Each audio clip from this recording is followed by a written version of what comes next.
Spicche doppiate di Augusto De Angelis, edizione elettronica a cura di Paolo Alberti, impaginazione di Rosario Di Mauro e Carlo F. Traverso, pubblicazione di Katia Righi, lettura di Rossella Rossi, 2020. Edizione audiolibro YouTube a cura di Beneinst, Onde Letterarie e Audiolibri.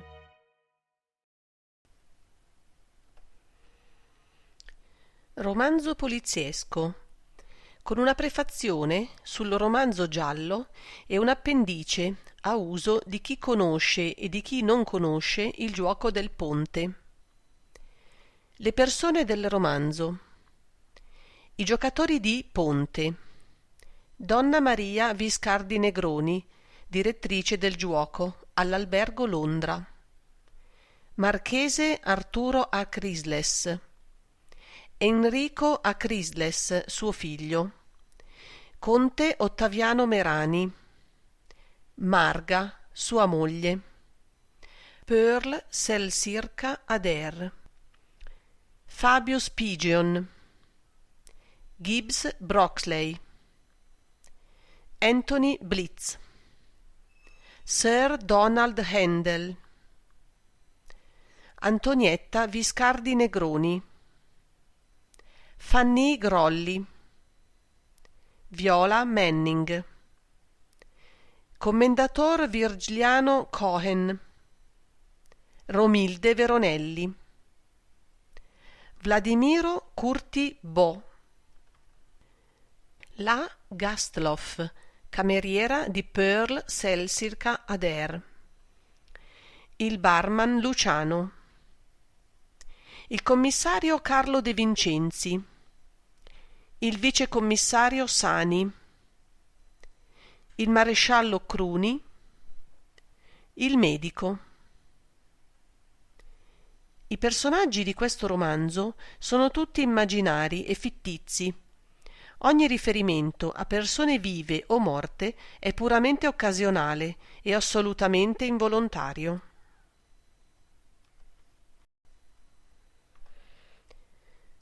Prefazione. Il romanzo giallo. Confessioni e meditazioni. C'è da tempo, sott'acqua, la questione grossa se il giallo letterario sia morale o immorale, se esso inquini le menti e le coscienze e soprattutto, finora s'è detto soltanto che occorre proteggerne la gioventù come dalla varicella e dal morbillo.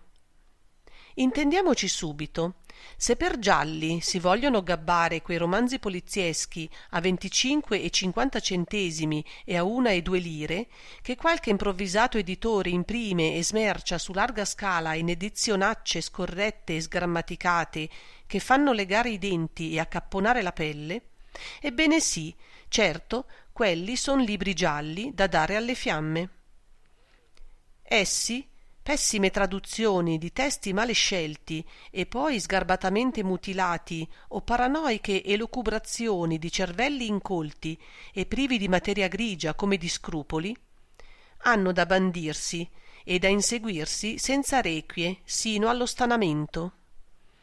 Offendono la dorata lingua nostra, feriscono a colpi di stile il buon senso, sono perniciosi e nocivi, come sempre lo sono la volgarità e il malgusto, e per di più noiosi.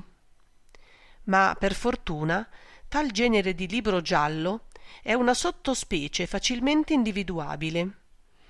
Essa è nata come una gramigna, quando anche da noi giallo ha cominciato ad allignare e ad avere fortuna. Si badi, però potrebbesi incendiar grano e l'olio assieme per sterminare l'olio parassita? Io qui parlo e lo difendo di quel giallo delle collezioni a 5 lire che editori di coscienza e di gusto pubblicano con successo, è vero, ma anche senza gran guadagno. Sia detto per mettere le cose a posto. Dacché fra diritti d'autore, compenso al traduttore, spese di stampa, eccetera, il margine residuo per l'editore è minimo. Parlo quindi del libro giallo di classe, al quale all'estero si sono dedicati scrittori di primo piano e in Italia qualche scrittore assai noto. Hanno chiamato questo diffondersi dell'amore per il romanzo poliziesco un vizio. Ma proprio può dirsi vizio l'accanirsi attorno al terrificante, anzi al terrificante algebrico, al problema enigmistico del crimine, alla spietata caccia di un cervello ad un altro cervello? No, lasciatemelo dire, non esiste un vizio giallo. I lettori dei libri di questo colore cedono soltanto al bisogno del loro cervello, comune a tutti i cervelli forniti di materia grigia, di conoscere la soluzione di un mistero. Che questo mistero si racchiuda in un cadavere non è, nel caso specifico, né terrificante né immorale, né morale. È naturale, poiché qual più grande mistero si potrebbe concepire di quello della morte? E occorre anche precisare che un delitto non è un fatto, è un fenomeno. Ma può questo genere di letteratura influire in senso malsano sui lettori? Lo può, certo, ma non più d'ogni altro genere letterario. Il romanzo giallo può indurre al delitto? Oh, io non lo credo. I casi finora citati a sostegno di una tale affermazione sono rarissimi. Uno sopra 50.000, sopra 100.000, e non sono convincenti. Ma a ogni modo, per la stessa ragione e con la medesima forza, i romanzi del Bourget possono spingere le mogli all'adulterio, quelli del Prévost le fanciulle alla perversione, quelli dello Zola gli uomini all'abbrutimento.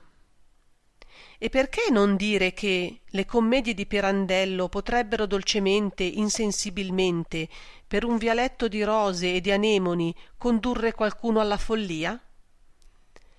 Ogni libro scritto da un cervello pensante, non tutti i libri lo sono, ha una sua forza persuasiva sul lettore. Ogni rappresentazione viva, se interessa, solleva l'inconscio mimetismo, che è in ciascuno di noi. Se si vive realmente la vicenda descritta dall'autore, si compie senza saperlo un processo di pragmatismo simile a quello dell'animale che imita e del camaleonte che assorbe, coi colori, l'apparenza delle cose che lo circondano. Ma è un genere letterario che crea una generazione o non piuttosto è la generazione che crea il suo genere letterario? Se in questa nostra epoca il romanzo poliziesco, che d'altronde ha radici lontane e lunghe nel tempo, ha avuto la sua piena espansione, perché non chiedersi se esso abbia trovato al di fuori di sé, voglio dire nei lettori, la ragione del proprio successo? Il romanzo poliziesco, ha detto una geniale scrittrice di tali libri, la Sayers, appartiene alla letteratura d'evasione e non a quella di espressione. Il suo dominio è l'azione pura. È infatti tutto azione tesa, vibrante, frenetica, quanto più calcolata. La frenesia contenuta è meravigliosa come la passeggiata di un folle sul fil di ferro lanciato attraverso lo spazio, sopra un abisso.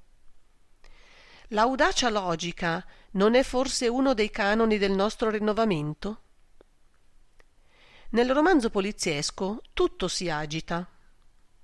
Nulla è più vivo della morte, oggi, in questa nostra epoca, in cui non mai meglio si vive di quando si gioca, coi coltelli, coi rasoi, con le pallottole, coi gas asfissianti, con le ali degli aeroplani, con le eliche dei motori, coi raggi che generano e uccidono, con le onde eteree. Perché togliere al romanzo poliziesco il merito di dare a una generazione che ha tutto ormai provato e conosciuto e non teme più il pericolo, come il mangiafuoco dei baracconi non teme la benzina infiammata, il mezzo di algebrizzare il pericolo, di logicizzare il caso, di contemplare l'implacabile nemesi che insegue, acciuffa, punisce il colpevole? Ma un tal genere di letteratura è arte? Domanda capziosa. Un genere, secondo me, non è mai per assunto artistico. Può esserlo o meno, a seconda dei casi e degli eventi, del cervello singolo e della fortuna. Anche un romanzo poliziesco può essere artisticamente perfetto, come un romanzo verista può essere sconciatamente antiartistico, o uno intimista può darle la nausea. Simenon, Veri, Chesterton, Van Dyne, qualche americano di recente rivelatosi, sono indubbiamente artisti e dei migliori.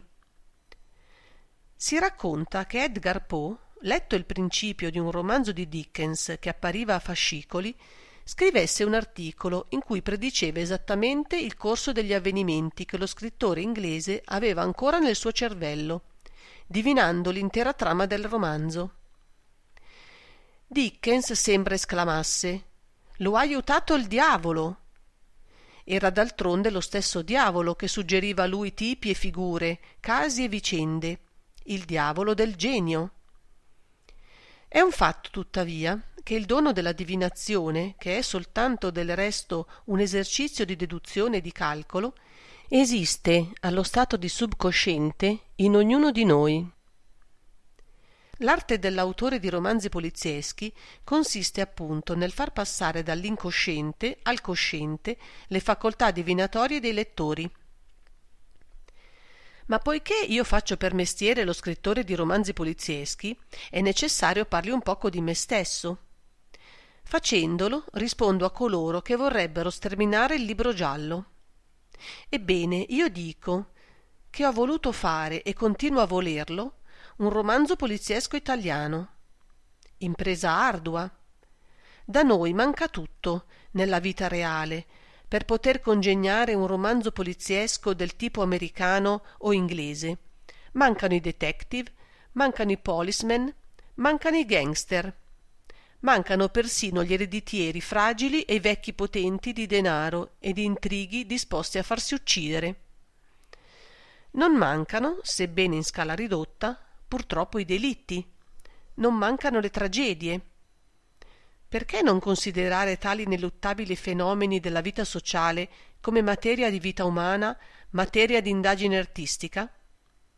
Io mi sono proposto di fare romanzi polizieschi in cui le persone vivano secondo natura, in cui la vittima, il colpevole, il detective abbiano muscoli, sangue, cuore e anima.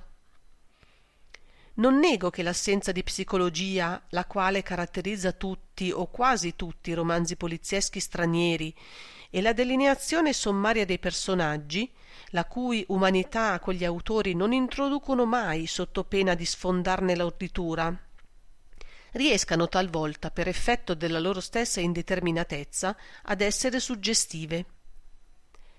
Ma io penso che questo appunto faccia sì che il lettore, appena terminato di leggere il libro, appena conosciuto il motto dell'enigma, si trovi immediatamente libero da quella suggestione e tutto dimentichi del libro stesso.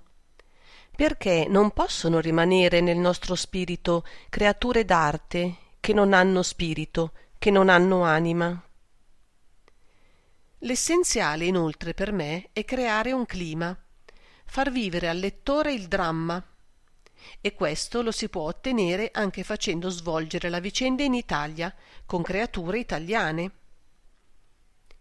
Oggi la vita ha preso il sopravvento sull'arte, e tutto rompe e scuote, tutti i sogni sovverte, e al posto delle nuvole mette grandi cumuli di scorie metalliche che forni incandescenti vomitano.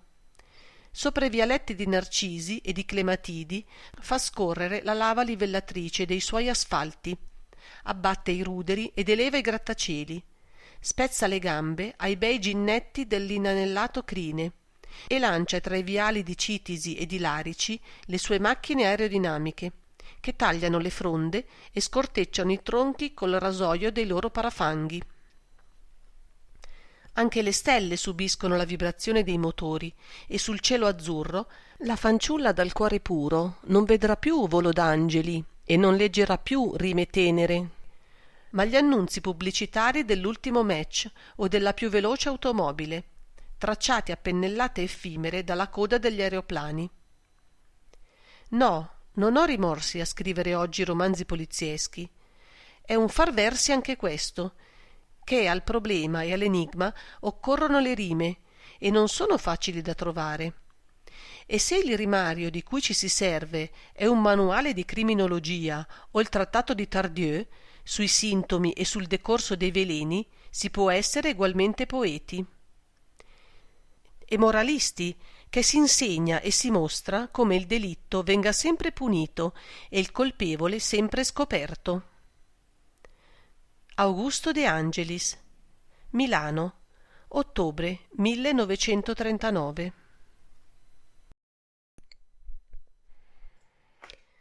Parte prima. I giocatori dell'Albergo Londra. Preliminari del pomeriggio. L'incontro. La nebbia era così fitta che le lampade ad arco della strada e quelle dei negozi riuscivano appena ad aprir vialoni rossastri. Alle 4:30 del pomeriggio era notte. I viandanti procedevano per quanto possibile contro i muri e i tramvai e le auto andavano a passo d'uomo con fragor sordo di campane e di claxons.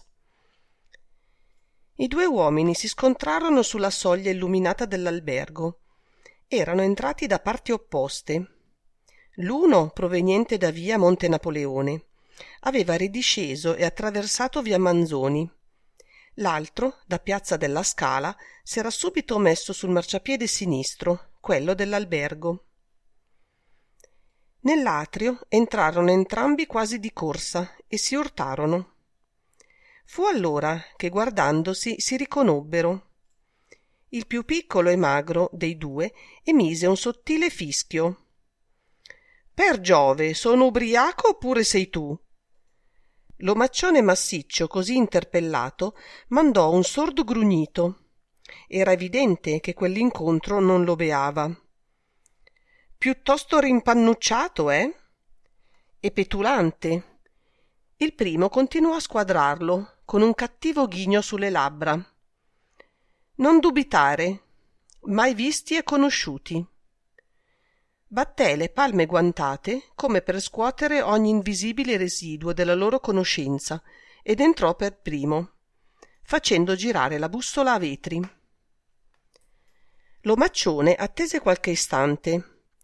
Tanto per far qualcosa si sbottonò e aprì la pelliccia, mentre fissava davanti a sé attraverso i vetri con uno sguardo freddo. Se colui che era entrato e che avanzava ora oltre il vasto ingresso sul soffice tappeto del salone avesse veduto quello sguardo, assai probabilmente il sorriso gli si sarebbe gelato sulle labbra ed egli non si sarebbe mosso con tanta disinvoltura tra i divani e le poltrone, occhieggiando le donne sedute. Poi anche l'omaccione diede un colpo alla bussola ed entrò. Telefono. Marga si alzò con un movimento rapido. Le cadde la borsetta che aveva sulle ginocchia e dovette tornare indietro verso la poltrona a raccoglierla, che aveva già fatto qualche passo per allontanarsi. Diede un'occhiata alla donna bionda, distesa nell'altra poltrona accanto alla sua, e sorrise. «Si è aperta, guardate!» La borsetta si era aperta, infatti. Sul tappeto brillava un accendesigarette d'oro. Marga lo raccolse e richiuse subito la cerniera, cacciando nell'interno della borsetta una piccola busta bianca che stava per uscirne. «Grazie», disse. «Quando si ha fretta?» E guardò l'orologio, che era quadrato, di bronzo, incorniciato massicciamente e sormontato da un'aquila imperiale con 2 spade nelle zampe e una corona sulla testa. «Sono già le 4:30, tra poco dovremmo cominciare».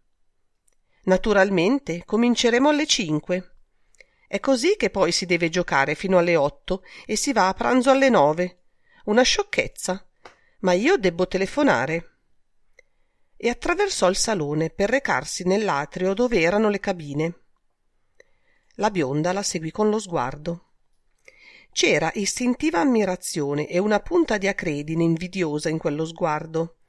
Era bella Marga e bionda anche lei. La pelliccia di persiano, nera, lucente, le modellava il corpo flessuoso. In testa, sui capelli d'oro acceso, arricciati e ondulati, portava un berretto di astrachan, messo di traverso. E mentre si allontanava, le brillavano alle orecchie i 2 enormi orecchini di brillanti, lunghi, fioriti, pesantissimi. Passò davanti al banco del portiere. Un momento, signora contessa. Le cabine sono occupate. Ecco, la seconda è libera. Ne usciva un uomo piccolo, panciuto, calvo, con un volto troppo rotondo e troppo bianco, il biancore malsano dei diabetici. Le pupille grigie e acquose scomparivano quasi tra il gonfiore delle palpebre. Nel passare davanti a Marga si inchinò con ostentazione. Contessa? Le pupille gli si accesero di concupiscenza come 2 focherelli fatui. Chissà se la fortuna vorrà che voi giochiate con me oggi. Marga rise ed entrò nella cabina. Col dito fece girare nervosamente il disco dei numeri. Sì, sono io. Lui sa tutto. Oh, che c'entro io? Ci avrà fatti spiare? Non mi ha detto nulla, no. Non è il suo genere. Ma io ho trovato nel cassetto della sua scrivania un foglietto con l'indirizzo di via Morone. No, non verrò lì oggi. Sarebbe troppo pericoloso. Vieni tu, qui, a Londra. Giuoco al ponte fino alle 8. È indispensabile che tu venga. Ascoltò. Dava segni di impazienza. Si era fatta livida e si mordeva le labbra. Soliloquio. Il primo salone del piccolo albergo lussuoso metteva a destra, con una porta senza battenti, nel bar e in fondo, per una porta a vetri assai larga, in una breve serie di 3 salottini rincorrentisi, come le scatole cinesi, o come i tubi rientranti di un cannocchiale. Nei 3 salottini e nel bar, al pomeriggio e alla sera, si giocava al ponte. Donna Maria Viscardi Negroni era la direttrice del giuoco e alle 4:30 di quel giorno di gennaio, così nebbioso da sembrar notte, ella stava sulla soglia del salone ad attendere nell'atrio i suoi giocatori, che si augurava arrivassero, col vivo desiderio che fossero numerosi e puntuali. Puntuali, lo sapeva, non erano mai, e numerosi con quel nebbione c'era poco, ahimè, da sperare. E lei, dal proprietario dell'albergo, riceveva una percentuale di 4,50 lire per giocatore. Sembrava un topolino bianco e grazioso, donna Maria, elegante nell'abito nero semplicissimo, assai corto alle ginocchia, con una grossa borchia d'oro al collo, una specie di mezzo anello d'una catena da schiava. Aveva un cappelluccio bianco, rotondo, perfettamente rotondo, come una padellina, in bilico sopra un lato del cranio, da sembrar piantato con un chiodo, ed era invece retto da un invisibile elastico. I capelli, un tempo di un bel biondo acceso, erano adesso un poco troppo chiari per essere naturali, ma in compenso lei aveva una personcina armonica e asciutta da giovinetta e un visuccio birichino senza età, col naso rialzato, gli occhi tirati alle tempie, la bocca larga. Un poco da anuro, ma tuttavia non privo di sex appeal, quel volto. A donna Maria si poteva ancora dare 30 anni. Si guardò in giro nel salone, contò quelli che c'erano, poi tornò a fissare al di là dell'atrio la bussola a vetri dell'ingresso, che non girava. 1, 2, 4, 6, neppure da fare 2 tavoli. E Viola non vorrà certo giocare con Broxley? E Blitz con chi lo faccio giocare oggi se non viene la Grolli? Oh, la Grolli verrà di certo. Oramai è il suo mestiere giocare. Ma polli da darle non ne ho sempre. e poi cominciano a mormorare. Almeno si contentasse di vincere, ma è villana e non si sente che la sua voce nel bar quando giuocano. Una vera peste quella donna, ma mi fa comodo, che lei giuoca con tutti e non c'è da dire, il bridge lo conosce. Allora metterò la Veronelli, quella è un'occhetta che non guasta e si acconcia con tutti, la Grolli, Blitz e Cohen. Poi ci sono quei due là in fondo che vogliono la partita forte. Il cervello di donna Maria lavorava e lei si manteneva sorridente, graziosa, tutta tesa verso la bussola. Passò la contessa Marga che tornava dal telefono e donna Maria le fece il più bello dei sorrisi. «Oggi giocate, contessa?» Nessuna ironia, l'innocenza stessa in quella domanda. Lei sapeva benissimo che il bridge serviva da paravento a Marga e che la contessa, dopo aver fatto un breve apparizione alle 4:30, scompariva per non riapparire che alle 7, poiché alle 7:30 veniva a prenderla il marito, ma egualmente le rivolgeva ogni giorno la medesima domanda, per la forma. Ed ecco che la risposta della contessa la sorprese. «Sì, donna Maria, oggi giuoco e trovatemi 3 compagni in gamba». «Benissimo, contessa, vedrete che vi accontenterò. Per quanto oggi, con questa nebbia...» Marga era già lontana verso la sua poltrona e il cervello di donna Maria riprese a lavorare. «Se almeno venisse Antonietta, ma avrà la sarta. Quella benedetta donna ha sempre la sarta il venerdì. Dice che le porta fortuna. Già, un po' superstiziosa lo è stata sempre, anche da bimba». E il subconsciente di donna Maria rivide lei e sua sorella minore nel giardino della villa di Como giocare a rincorrersi. Sempre Antonietta si nascondeva dietro i cespugli e scompariva, proprio come adesso al venerdì. Ma la bussola incominciò a girare e qualche altro giocatore arrivò. Benedetti. Alle 4:15 donna Maria ne aveva 12. Non lo avrebbe mai sperato. 12 per 4:50 le faceva un discreto pomeriggio. Colloquio. Nell'ultimo salottino, proprio in fondo, i 2 uomini si facevano fronte, seduti al tavolo verde, sul quale erano preparati 2 mazzi di carte rosso e turchino, i 4 blocchi per segnare i punti, le 4 matite gialle, tutte eguali, quelle matite, che donna Maria comperava a dozzine, al banco cancelleria dell'Upim. Di quei 2, il più vecchio aveva un volto impressionante, lungo e ossuto, col naso aguzzo, 2 profondi solchi ai lati della bocca, le mascelle infossate, il mento rettangolare. La pelle, incollata alle ossa, era di un biancore di carta, ma quel che più colpiva erano le pupille, d'un azzurro chiaro, tanto chiaro da dar fastidio, che i suoi non sembravano occhi, ma buchi vuoti. E quei 2 buchi si aprivano sotto una fronte altissima, sormontata dai capelli bianchi, corti, duri. Le grandi spalle quadrate erano curve sul tavolo e il vecchio si appoggiava ai gomiti e alle mani distese, col volto sollevato verso colui che gli stava in faccia, e lo fissava in silenzio, con la fronte aggrottata, le labbra strette fino a scomparire. Il suo compagno sorrideva e parlava. Era un ometto panciutello e rotondo, sprizzante buon umore e cordialità. Non doveva certo avere 40 anni e avrebbe potuto anche averne 30. Aveva i capelli rossi, incredibilmente rossi, da sembrare che portasse una parrucca, un naso rotondo a patata, una bocca dalle grossi labbra umidi e ingorde, occhi ingenui e gonfi.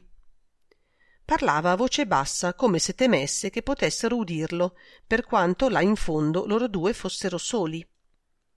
Se io facessi sapere a Frau Viola che esistono 8 sue lettere dirette a Luitpold von Solbel e abbastanza chiare nel contenuto e tutte 8 firmate col nome intero, non credete che otterremmo qualcosa?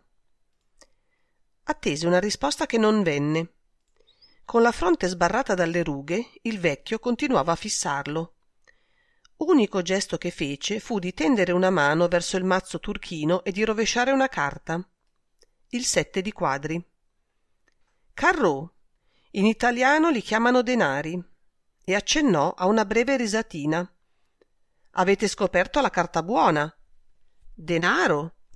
Ebbene, non volete che si parli di Frau Viola? Può darsi abbiate ragione. In fondo la storia di von Solbel è vecchia, vecchia quanto lo è lui adesso che non può più fare le parti di amoroso e si accontenta del Re Lear. Niente da fare. Frau Viola si riderebbe di me e delle lettere di una giovinetta a un attore celebre, che a quei tempi faceva girar la testa a tutte le viennesi, dai 15 ai 50 anni. Ma vedete, marchese, ho qualcosa d'altro nel sacco io. E rise di nuovo. Il marchese faceva passare lentamente l'indice della destra sulla carta che aveva scoperta, come per sentirne a rilievo i 7 rettangolini gialli. I suoi occhi fissavano sempre il suo interlocutore e adesso avevano una netta espressione sarcastica. Basterà cercare. Se dicessi alla contessa Merani... Questa volta il marchese alzò la mano e parlò, una voce fischiante che penetrava. No, tu sei un grande imbecille, Pigeon. Fabius Pigeon, tu sei un volgare imbecille. E strinse le labbra con disprezzo. Mi pento di essermi servito qualche volta di te. Qualche volta? Il marchese dovette comprendere tutto il valore di quell'interrogazione perché si irrigidì. Si sporse ancor di più sulla tavola e sibilò. Cane, non credere di tenere anche me come tieni gli altri. Fabius Pigeon impallidì e indietreggiò sulla seggiola. Le pupille troppo chiare del marchese Arturo a Chrysles, questa volta, avevano avuto una luce indubbiamente omicida. Domande. L'uomo era basso, magro, nero. Per quanto indossasse un abito grigio di buon taglio e avesse il volto raso di fresco e i capelli pettinati e lustri, fossero le grosse ciglia cespugliose e le orecchie ad ansa, o anche il suo modo di muoversi disordinato e quel camminare strisciando i piedi, dava l'impressione di stonare nel quadro e di essere capitato su quei tappeti e fra quelle poltrone per errore. Ma era americano e aveva al dito un brillante che da solo gli sarebbe bastato di garanzia, se anche egli non avesse avuto l'abitudine di pagare il barman o le sue perdite a bridge, traendo dalle tasche dei pantaloni manate di biglietti da 100 e da 50. Traversò il salone e si avvicinò al pianoforte a coda contro cui si appoggiava un giovanotto biondo, esile, che indossava una giacca marrone, quasi sopra un paio di larghi pantaloni d'un grigio cilestrino e che non portava panciotto sulla lussuosa camicia di seta avorio. Anche la cravatta era notevole, a righe gialle e rosse, su fondo nero. Aveva un'aria stanca e quasi languida, ma a bene osservarlo si rimaneva colpiti dalla straordinaria finezza dei suoi lineamenti, dal tagliente profilo del volto e dall'insospettata energia fredda e quasi crudele dei suoi occhi azzurri. E si cominciava a sospettare che dietro quel suo languore cascante si celasse una pronta agilità da felino e una forza di membra non comune. «È un Bernstein da concerto?» chiese l'uomo magro, quando gli fu dinanzi, e indicò il pianoforte. «Può darsi». Parlavano inglese entrambi, ma il baronetto aveva l'accento di Oxford e l'altro la cadenza e l'orribile pronunzia dei bassifondi newyorkesi. «Giocate oggi?» «Secondo con chi?» «Attendete Pearl Cell circa?» Un lampo d'ira passò negli occhi azzurri, ma fu rapido e il giovane abbozzò un leggero sorriso. «Può darsi. Se vi dicessi che anch'io attendo Miss Pearl?» Aveva detto Miss con un sogghigno. Di nuovo la fisionomia del baronetto si oscurò e questa volta egli non sorrise. Si sollevò anzi un poco e diede l'impressione di voler reagire con violenza, ma subito ricadde nel suo languore apatico. «Non m'interessa», disse, e fece un breve gesto con la mano, come per scacciare un insetto. «Non credete che in seguito vi interesserà?» L'uomo non attese risposta e con un rapido voltafaccia si allontanò dal pianoforte. Nel dirigersi verso il bar si incontrò con un omaccione pesante che usciva dall'ultimo salottino. I loro sguardi si incrociarono. L'americano distolse subito il suo e passò rapido, ma un accenno di sorriso motteggiatore gli era apparso sulle labbra. Giuoco. Alle 17 di quel venerdì 13 gennaio 1939, nel bar del Londra, erano in azione 2 tavoli di ponte e nell'ultimo salottino un terzo. Quando alla notte donna Maria Viscardi Negroni dovette rispondere alle precise domande del commissario De Vincenzi della questura centrale, ella dichiarò che a quei 3 tavoli nel pomeriggio avevano giocato le seguenti persone. Primo tavolo del bar: Romilde Veronelli, Fanny Grolli, Anthony Blitz, commendatore Virgiliano Cohen. Secondo tavolo del bar: Contessa Marga Merani, Pearl Selsirka Adair, Baronetto Donald Handel, Gibbs Broxley. Unico tavolo del salottino: Viola Manning, Antonietta Viscardi Negroni, Marchese Arturo Acrisles, Fabius Pigeon. E per un caso non strano del resto, che gli appassionati del ponte sono tenaci nel resistere a sedute interminabili, quelle medesime persone si trovavano a Londra anche alla sera, seppure disposte a formazioni e a tavoli diversi, sicché i compagni erano cambiati e una di quelle persone alla sera non giuocò. Vero è che alle 23:00, come dichiarò il medico, precisando sulla base di un accurato esame del corpo, a quella persona sarebbe stato impossibile giocare, perché era morta.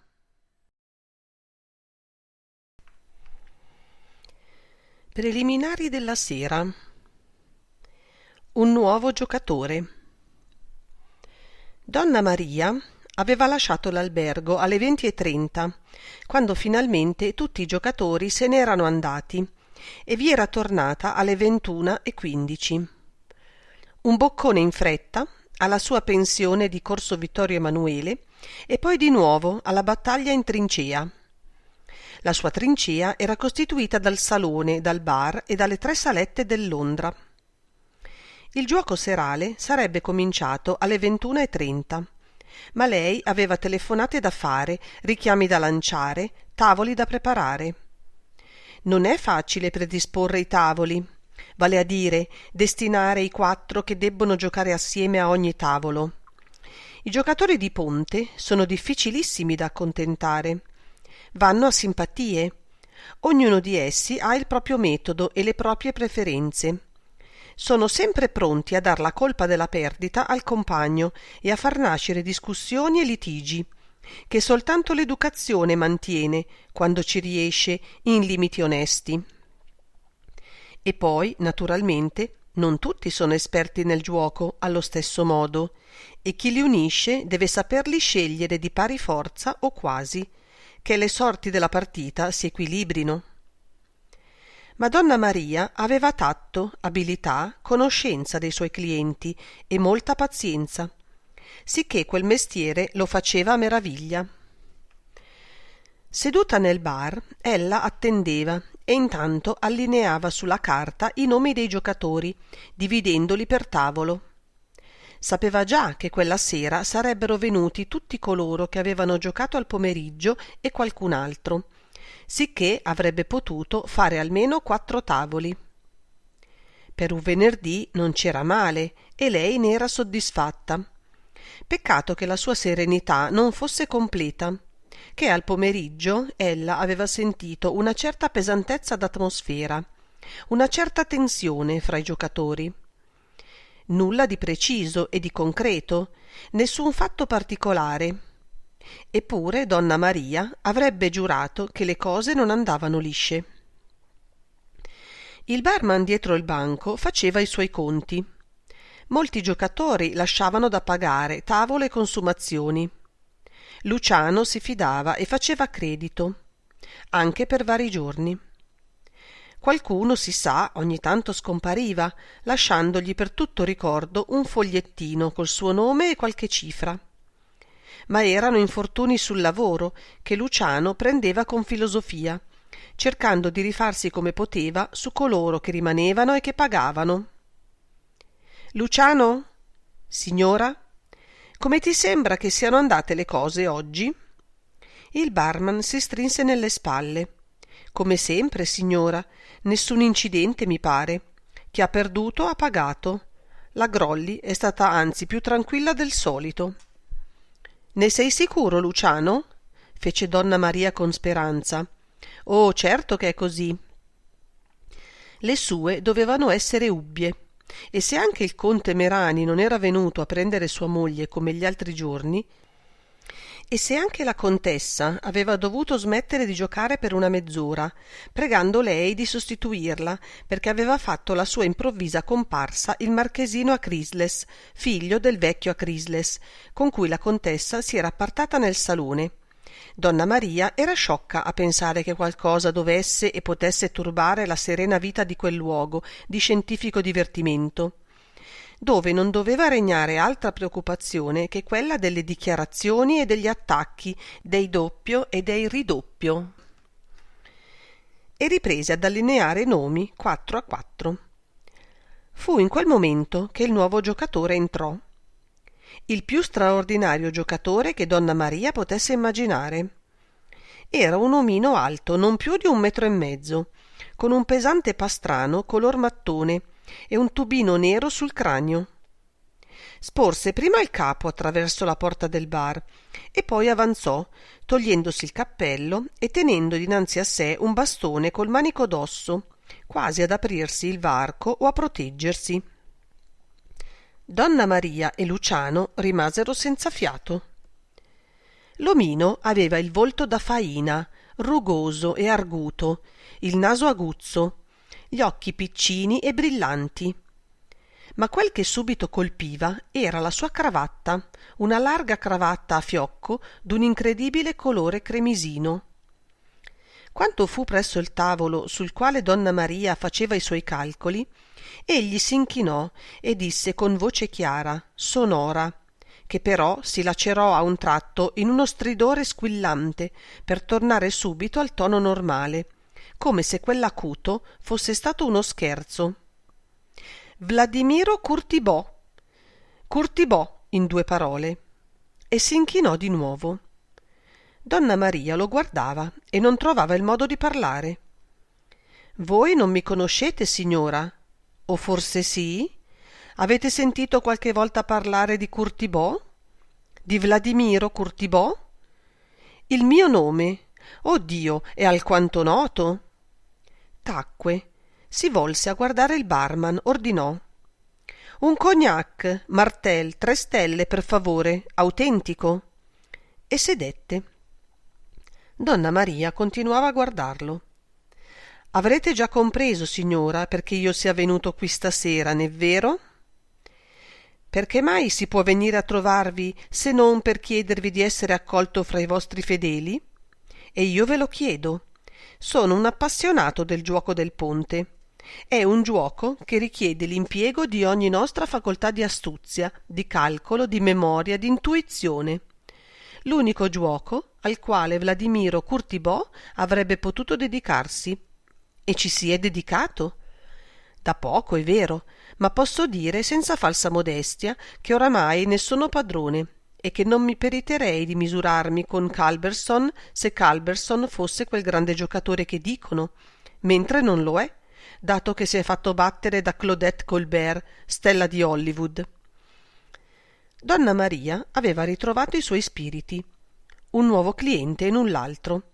Altre 4,50, forse giornaliere, sulle quali far calcolo per l'avvenire. Un maniaco, evidentemente. Alquanto comico, ma non lo erano un po' tutti comici i suoi clienti? Qui viene sovente a giocare Pearl Selsirca Adair, che è stata anche lei una stella di Hollywood. «Ah», fece l'omino, «questo mi amareggia», e bevve un sorso di cognac. Oh, giovinotto, siamo lontani dal Martel 1830. Dicevamo, signora? Ah, sì, di Pearl Cercis Cader. Bene, voi farete in modo ch'io possa non giocare mai con lei. Ma per il resto mi rimetto a voi. I compagni che mi darete io li accetterò col sorriso sulle labbra e la gioia nel cuore, sicuro che nessuno di essi chiuderà prematuramente una mia dichiarazione di 2 fiori, né mai mi uscirà nel forte del morto, quando il morto è alla mia sinistra. Accomodatevi nel salone, disse donna Maria cortesemente. Voi mi capitate all'improvviso e io dovrò trovarvi 3 compagni. Oh sì! E l'omino se ne andò saltellando e poco dopo stava in contemplazione dell'orologio che aveva per ornamento un'aquila con 2 spade fra le zampe e che era appeso assai basso alla parete del salone, tanto che egli pure poteva ammirarlo agevolmente. La partita comincia. Da un quarto d'ora i giocatori erano al loro posto. 3 tavoli nel bar, nessun tavolo nei salottini.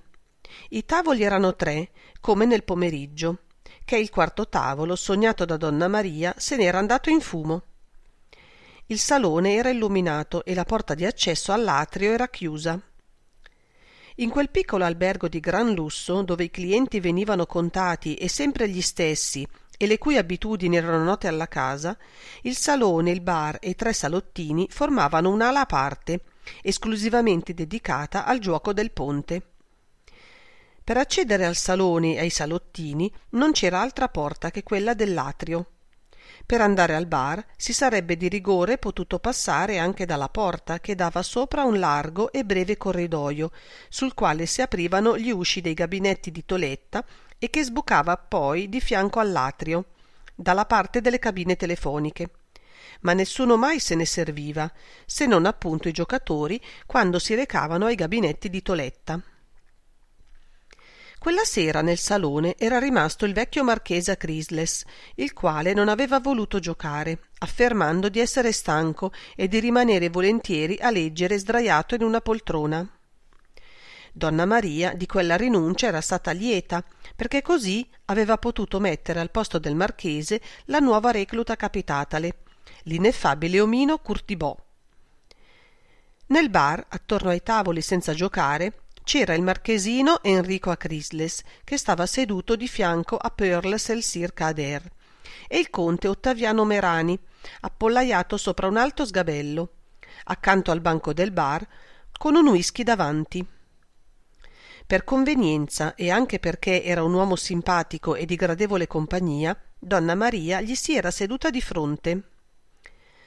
Al di là del banco, Luciano si teneva pronto ad accorrere alle chiamate dei giocatori. Donna Maria e il conte parlavano, rivolti a osservare il giuoco dei 3 tavoli. Merani ostentava di non guardare al tavolo dove giocava sua moglie, e donna Maria seguiva soprattutto il giuoco di Curtibò, nuovo venuto, e che lei era curiosa di poter giudicare. Curtibò aveva prodotto una vivissima impressione, naturalmente, e la grossa nera bovina Grolli lo aveva subito voluto per compagno. L'omino, sulle prime, aveva dato un balzo indietro, atterrito dalla furia avida e assorbitrice di quel donnone, e che con le chiome nere ricciute e lucenti, gli occhi rotondi ch'ella strabuzzava scoprendo la cornea nivea, la larga bocca dalle labbra procaci e così rosse da sembrare insanguinate, gli sorrideva, gridandogli: «Il signor Curtibò giocherà con noi!» Ma poi si era avvicinato al tavolo e dopo qualche minuto aveva finito per sedervicisi, con un improvviso gesto di decisione, come se si fosse di colpo convinto che la donna non lo avrebbe ingoiato.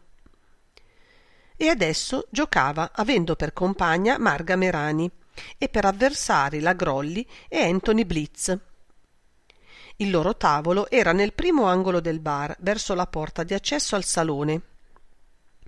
Accanto a quella porta, di fronte al banco, in un altro tavolo, giocavano Viola Manning, Pearl Cercis Cader, strana bellezza zingaresca, dal volto ovale e quasi scarno, dai grandi occhi neri, che le invadevano, aiutati dal kohl, quasi tutte le guance, fino agli zigomi, strettamente fasciata in un abito di velluto rosso e con le braccia cariche di braccialetti e di brillanti che le formavano due grandi manopole luminose.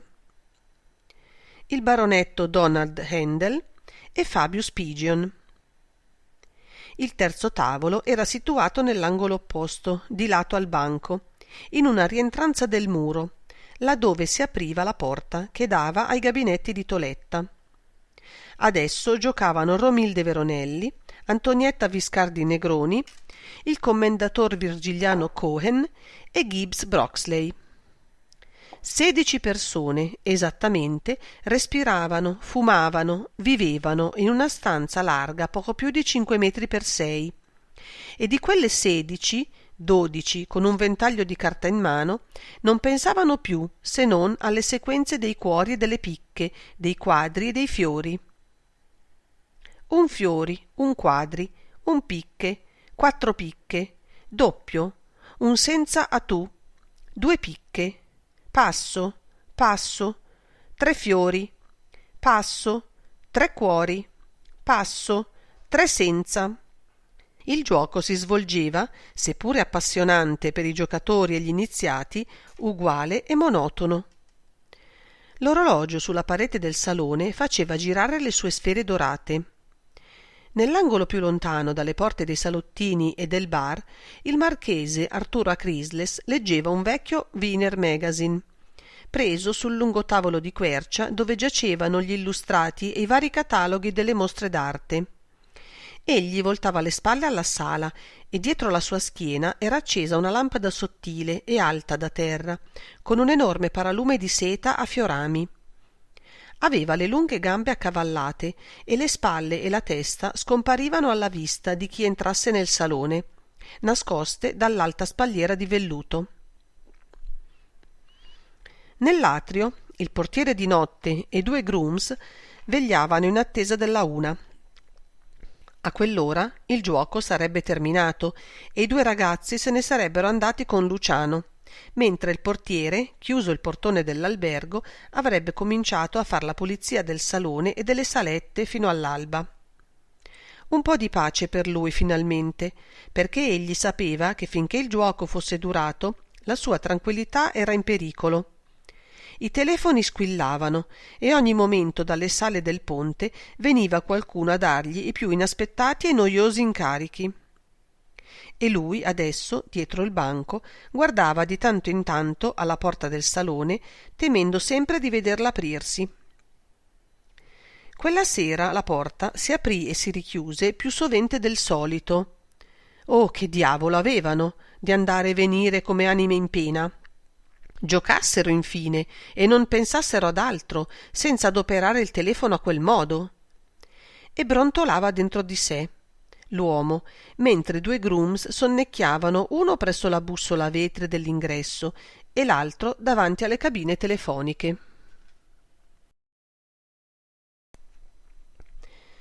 Parte seconda. Il cadavere. 1. Fu il momento più appassionante della serata e lo procurò a tutti i giocatori riuniti nel bar del Londra il tavolo di Pearl Selcyr Cader. Si udì anzitutto la dichiarazione di Fabius Pigeon. 2 fiori. La Grolli si volse con una di quelle sue esclamazioni pittoresche e sorprendenti che avevano costituito subito la gioia di Curtibò. Mamma dei turchi! Donald Handel, scuotendosi un poco dal suo languore, disse: Passo. 3 cuori, proclamò Pearl Selcyr, sollevando la destra libera e facendo sfolgorare i brillanti del braccio. Passo, mormorò Viola Manning, bionda beltata eutonica, piuttosto grassoccia, tutta sorriso, senza togliersi dalla posa fatale che prediligeva, col capo un poco reclino e appoggiato alla punta delle dita della mano destra. Quando doveva giocare le carte e quindi adoperare anche quella mano, il capo lo riversava all'indietro, scoprendo la gola piena e bianca. 4 cuori, rincarò Pigeon. 6 cuori, disse Pearl, appena Handel fu di nuovo passato. E sul passo di Viola, Pigeon annunziò inaspettatamente: 7 picche. Doppio, rispose subito il baronetto, definitivamente sveglio. Passo, lanciò Pearl, allo stesso modo che avrebbe dato un morso, e con gesti bruschi e adirati fece per scoprire le proprie carte. Passo, ripeté Viola. Ridoppio, pronunziò dopo un'esitazione Fabius Pigeon, e Pearl sbottò. Pigeon, voi siete pazzo? Io sono Singleton a picche, e mostrò il fante di picche, gettandolo davanti a sé. Guardate che cuori, invece, e mise in fila l'asso, il re, il fante, il 9, il 7 e il 3 di cuori. E per di più non ho fiori e i miei quadri sono tutti perdenti. Bene, sorrise Pigeon, mi portate proprio quanto speravo, madama. A voi, Sir Donald. La Grolli si era alzata e guardava con occhi spalancati il tavolo delle 7 picche doppiate e ridoppiate. Il marchesino Acrisiles, in piedi dietro a Pearl, sorrideva enigmatico, e donna Maria e il conte Merani, discesi dagli sgabelli, si avvicinavano. Non ho nessuna intenzione d'assistere al nostro disastro, lanciò sordamente Pearl Selzirka e si alzò, allontanandosi per la porta del salone. Gli altri erano troppo assorbiti dal giuoco di quella partita straordinaria per badarle. Pigeon dispose con cura, a una certa distanza da sé, le 13 carte abbandonate disordinatamente sul tavolo dalla sua compagna, e cominciò a giocare, con un sorrisetto tra il faceto e l'ironico all'angolo delle labbra. I suoi capelli rossi, alla luce riflessa che pioveva dal soffitto, acquistando precisi contorni, avevano più che mai l'apparenza d'una parrucca. Donna Maria lo guardava e pensò: un buon ometto, ma troppo panciuto e ben nutrito per giocare al ponte. E in quanto al buon ometto, la troppa sincera e ingenua donna Maria prendeva un granchio. Approfittando della sospensione imposta alla loro partita dal fatto che Fanny Grolli si era alzata e non aveva occhi che per il tavolo vicino, Curtibò si alzò anche lui e, passando rapido dietro il corpo poderoso di Fanny, andò a guardare le carte di Pigeon. «Oh, mamma dei turchi!» fece anche lui, dando un'occhiata divertita alla sua esuberante e pittoresca compagna di tavolo. «Ma perché non giocare 6 cuori, invece di andare a cercar 7 picche impossibili a farsi? Un piccolo slam sicuro non era poco, dopo tutto». Soltanto quando la mano fu terminata, con 2 falli per la coppia Adair-Pigeon, gli altri tavoli ripresero la loro partita, e donna Maria col conte Merani tornò a sedere davanti al banco del bar. 2. Alla mezza dopo la mezzanotte l'atmosfera nel bar s'era fatta affocata e fumosa. Seduti ai 3 tavoli, i 12 giocatori continuavano a compiere i medesimi gesti, a pronunciare le stesse parole. A ogni rubber si alzavano e giravano attorno al tavolo per mutar di posto. A ogni mano uno dei 4 deponeva le carte sul tavolo e faceva il morto. Aveva così la libertà di alzarsi, di muoversi, di allontanarsi, e di quando in quando qualcuno spariva per la porta del corridoio o per quella del salone. Nessuno degli altri mostrava di accorgersi di quella scomparsa, e assai probabilmente non se ne accorgevano davvero, assorti come erano nel giuoco. Donna Maria era discesa dallo sgabello per affondarsi in una poltrona presso il tavolo di sua sorella. Per lei quelle interminabili ore, quando non giocava, passavano lente, in una sonnolenza inerte. Ma non dormiva e non riposava, sempre preoccupata che qualche incidente potesse turbare il sereno svolgimento delle sue partite, e sempre pronta a interpretare i desideri dei suoi clienti. Tanto ella sapeva di dover tenerseli cari. Sicché, dopo la mezzanotte, sulla breccia come era dalle prime ore del pomeriggio, il suo visuccio di vecchia bimba recava profonde le tracce della stanchezza. Quella sera gli occhi le lucevano febbrili e le gote sembrava le ricadessero ai lati della bocca. Ebbe un brivido e sussultò sulla poltrona, togliendosi dall'immobilità.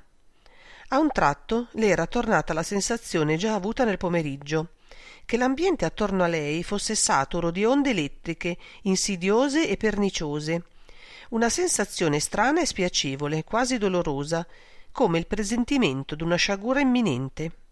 Ma perché? E quale sciagura? Guardò i giocatori a uno, indugiandosi a studiarne le fisionomie, ad analizzarne i gesti e le parole.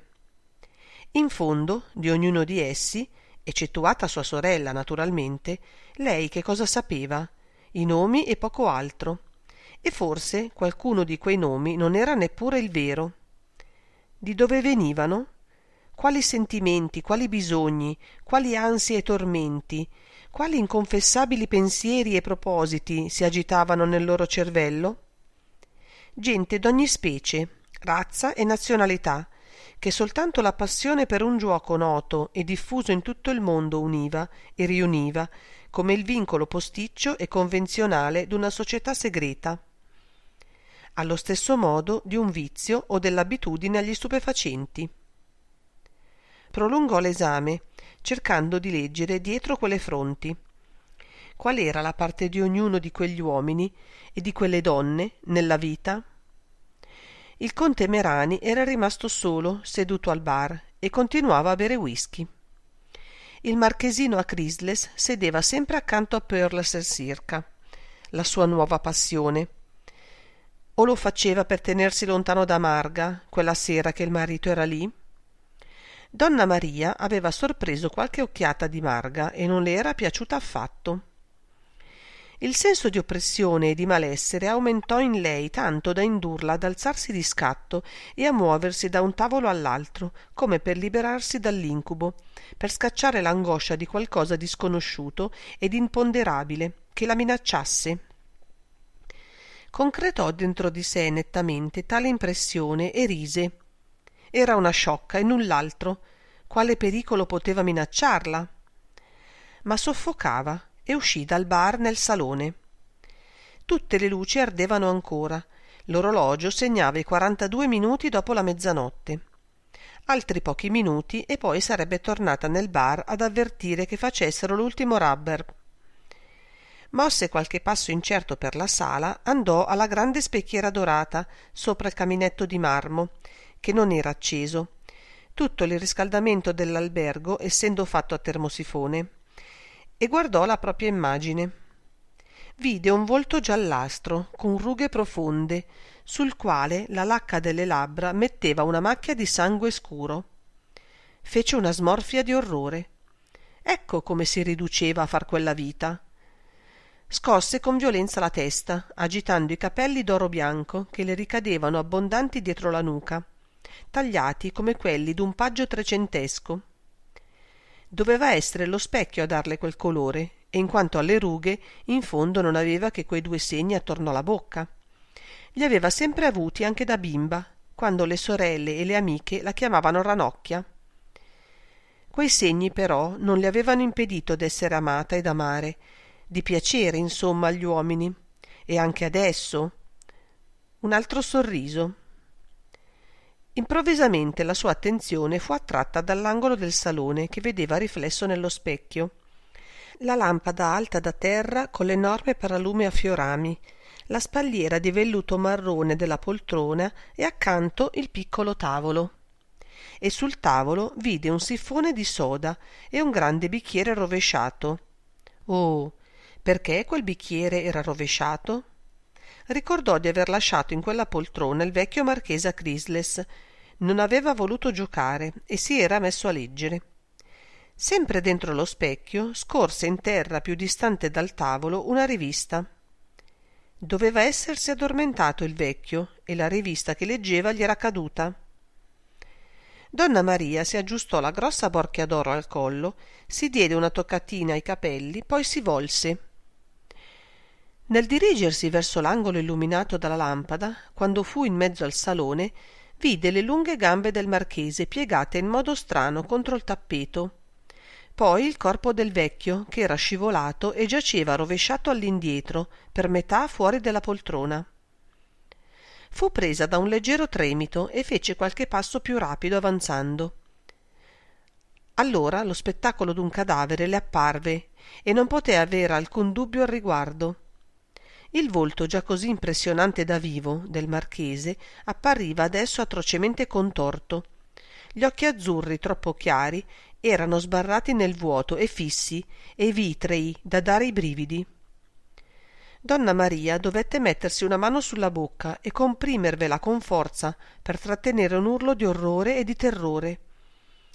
Si fermò a distanza e cercò di vincere se stessa, di dominare il battito furioso del cuore. Il marchese Arturo Crisles era morto.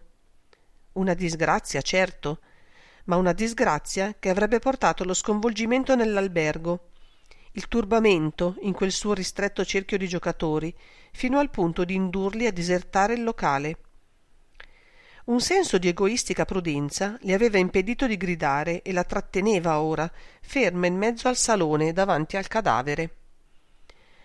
Ma era poi proprio un cadavere quello? Non poteva darsi che il vecchio fosse stato colto da un attacco, da una congestione, da una paralisi e che, ancora vivente, avesse bisogno di soccorso? Guardò il volto contorto e le sembrò che quegli spaventosi occhi fissi e sbarrati si movessero, avessero vita. Allora, fosse il terrore, fosse un disperato slancio di solidarietà umana, donna Maria lanciò un grido, lungo, altissimo, strozzato.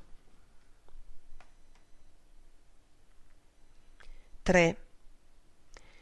Il primo ad accorrere e a comparire sulla soglia del salone fu Donald Handel. Il grido aveva fatto balzare tutti in piedi nel bar, ma Handel era seduto più vicino alla porta degli altri. Poi il baronetto fu spinto e come travolto dall'ondata delle donne e degli uomini e irruppe con gli altri nel salone. Donna Maria indicava col braccio teso senza poter parlare. Tutti videro, e tra gli altri il figlio del morto. Enrico Crisles fece qualche passo verso la poltrona e si fermò. Dovette avere come una vertigine, perché lo videro passarsi una mano sulla fronte e sugli occhi. Ma fu un attimo. Subito si riprese e si curvò sul cadavere. Gli toccò il polso, gli mise una guancia sul petto per ascoltare. Poi lentamente si sollevò e si volse al gruppo che era rimasto silenzioso in attesa. In altri casi, davanti a una morte improvvisa, ognuno di quegli uomini e di quelle donne si sarebbe gettato avanti, avrebbe gridato, avrebbe dato o chiesto consiglio. E non fu lo spettacolo particolarmente atroce di quel cadavere che li immobilizzò, ma il fatto che tra loro si trovava il figlio del morto e che era proprio lui ad avvicinarsi adesso, a chinarsi, a toccarlo. Enrico era livido e tutti notarono in quel momento che egli somigliava in modo straordinario al vecchio. Gli stessi occhi glauchi, lo stesso naso sottile e aguzzo, il medesimo mento rettangolare. E adesso, così pallido, aveva anch'egli due profondi segni ai lati delle labbra e rimaneva curvo, alto e magro anche lui, a quel modo che suo padre soleva tenersi. «È morto?» disse, e null'altro. Il gruppo dei presenti ondeggiò, ognuno ebbe la reazione del proprio temperamento. Qualche frase monca e strozzata si udì.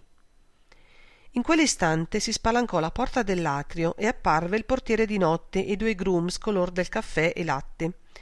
Fu allora che si entrò nell'azione e, fatto stranissimo di cui nessuno si rese conto sul momento e che formò poi oggetto di stupore, a condurre, dirigere e comandare quell'azione, fu proprio l'ultimo capitato ai tavoli del Londra, il meno imponente e, diciamolo pure, il più comico dei presenti, l'omino Curtibò. Egli era corso dal bar al salone e assieme agli altri era rimasto muto e immobile. Si trovava fra la grossa Grolli, spintasi innanzi tra i primi, e Perles el Circa. Egli, piccolino, col suo abito grigio ferro e quella ineffabile cravatta cremisina, scompariva quasi fra le due donne. Ma quando Enrico Crisles ebbe parlato e il gruppo si sommosse, egli avanzò rapido e sicuro. Raggiunse la poltrona, si chinò sul cadavere e tutti lo videro fare una cosa inaspettata e che apparve macabramente ridicola. L'omino cominciò a fiutare attorno a sé come un cane. Prima l'aria, poi la poltrona, poi il cadavere e infine il bicchiere rovesciato, che egli prima fece il gesto di voler afferrare, ma che poi non toccò neppure. Quando si rizzò e si volse a guardarsi in giro, quel suo musino da faina appariva più che mai teso e aguzzo, e gli occhietti gli scintillavano. Un mormorio si sollevò. Qualcuno chiese: «Ma chi è?» Donna Maria disse con voce sdegnata di rimprovero: «Signor Curtibò!» Il conte Ottaviano Merani intervenne con autorevolezza: «Occorre chiamare un medico. Siete un medico voi?» E nel suo accento c'era una sdegnata riprovazione per quell'individuo ficcanaso e impudente. Ma l'omino parlò, e questa volta la sua voce riuscì a mantenersi sonora e uguale, senza acuti laceranti. «Occorre invece chiamare la polizia. Il medico potrà venire dopo, che avrà ben poco da fare per la salute di questo signore». Tutti rimasero senza fiato, paralizzati da uno stupore che per qualcuno era vero e proprio spavento. Anthony Blitz fece un salto indietro, quasi lo avesse morso un serpente. Qualche donna mandò esclamazioni orrificate. «Ma voi siete pazzo? Che cosa c'entra la polizia?» pronunziò con forza il conte Merani. E il commendatore Cohen, più bianco ancora del solito e del possibile, spinse innanzi la pancia rotonda e cercò di darsi un'aria autorevole e sicura. «Chi siete, signore?» chiese schiarendosi la voce. «Voi che venite qui a insinuare?» S'interruppe e cercò un'altra via. «Come osate parlare di polizia in una riunione di gentiluomini e di dame? Un accidente può colpire chiunque. Non sapete che è presente il figlio del...» e allargando le braccia indicò il cadavere. Ma Curtibò non appariva turbato. «Non si tratta di accidente. Questo signore è morto avvelenato». Fece una pausa. «E quel che è più grave, non credo si sia avvelenato da sé, volontariamente o per errore». 4. Un urlo di protesta e di raccapriccio partì dalla gola di tutti. «Ma come fate ad affermare una cosa simile? Su che cosa si basa il vostro mostruoso sospetto?» Curtibò diede un'occhiata al grasso signore che lo interrogava e alzò le spalle. «Odore di mandorle amare», sentenziò, e con una piroetta si precipitò verso il portiere di notte che sterrefatto era rimasto sulla soglia. «Dov'è il telefono?» «Ma che vuol fare?»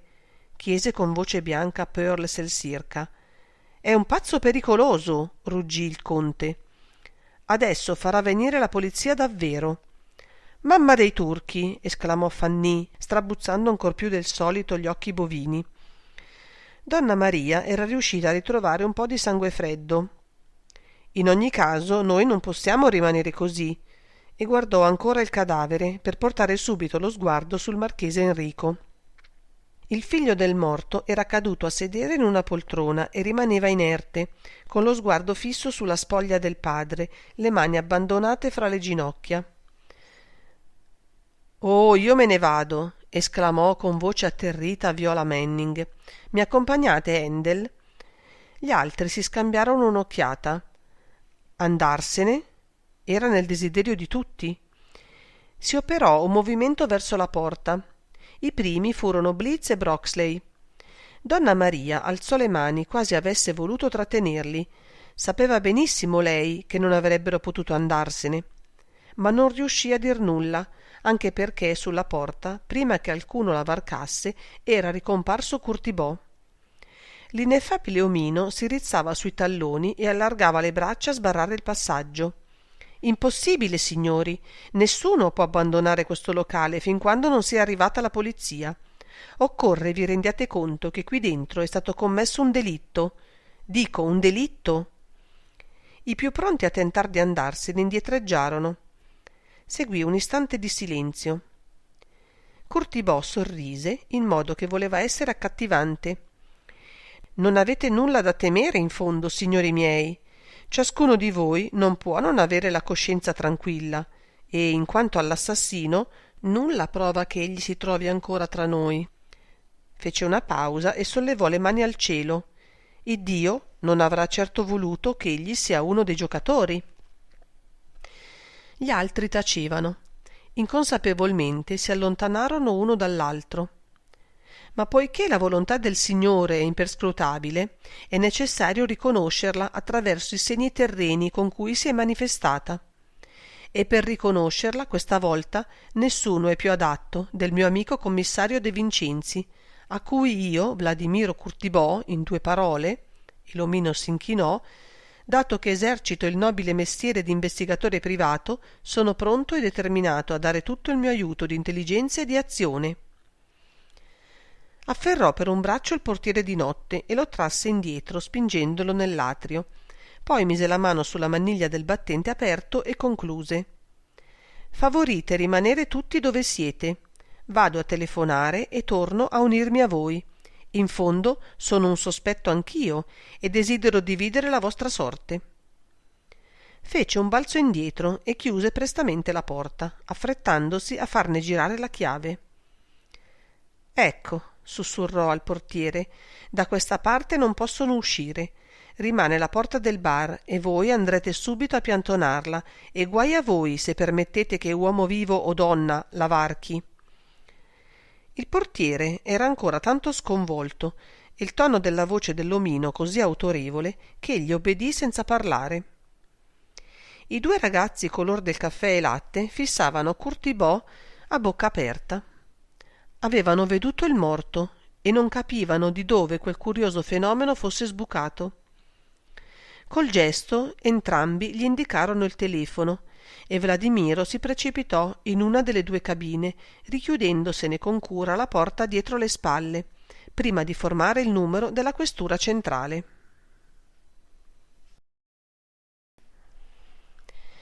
Parte terza. La fialetta. 1. Tutti udirono distintamente il rumore della chiave che girava nella serratura. Il conte Merani ebbe un gesto di furore. Donna Maria sospirò. «Ah, presi come topi!» e Viola Manning rise istericamente. Anthony Blitz si diresse alla porta del bar. Di fianco ad essa, appoggiata alla parete, con la testa che toccava quasi la cornice dorata del grande orologio antico, stava immobile Luciano. La sua giacca bianca spiccava stranamente contro il damasco verde scuro della parete. Il magro e nero americano si fermò. Il barman lo guardava e Blitz ebbe l'impressione che avesse sorpreso il suo proposito di fuggire per la porta del corridoio. Affettando indifferenza, nascondendo lo sguardo sotto il corrugare delle folte sopracciglia di carbone, girò su se stesso e tornò indietro. Gli altri si erano disseminati per la sala, il più possibile lontani dal cadavere. Rimanevano in piedi, perplessi, attendendo che il destino si compisse. A ognuno di essi il destino appariva in quel momento sotto la specie di un cadavere e di un omino con una cravatta cremisina. L'incubo, per quelle 15 persone, cominciava. Tale era il silenzio che si udiva distintamente a ogni secondo lo scatto metallico dell'orologio. La prima a reagire fu Pearl Selcirca. «Ebbene? Davvero si direbbe che siamo le statue di cera di un museo di orrori?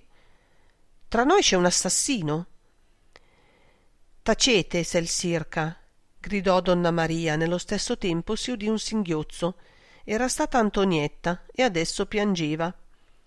Donna Maria le corse accanto, l'afferrò per le braccia, la scosse. «Sciocca! Sciocca!» e l'obbligò a sedere in una poltrona presso alla grande tavola di quercia in mezzo alla stanza. «Che cosa c'entri tu che piangi?» Antonietta cercò di soffocare i singhiozzi e si asciugò le lacrime. Il fazzoletto le tolse anche il rossetto dalle guance, ma non fece scomparire le righe nere e sottili del rimmel che le lacrime avevano disciolto. «Oh, come siete sensibili!» Pearl rideva. Era un riso isterico anche il suo, per quanto avesse un fresco suono squillante. Dal fondo della sala, presso alla porta di dove egli non si era mosso dall'uscita di Curtibò, Ottaviano Merani la fissava con uno strano sguardo penetrante. Poi lo sguardo del conte si distolse dalla donna e si fermò su Enrico Acrisles, che stava sempre seduto, con gli occhi fissi sul cadavere. Credete davvero che Chrysler sia morto? Proruppe ancora Pearl. Ah, è uno dei suoi scherzi questo. Vedrete che tra poco si alzerà e ci coprirà di insulti. Oh, fece Fabius Pigeon, col viso convulsamente contratto e quasi cercasse uno scampo. Corse nell'angolo opposto a quello della porta dell'atrio e cadde in una poltrona appoggiata contro il muro. Chi si trovava accanto a Selcirca se ne allontanò. Fanny Grolli aveva afferrato per un braccio Viola Manning e le si stringeva addosso. Lei, nera e grossa e più che mai sciammanata, formava uno strano contrasto con la tedesca, bionda d'oro, così rosea e bianca, col corpo dalle curve solide e voluttuose, modellato in un abito di gros nero a fiorami che era tutto uno scintillio di gioielli alle orecchie, al petto, alle dita. Sempre allacciate, le due donne finirono anch'esse nell'angolo estremo e sedettero in un divano accanto alla poltrona di Pigeon. Dietro la poltrona, in cui si teneva in uno stato di inerzia quasi sonnambolica Enrico Acrisles, in piedi contro uno dei grandi caminetti spenti che si facevano fronte, uno per ognuno delle due lunghe pareti parallele, appoggiato col gomito al marmo, il baronetto Handel, ricaduto oramai nel suo languore, guardava attorno a sé con indifferenza. Marga ebbe un gesto di decisione. Non si può far altro che aspettare, e andò a sedere sul divano presso alla porta dell'atrio. Romilde Veronelli, come un'occhetta impaurita e starnazzante, le corse accanto. Ottaviano diede un'occhiata alla moglie, poi si diresse risolutamente verso Enrico Acrisles. Acrisles, vostro padre è morto, e quel ridicolo gnomo, che deve essere davvero un detective per aver fatto quello che ha fatto, è andato a telefonare alla questura. Occorre agire.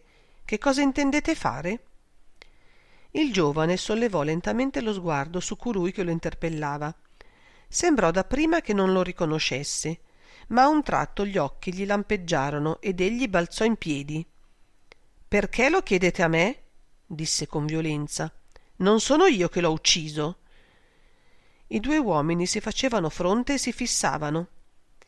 Tutti, improvvisamente distolti dal proprio intimo terrore, si erano volti verso di loro e tacevano. Gli scatti dell'orologio tornarono a farsi udire. Dopo qualche secondo che sembrò interminabile, il conte alzò le spalle. «Io non credo neppure che lo abbiano ucciso. Chi volete che lo abbia fatto?» E ritornò sui suoi passi, andando a mettersi accanto al divano dove stava seduta sua moglie. Enrico Acrisles lo seguì con lo sguardo. Respirava precipitosamente ed era scosso da un tremito. «Nessuno lo ha ucciso e lui non è morto», ripeté la voce acuta e lacerante di Pearl Selcirca. «Sarà lui che ci ucciderà quando gli piacerà di alzarsi». Enrico si volse verso la donna ed ebbe un gesto d'ira, ma subito si dominò e lentamente si diresse verso di lei. Quando le fu vicino, le mise una mano sul braccio e le parlò con voce ferma ma dolce. «Pearl, calmatevi. Sono io che vi chiedo di calmarvi. Mio padre è morto e tutto è finito». Gli occhi neri di Pearl ebbero un lampo. «Fosse vero», mormorò.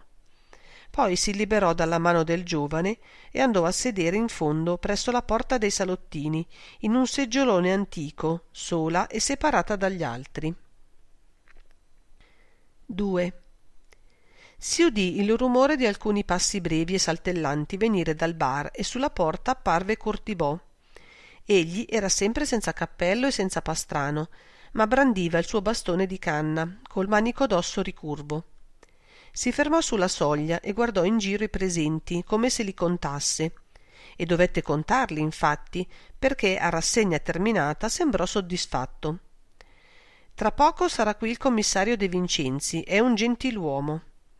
Avanzò di qualche passo e poi si fermò. Si era messo in modo da poter guardare tutti in volto. Soltanto Luciano gli era dietro le spalle. «È necessario, signori, ch'io vi parli. Credo di far l'interesse vostro esponendovi la situazione con brutale chiarezza. Molti di voi, soprattutto le signore, possono non averla compresa. Fece una pausa e guardò l'orologio che segnava adesso 1 ora e 10 minuti. Calcolo che per arrivar qui da San Fedele al mio amico De Vincenzi occorrerà almeno un quarto d'ora, dato che gli ho detto di non affrettarsi e di venire con un medico. Abbiamo il tempo di dirci le cose essenziali.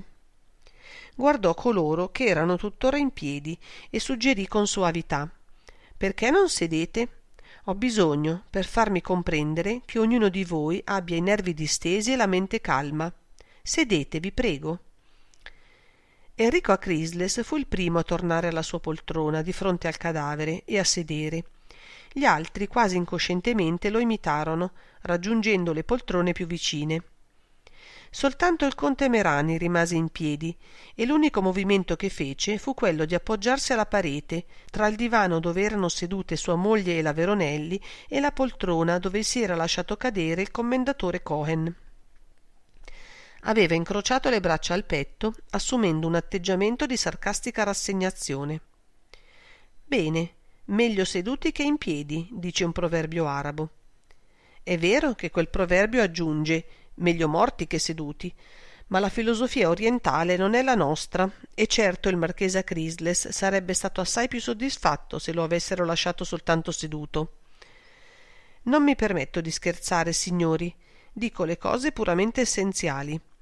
Ho voluto ripetere e ribadire che il cadavere che tutti noi purtroppo vediamo non è il cadavere di un suicida o di un infortunato, è il cadavere di un assassinato». Col gesto di un direttore d'orchestra alzò il bastone per prevenire ogni protesta e per imporre il silenzio. «Ascoltatemi. Desidero dimostrarvi la verità della mia affermazione. Basta guardare il corpo di quel disgraziato per convincersi che egli è morto per aver ingerito un veleno.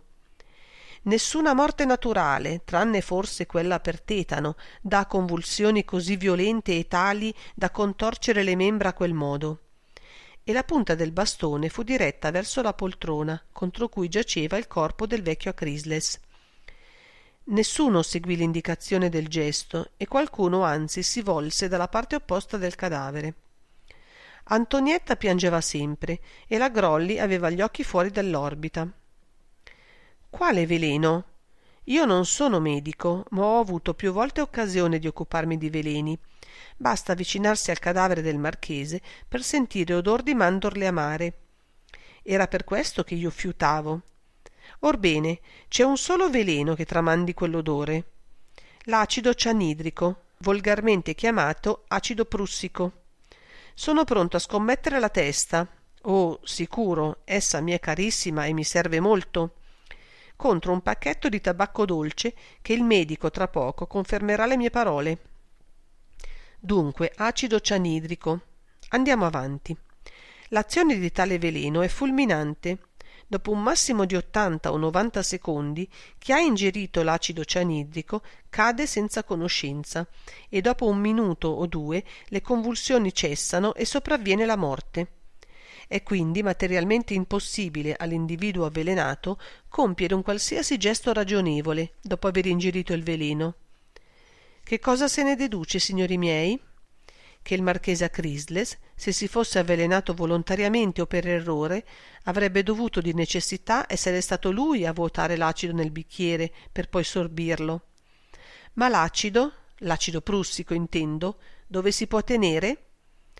Ve lo ripeterà il medico e intanto ve lo dico io, soltanto in una fialetta di vetro giallo o nero, che il liquido incolore del nitrite formico, parlo ancora dell'acido prussico, è sensibilissimo alla luce, così come è solubilissimo nell'acqua o nell'alcol. Dunque?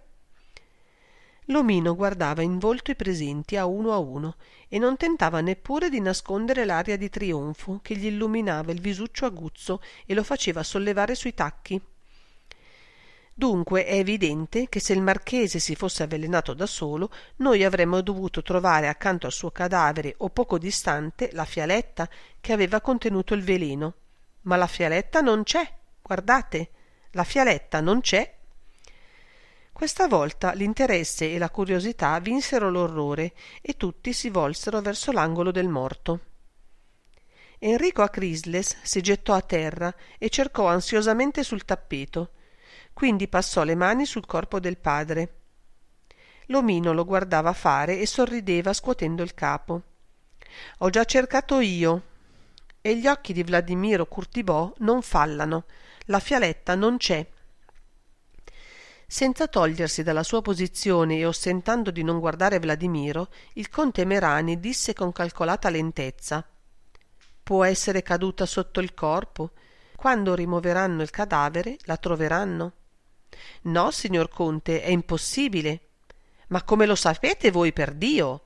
gridò Ottaviano con uno scatto furibondo. «C'è da pensare che siate stato voi». «No, signor conte», ripeté l'omino con soavità, senza cessare dal sorridere. «Io ne sono sicuro, soltanto perché ho già trovato la fialetta che conteneva il veleno, e l'ho trovata in un luogo dove sarebbe stato assolutamente impossibile al suicida di andarla a mettere, anche se avesse voluto compiere il gesto inconcepibile di versare il veleno, alzarsi dalla poltrona, nascondere la fialetta, per poi tornare a sedere e bere la miscela». «Dove l'avete trovata, dunque? Mostratecela». E Ottaviano fece un passo minaccioso verso Curtibò. L'omino scosse il capo, tendendo il bastone innanzi a sé per difesa. «Non ancora. Non l'ho tolta da dove si trova. Sarebbe stato troppo pericoloso e avrebbe complicato la situazione. Tra poco la indicherò al commissario De Vincenzi e sarà lui che ve la mostrerà. Se riterrà necessario, farlo subito». 3. «Chiacchiere», esclamò il conte Merani, ma evidentemente la sua baldanza aggressiva era caduta, perché tornò ad accasciarsi fra la poltrona e il divano di fianco alla moglie. Curtibò abbassò il bastone e si girò di 3/4, riprendendo a guardare gli altri. «Quanto vi ho detto dimostra che ci troviamo in presenza di un assassinio. È doloroso, ma è così, e dimostra anche che la prima supposizione da farsi è che ad assassinare il marchese Acrisles sia stato uno di noi». Un mormorio sordo si sollevò, ma fu breve. Tutti fissarono Vladimiro, attendendo. «Quale veste ho io per accusare? Nessuna. Non accuso, prevengo. Uomo o donna prevenuto con quel che segue». Abbassò il capo e prese a fissarsi la punta delle scarpe.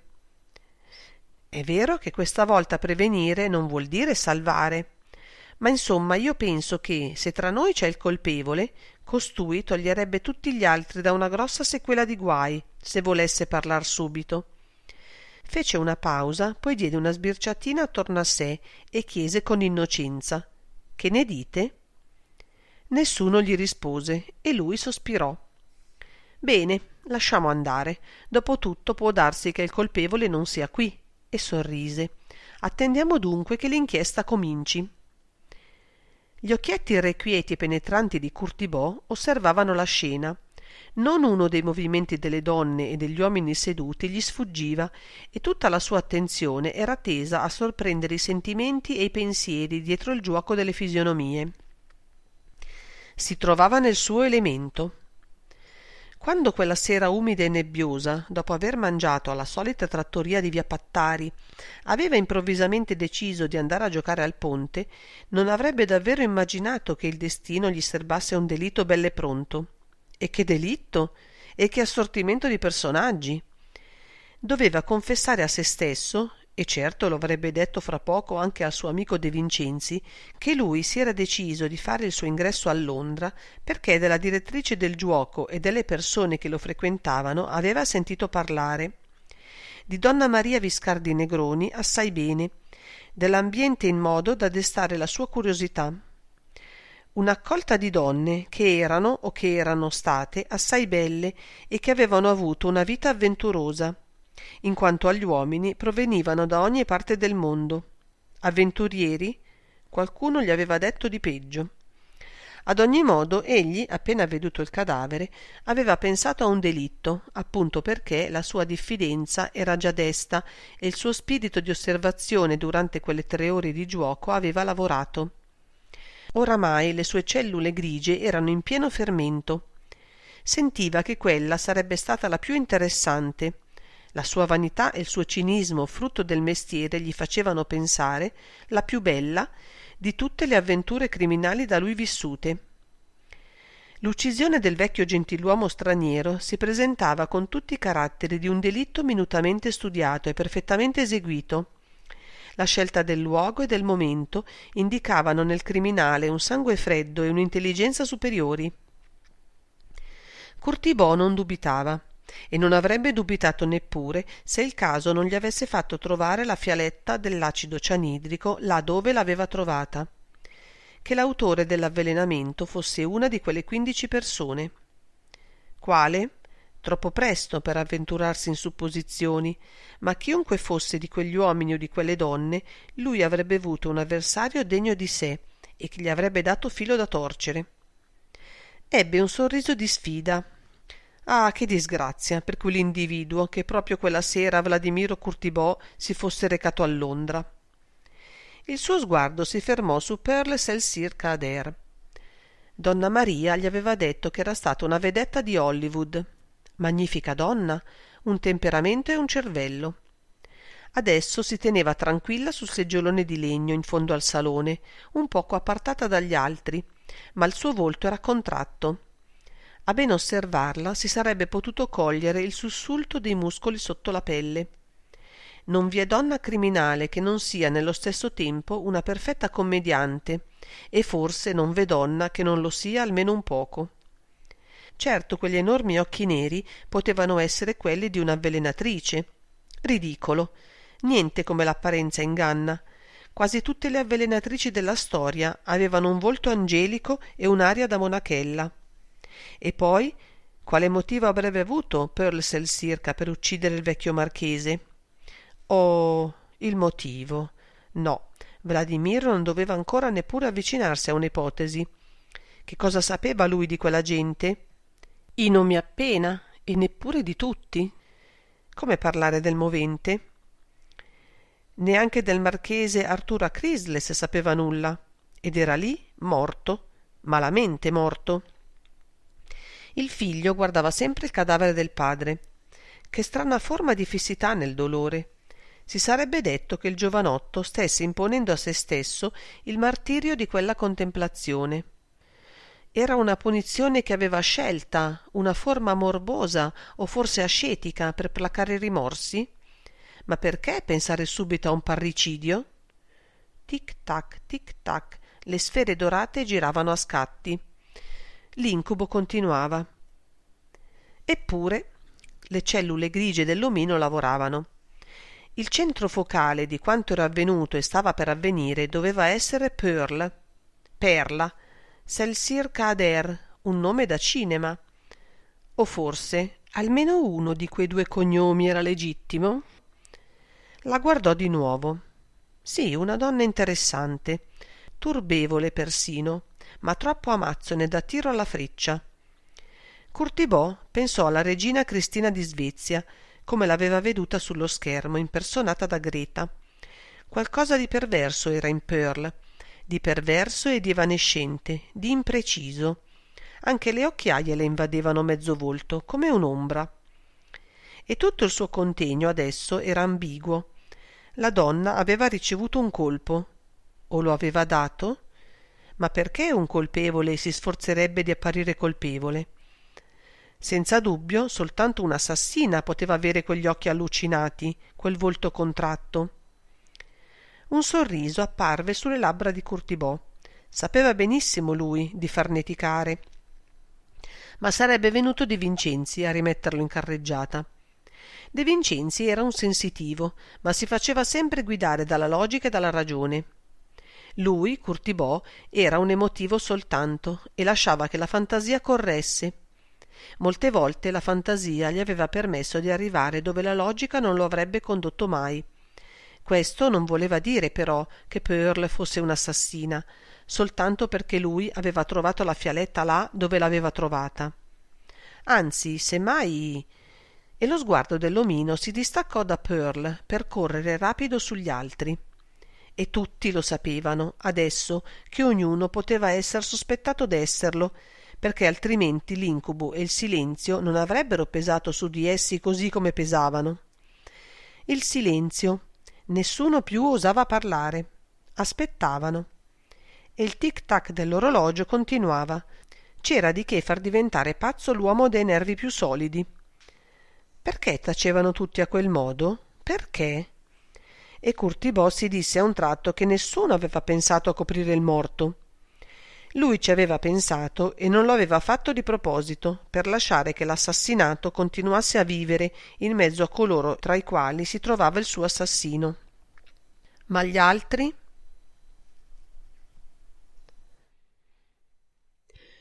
Parte quarta. Inchiesta. 1. I passi nell'atrio si udirono sonori, pesanti. Fu anzi un vero scalpiccio. Nel salone tutti sussultarono. Qualcuno fremette. Ognuno, al modo che poteva, impallidì.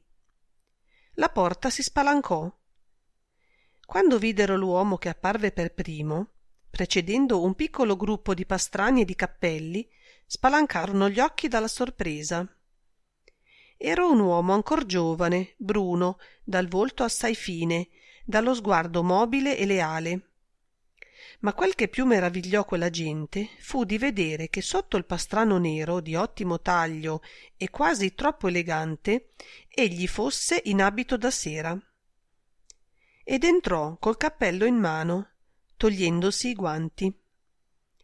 Curtibò gli corse incontro. «Buonasera, commissario!» De Vincenzi gli fece appena un cenno di saluto e subito girò lo sguardo attorno, come per prendere possesso del luogo e delle persone. «Mi direte poi, Curtibò. Adesso desidero vedere». «Questo è da vedere, commissario». E l'omino tese il bastone verso il cadavere. «E tutti questi signori sono da vedere e da ascoltare». L'uomo, ancora giovane e così inaspettatamente corretto ed elegante, guardò il cadavere. Quindi si volse al gruppo di coloro che lo avevano accompagnato e che si erano fermati sulla soglia. «Dottore?» chiamò. Ad avanzare fu un signore con un pastrano grigio troppo chiaro e con una busta di pelle sotto il braccio, troppo nera al contrasto.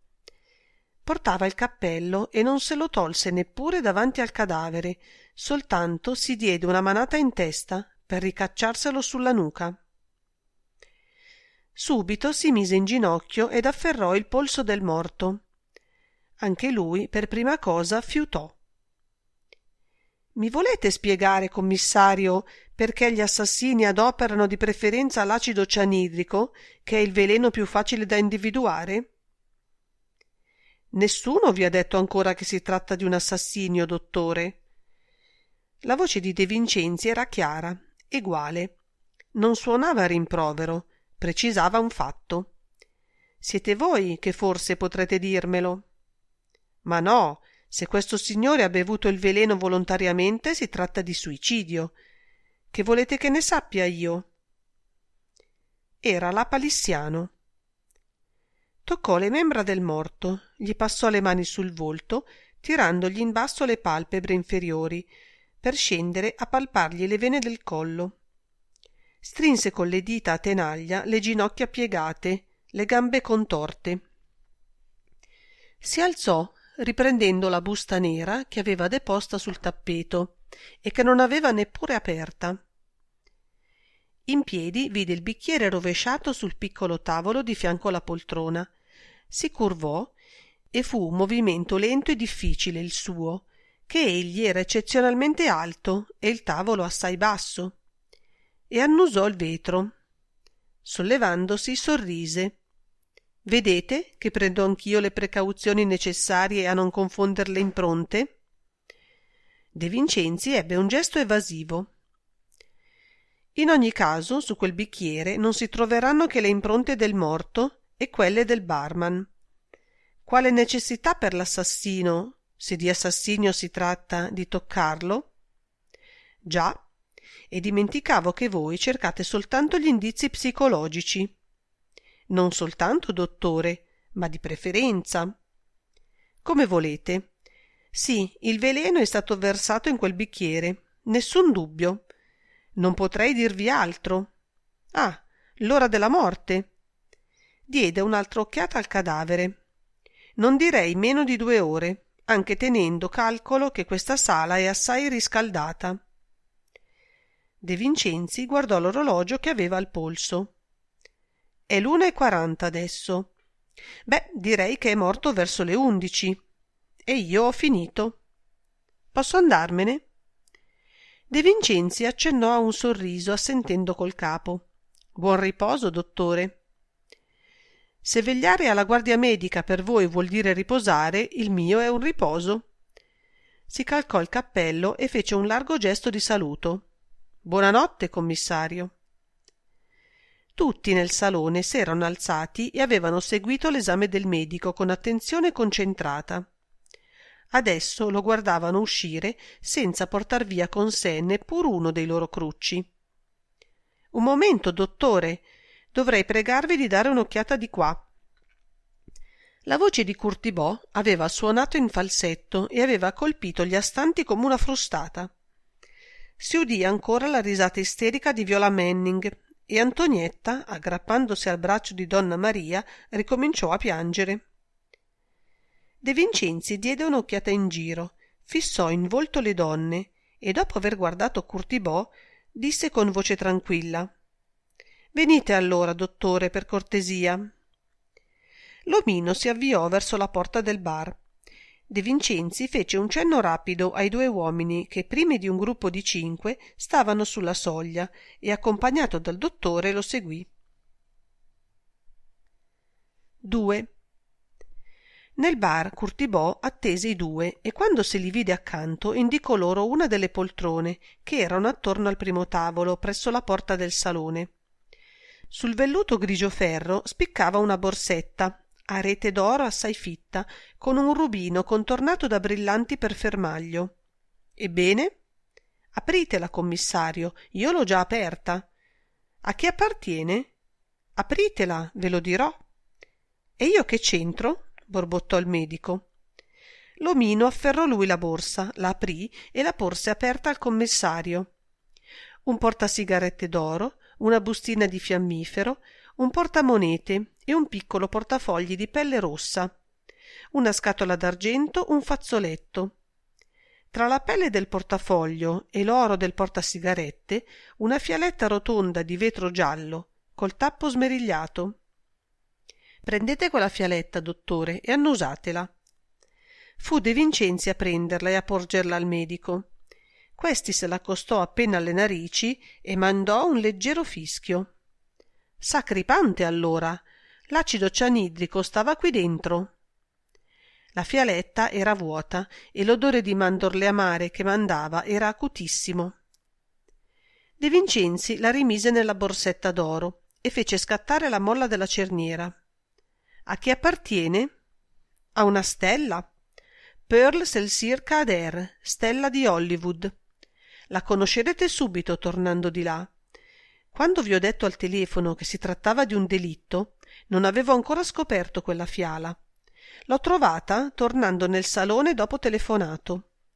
Ho voluto passare da quella porta che conduce nell'atrio attraverso un corridoio. E indicò la porta vetri in fondo al bar. Passando qui ho veduto la borsetta che Pearl Selsyr aveva certo dimenticato nell'ansia di correre di là al grido mandato da donna Maria, e non so quale diavolo o quale angelo mi ha suggerito di aprirla. Ecco. De Vincenzi lo guardò qualche istante, poi si mise la borsa nella tasca del pastrano. Come mai vi siete trovato qui stasera, Curtibò?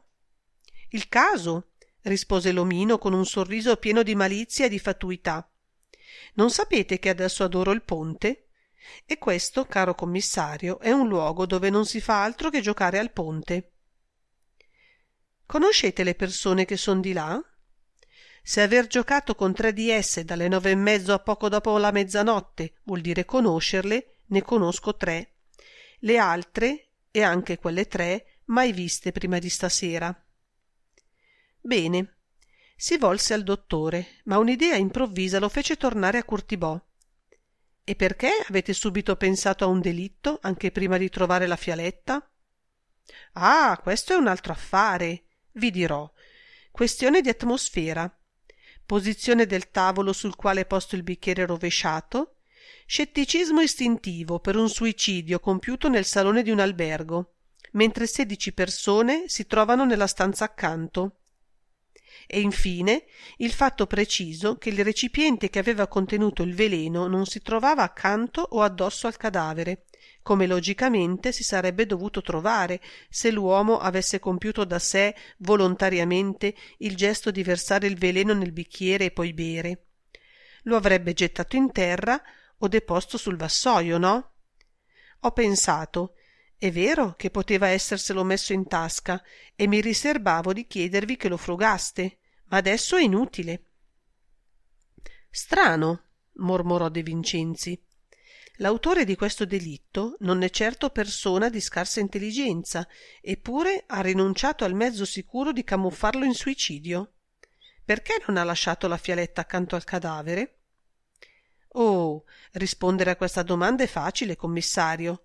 Pensate che il marchese Crisles stava seduto nella poltrona e leggeva o sonnecchiava. Avete veduto? La spalliera di quella poltrona, come delle altre, è tanto alta da nascondere completamente la persona che vi siede. Allo stesso modo, chi vi è seduto non può vedere dietro di sé. Il tavolo col bicchiere era un po' indietro, quasi nascosto dalla spalliera. L'assassino si è avvicinato alla poltrona senza farsi udire. Coi tappeti che ci sono è facile. Ha versato il veleno nel bicchiere, verosimilmente pieno di whisky, ve lo dirà il barman, e se n'è andato. Come volete che corresse il rischio di gettare la fiala se il marchese era ancora vivo? Ma non c'è neppure da pensare che sia stato tanto idiota da rimettersela nella propria borsetta. Oh no, a meno che... Ma non vi sembra troppo presto per avventurarci nelle ipotesi? De Vincenzi pensava che era il suo destino oramai di trovarsi fra i piedi Curtibò a ogni delitto misterioso, e non malediceva il destino, in fondo, perché quel buffo esemplare della razza umana gli era simpatico e lui sapeva apprezzarlo in tutto il suo valore. 3. Oh, dovrebbero chiudergli gli occhi. E Fanny Grolli si fece il segno della croce. Adesso tutti erano alzati e formavano gruppo contro il grande tavolo di quercia. De Vincenzi, che osservava il cadavere, si volse. La direttrice del giuoco, per favore. Donna Maria si agitò e fece un passo avanti. Sono io, balbettò. Sembrava più che mai un topolino bianco spaventato. Conoscevate bene il marchese Crisles? C'è suo figlio? Rispose donna Maria, indicando con un movimento della testa Enrico, che era l'ultimo del gruppo, verso la poltrona dalla quale si era alzato. De Vincenzi gli fece un leggero inchino col capo. Tutta la mia simpatia per la disgrazia che vi ha colpito. È una dura prova, ma dovrò interrogarvi. Dovrò interrogare tutti voi, signori. Nessuno potrà uscire di qui finché non lo abbia fatto. Il gruppo si agitò. Il conte Merani intervenne. Sono il conte Ottaviano Merani. Si volse e pose la mano sul braccio di Marga. E questa è mia moglie. Tutto quello che è avvenuto è molto spiacevole, voglio dire molto doloroso, ma né mia moglie né io c'entriamo. Si interruppe, poiché De Vincenzi lo ascoltava scrutandolo e non aveva fatto alcun cenno per incoraggiarlo. Sono le 2, riprese il conte, alzando la voce con violenza. Credo che non abbiate il diritto di tenerci qui tutta la notte. Rimandate gli interrogatori a domattina. De Vincenzi scosse la testa. Mi dispiace, ma non è possibile. È un abuso, gridò il conte acceso in volto. Non credo. E gli volse le spalle, tornando a guardare il cadavere. Cruni! Chiamò diretto verso la porta, dalla soglia della quale gli agenti venuti con lui non si erano mossi. Avanzò un uomo basso, tarchiato, con un volto rude ed espressivo, da buon cane di guardia. Dottore? Fatti dare un lenzuolo dal portiere, che lo prende in una camera o dove vuole, e copre il cadavere. Fece un giro su se stesso e fronteggiò il gruppo. È stato commesso un delitto, lo sapete. La giustizia deve seguire il suo corso. Adesso interrogherò tutte le persone presenti. Cercherò di farlo rapidamente. Favorite sedere. Qualcuno si allontanò verso i divani e le poltrone. La Grolli ripeté con voce stranamente rauca, sbarrando gli occhi immensi addosso al commissario. Ma dovrete chiuderli gli occhi?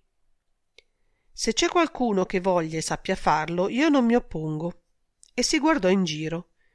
Nessuno si offrì. Oh, si lamentò la grossa donna e si coprì il volto con le mani. Lo farà il dottore quando sarà mattina, concluse De Vincenzi, e non disse che alla mattina il dottore avrebbe invece sezionato il cadavere per l'autopsia. Tornava il maresciallo Cruni con un lenzuolo. De Vincenzi lo aiutò a coprire il cadavere. Anche la poltrona e parte del tappeto scomparvero sotto il lenzuolo bianco, che era vastissimo. Cominciamo. E si diresse verso il bar. Cruni, fatti dire il nome di tutte le persone presenti, con le loro generalità, e portami subito l'elenco. L'omino gli trotterellò dietro, agitando il bastone che non aveva deposto.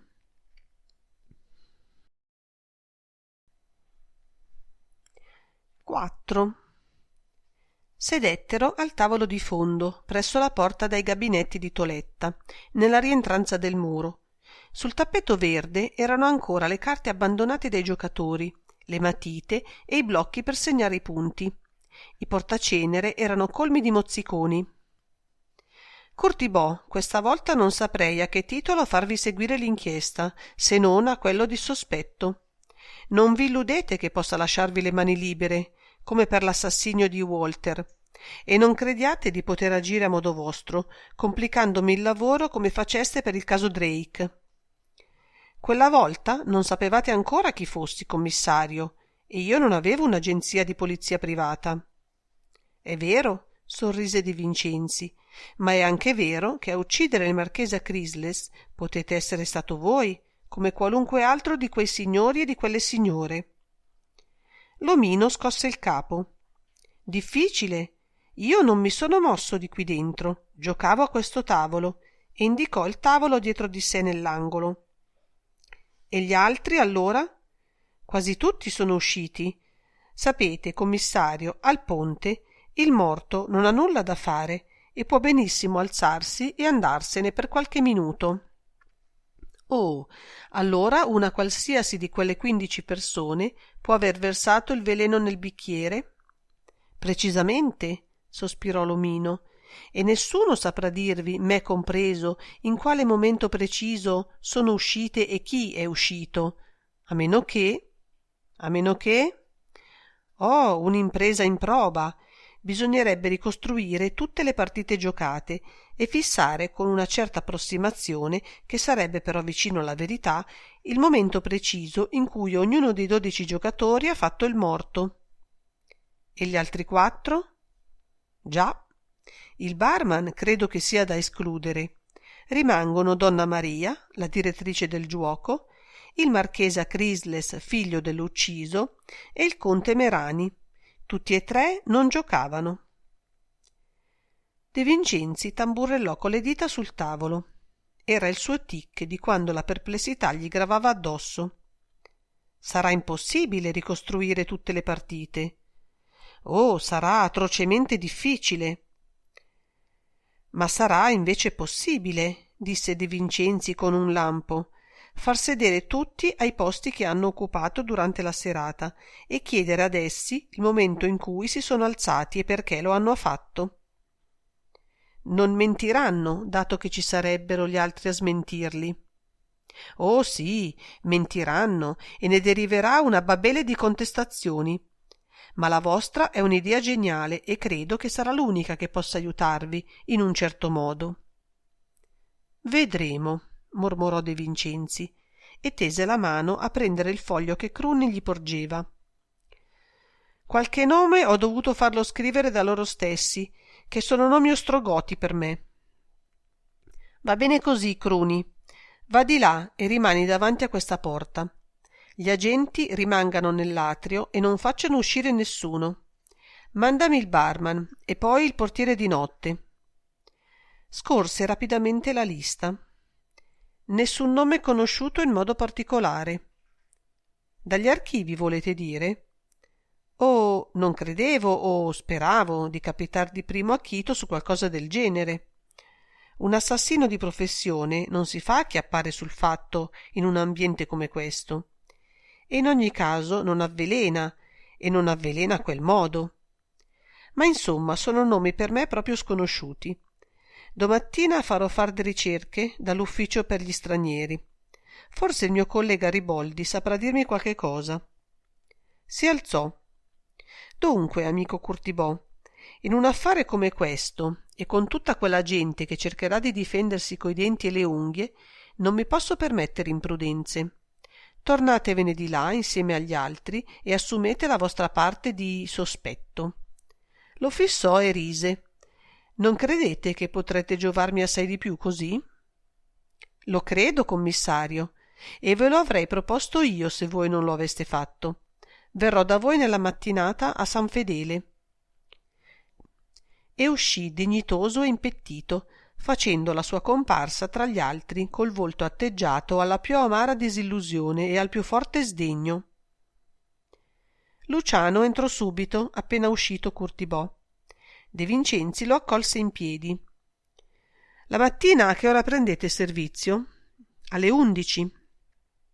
La domanda inaspettata lo aveva evidentemente sorpreso e adesso osservava con diffidenza quel signore così per bene, che poteva benissimo essere uno dei suoi clienti abituali, piuttosto che un commissario di polizia. De Vincenzi si tolse il pastrano e lo depose su di una poltrona col cappello e i guanti, poi raccolse le carte da giuoco sparse sul tavolo e cominciò a mescolarle. Rimaneva sempre in piedi e ostentava di non guardare il barman. E dalle 11 non uscite di qui dentro che alla notte? Alle 13 vado a mangiare e sono libero fino alle 15, ma di solito non esco dall'albergo. De Vincenzi allineava ora le carte sul tavolo per un solitario. Volse il capo e diede un'occhiata all'uomo. Ancora giovane, Luciano aveva il volto magro e tirato, la pelle pallida, gli occhi arrossati. Star rinchiusi qui dentro non è igienico. È un mestieraccio il vostro, quasi quanto il mio. Aveva di nuovo rivolto la sua attenzione alle carte. Avrete imparato il ponte anche voi, no? A che ora cominciano? Alle 16:30. Smettono alle 20 per riprendere alle 21:30. Vi danno molto da fare?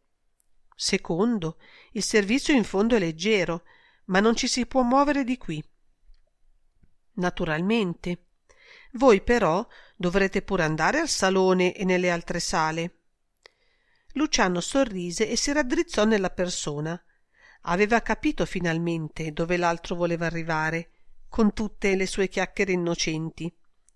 Questa sera c'erano giocatori soltanto qui e il salone non mi ha dato lavoro.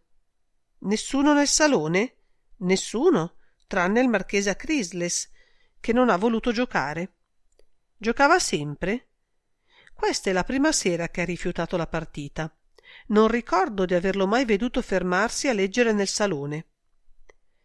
De Vincenzi passò le mani sulle carte allineate mescolandole. Non viene. E sorridendo si volse a fissare il barman negli occhi. Sapete perché questo solitario non è venuto, Luciano? Sì, signore, non è venuto perché voi avete messo le carte in fila senza una regola. Non ho mai veduto fare solitari a quel modo. Infatti non era un solitario, ma voi siete osservatore e questo mi interessava di sapere. A che ora avete portato quel vassoio col bicchiere e il sifone al marchese Acrisles? Saranno state le 22. Come lo sapete? Oh, non lo so, perché mi capita di rado di guardare l'orologio prima che sia mezzanotte suonata, ma posso dirvelo perché il marchese è venuto alle 21:30. Solo? Con suo figlio? Continuate. e io ho potuto servire tutti i tavoli da giuoco prima che lui mi chiamasse per ordinarmi il whisky. Sì, credo di non sbagliare, saranno state le 10. Il marchese veniva tutti i giorni? Il pomeriggio sempre, la sera quasi sempre.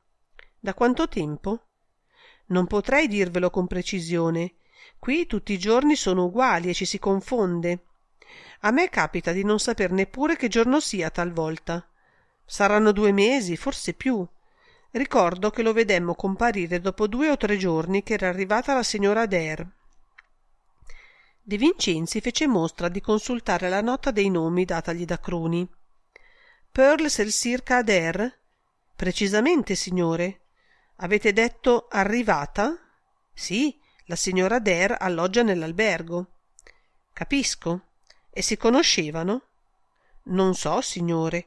Assai spesso li ho veduti parlare assieme, ma questo naturalmente capita a tutti coloro che vengono qui. Quando non giuocano, conversano. E il figlio del marchese? Il signor Enrico veniva a giocare anche prima che ci venisse il padre. De Vincenzi batté la mano sulla spalla di Luciano. Siete un uomo intelligente, Luciano, e pieno di prudenza, doti necessarie a un buon barman. Credo che oggi, dopo le 11, verrò a prendere l'aperitivo qui, per conversare un poco con voi, tranquillamente. Adesso andatevene di là e mandatemi il portiere di notte. Luciano s'inchinò e uscì. Se gli avessero detto che esisteva un commissario di polizia fatto a quel modo, non lo avrebbe di certo creduto. In quanto a De Vincenzi, aveva fissato alcuni punti essenziali dentro di sé, e tra gli altri questo. Se anche Luciano avesse veduto l'assassino versare il veleno nel bicchiere, non lo avrebbe detto. E non lo avrebbe detto perché lui era felicissimo che il vecchio marchese Crisles fosse morto. Il portiere di notte aveva la testa rasata con la macchinetta a zero e gli occhi neri come 2 carboni in un volto magro e tutto rughe. 2 sole cose desidero che voi mi diciate, ma voglio che mi diciate la verità. E De Vincenzi lo fissava in volto. Fece per tutta risposta l'uomo. Prima, potete assicurare con giuramento che nessun estraneo, nessuno, voglio dire, che non sia una di quelle 16 persone raccolte ora di là, ha varcato la porta del salone dopo le 21:30 di questa sera? L'uomo batté le palpebre e inconsciamente strinse i pugni. Doveva essere il suo modo di esercitare la memoria. Finalmente assentì con forza. Sì, ne sono sicuro. Questa sera non è entrato nessuno nel salone. Bene, credo sia inutile che io interroghi subito i 2 ragazzi al riguardo, non è vero? Oh, quei 2? Scosse il capo. Certo, non aveva alcuna stima dei 2 efebi con l'uniforme color del caffè latte. Seconda. Chi avete veduto uscire dalla porta del salone dopo le 21:30? Tutti. Che cosa volete dire? Che ne sono usciti tanti per venire al telefono? Lo fanno sempre, è una processione. Ah, fece De Vincenzi. Pressappoco era quello che gli aveva detto Curtibò. Ognuna di quelle 16 persone, tranne naturalmente l'omino, il quale affermava di non essersi allontanato dal tavolo e alla cui colpevolezza De Vincenzi non avrebbe comunque mai creduto, poteva avere avvelenato il marchese Crisles. Capisco. Ma se io vi chiedo di andarvene al vostro banco, di concentrarvi e di scrivermi i nomi di tutti coloro che avete veduto uscire dal giuoco e recarsi al telefono questa sera, credete di potervi riuscire? Proverò, ma non garantisco di non sbagliare. Sarebbe più facile che vi dicessi chi non è uscito, e per farlo dovrei vedermeli tutti dinanzi. Sì, proveremo anche questo, ma intanto tentate di farmi l'elenco che vi ho chiesto e cercate di indicare l'ora approssimativa in cui sono usciti. L'uomo si allontanò senza dir nulla. Di poche parole, sempre, il compito affidatogli lo aveva ammutolito del tutto. Rimasto solo, De Vincenzi trasse dalla tasca del pastrano la borsetta d'oro di Pearl Circa Adair. e andò a rimetterla sulla poltrona di dove l'aveva presa, cercando di nasconderla il più possibile fra il cuscino e la spalliera. Poi si affacciò alla porta del salone. Tutti si volsero a guardarlo. Ancora 2 o 3 persone da interrogare separatamente, quindi vi chiamerò tutti nel bar per pregarvi di riprendere i posti che avete occupati tutta la sera. È necessario. Non lasciò loro il tempo di rendersi conto di quanto aveva detto e chiamò: «Marchese Enrico Acrisles, volete favorire?» Enrico si alzò e attraversò il salone a passi lunghi, tenendo la schiena curva e il capo un poco reclinato sulla spalla sinistra. «Cammina come suo padre», mormorò abbastanza distintamente Pearl Selsirca, e tutti la videro rabbrividire. 5. De Vincenzi diede un colpo alla spalliera di una poltrona per volgerla in modo che ne fronteggiasse un'altra. Sedette e indicò col gesto ad Enrico Acrisles la poltrona che aveva preparata per lui. Il giovane vi si lasciò cadere e accavallò le lunghe gambe. Diede un'occhiata attorno a sé, pose le mani sui braccioli e si abbandonò contro la spalliera come stremato. E doveva esserlo in realtà. Dopo qualche istante di silenzio disse lentamente: «Perdonatemi, ma avrei bisogno di trovarmi solo. Soltanto la solitudine e l'isolamento potrebbero non farmi pensare». «Capisco, ma forse una visione non vi abbandonerebbe. Avete fatto male a fissare tanto intensamente il cadavere di vostro padre. Era necessario. Soltanto a quel modo egli avrebbe potuto svelarmi il segreto della sua morte». De Vincenzi non gli chiese se il segreto gli fosse stato svelato. Quel giovanotto dal volto cadaverico aveva uno sguardo febbrile che occorreva far spegnere prima di poterlo interrogare ragionevolmente. «Appena potrò, mi imbarcherò sul Panfilio, che abbiamo a Genova, e mi metterò a navigare senza meta. L'oceano è un amico che non ci rivolge domande e che non si interessa alla nostra sorte. Se si arriva alla meta, bene, se non si arriva, vuol dire che egli ci ha accolti per sempre». Parlava dell'oceano o della vita? Della vita, assai probabilmente. Qualcosa si era spezzato in lui quella sera ed egli pensava che di arrivare alla meta non valesse più la pena. Ma era possibile che la morte del padre avesse schiantato tutte le molle di quel corpo, i centri di comando della sua volontà? «Avete un Panfilio, marchesa Acrisles?» «Naturalmente. Mio padre…» Si morse le labbra a sangue. «Era molto ricco». «Acrisles è un nome greco. Mio padre era nato a Larissa in Tessaglia. Emigrò in America da bimbo ed è stato naturalizzato americano. Io sono nato in California». «Da quanto tempo siete venuto in Europa?» «Da 6 mesi circa. Mio padre ha voluto lasciare Nuova York perché era determinato a non occuparsi più d'affari. Dopo un giro in Grecia ci siamo fermati a Milano. Mio padre intendeva stabilirvisi». «Non avete la mamma, marchese?» «È morta dandomi alla luce 28 anni fa». «E vostro padre non si era riammogliato?» «No, non credo. Perché mi chiedete questo?» Si era un poco irrigidito e le dita delle mani lunghe bianche nodose si contraevano sui bracciuoli. «È una domanda? Che volete? Procedo in questo affare come si cammina per la strada questa notte tra la nebbia. Faccio le domande che mi passano pel capo per cercare di orientarmi. Ma avete detto non credo. Se lo avesse fatto voi lo sapreste, no?» «Certo, ma non è con domande di tal genere che riuscirete a trovar la via, commissario». «Può darsi». Per qualche istante i 2 uomini tacquero. «Credete che vostro padre avesse qualche nemico qui a Milano?» «Evidentemente ne doveva avere almeno uno, se è vero che lo hanno ucciso. Siete sicuro che lo abbiano assassinato?» «Vi spieghereste meglio un suicidio voi?» Il giovane abbassò lo sguardo. Muoveva la gamba nervosamente. Il pantalone sembrava sventolare attorno a un bastone, tanto lui era magro. Non ho mai compreso mio padre e credo che mio padre non abbia mai compreso me.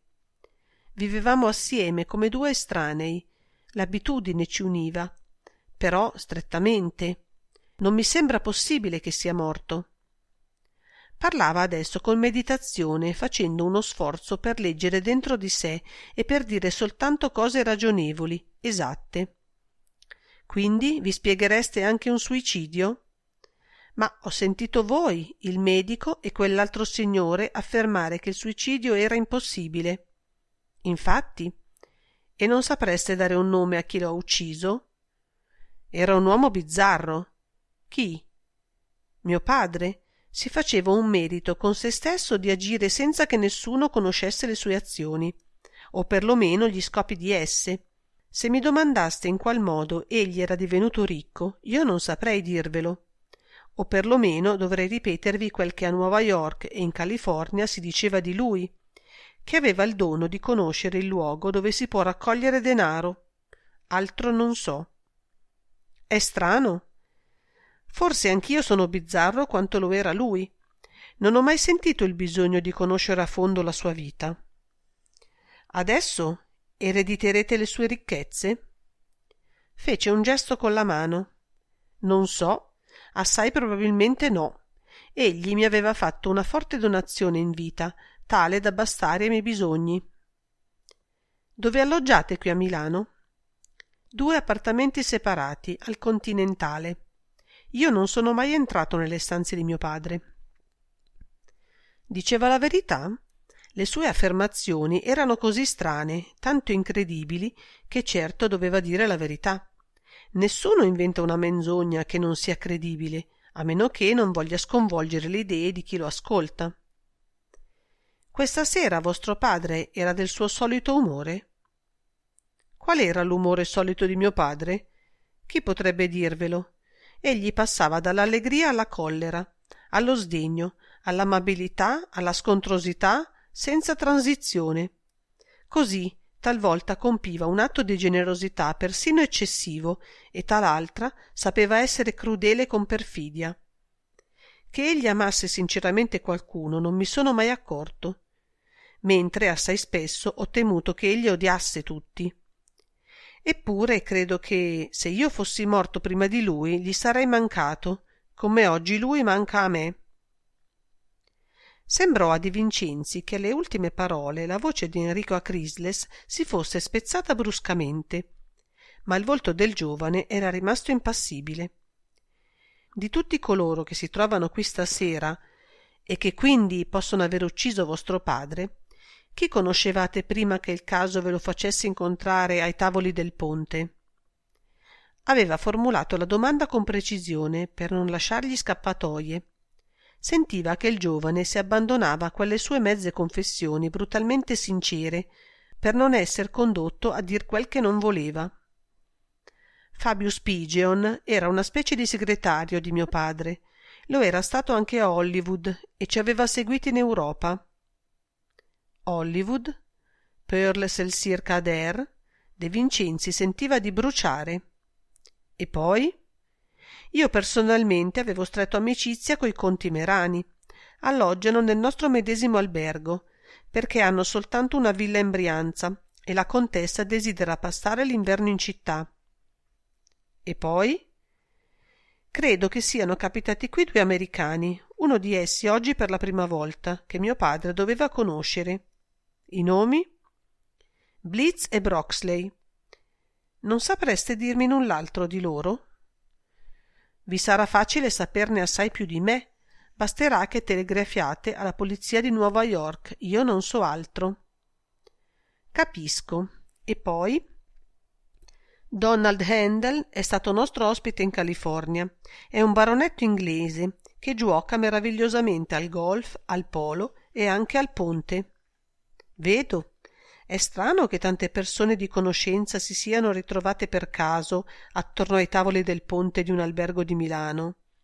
Dico che il caso mi sembra strano, perché sono tutte persone che provengono da ogni parte del mondo. Il caso, mormorò Acrisles e scosse la testa. Per questa notte basta, marchese. o perlomeno basta discorrere da soli. Domani parleremo ancora. Enrico Acrisles si alzò. Sembrava contrariato, come se la conversazione si fosse interrotta troppo bruscamente. Si inchinò e mosse verso la porta. Marchese? Commissario? Sapete perché vostro padre non abbia voluto giuocare questa sera? Una bizzarria? O forse era veramente stanco? Vi siete mai allontanato dalla tavola da giuoco? Io questa sera non giocavo. Ah, perché? Non eravamo in numero per fare un quarto tavolo. E allora volete dirmi se siete mai andato nel salone durante il giuoco e se vi siete avvicinato a vostro padre? Sono certamente uscito dal bar almeno 2 volte, anzi 2 volte soltanto, per andare a telefonare, ma non mi sono avvicinato a mio padre. Perché? La prima volta egli parlava col conte Merani. A che ora? Oh, assai presto nella serata, forse prima delle 10. E la seconda volta? Sono passato in fretta perché avevo urgenza di telefonare e vi confesso non mi sono neppure ricordato che mio padre fosse lì. Sapete? La spalliera della poltrona lo nascondeva completamente. Ho visto. E volete dirmi a chi avete telefonato e che ora era quando avete attraversato il salone la seconda volta? Ho telefonato tutte e 2 le volte a un mio amico per pregarlo di farmi da padrino in un duello. Alle 11:30 egli mi doveva dire se avevo trovato l'altro secondo. E lo aveva trovato? Sì. Grazie, Marchese. Tutto quello che non vi ho chiesto adesso ve lo chiederò domani.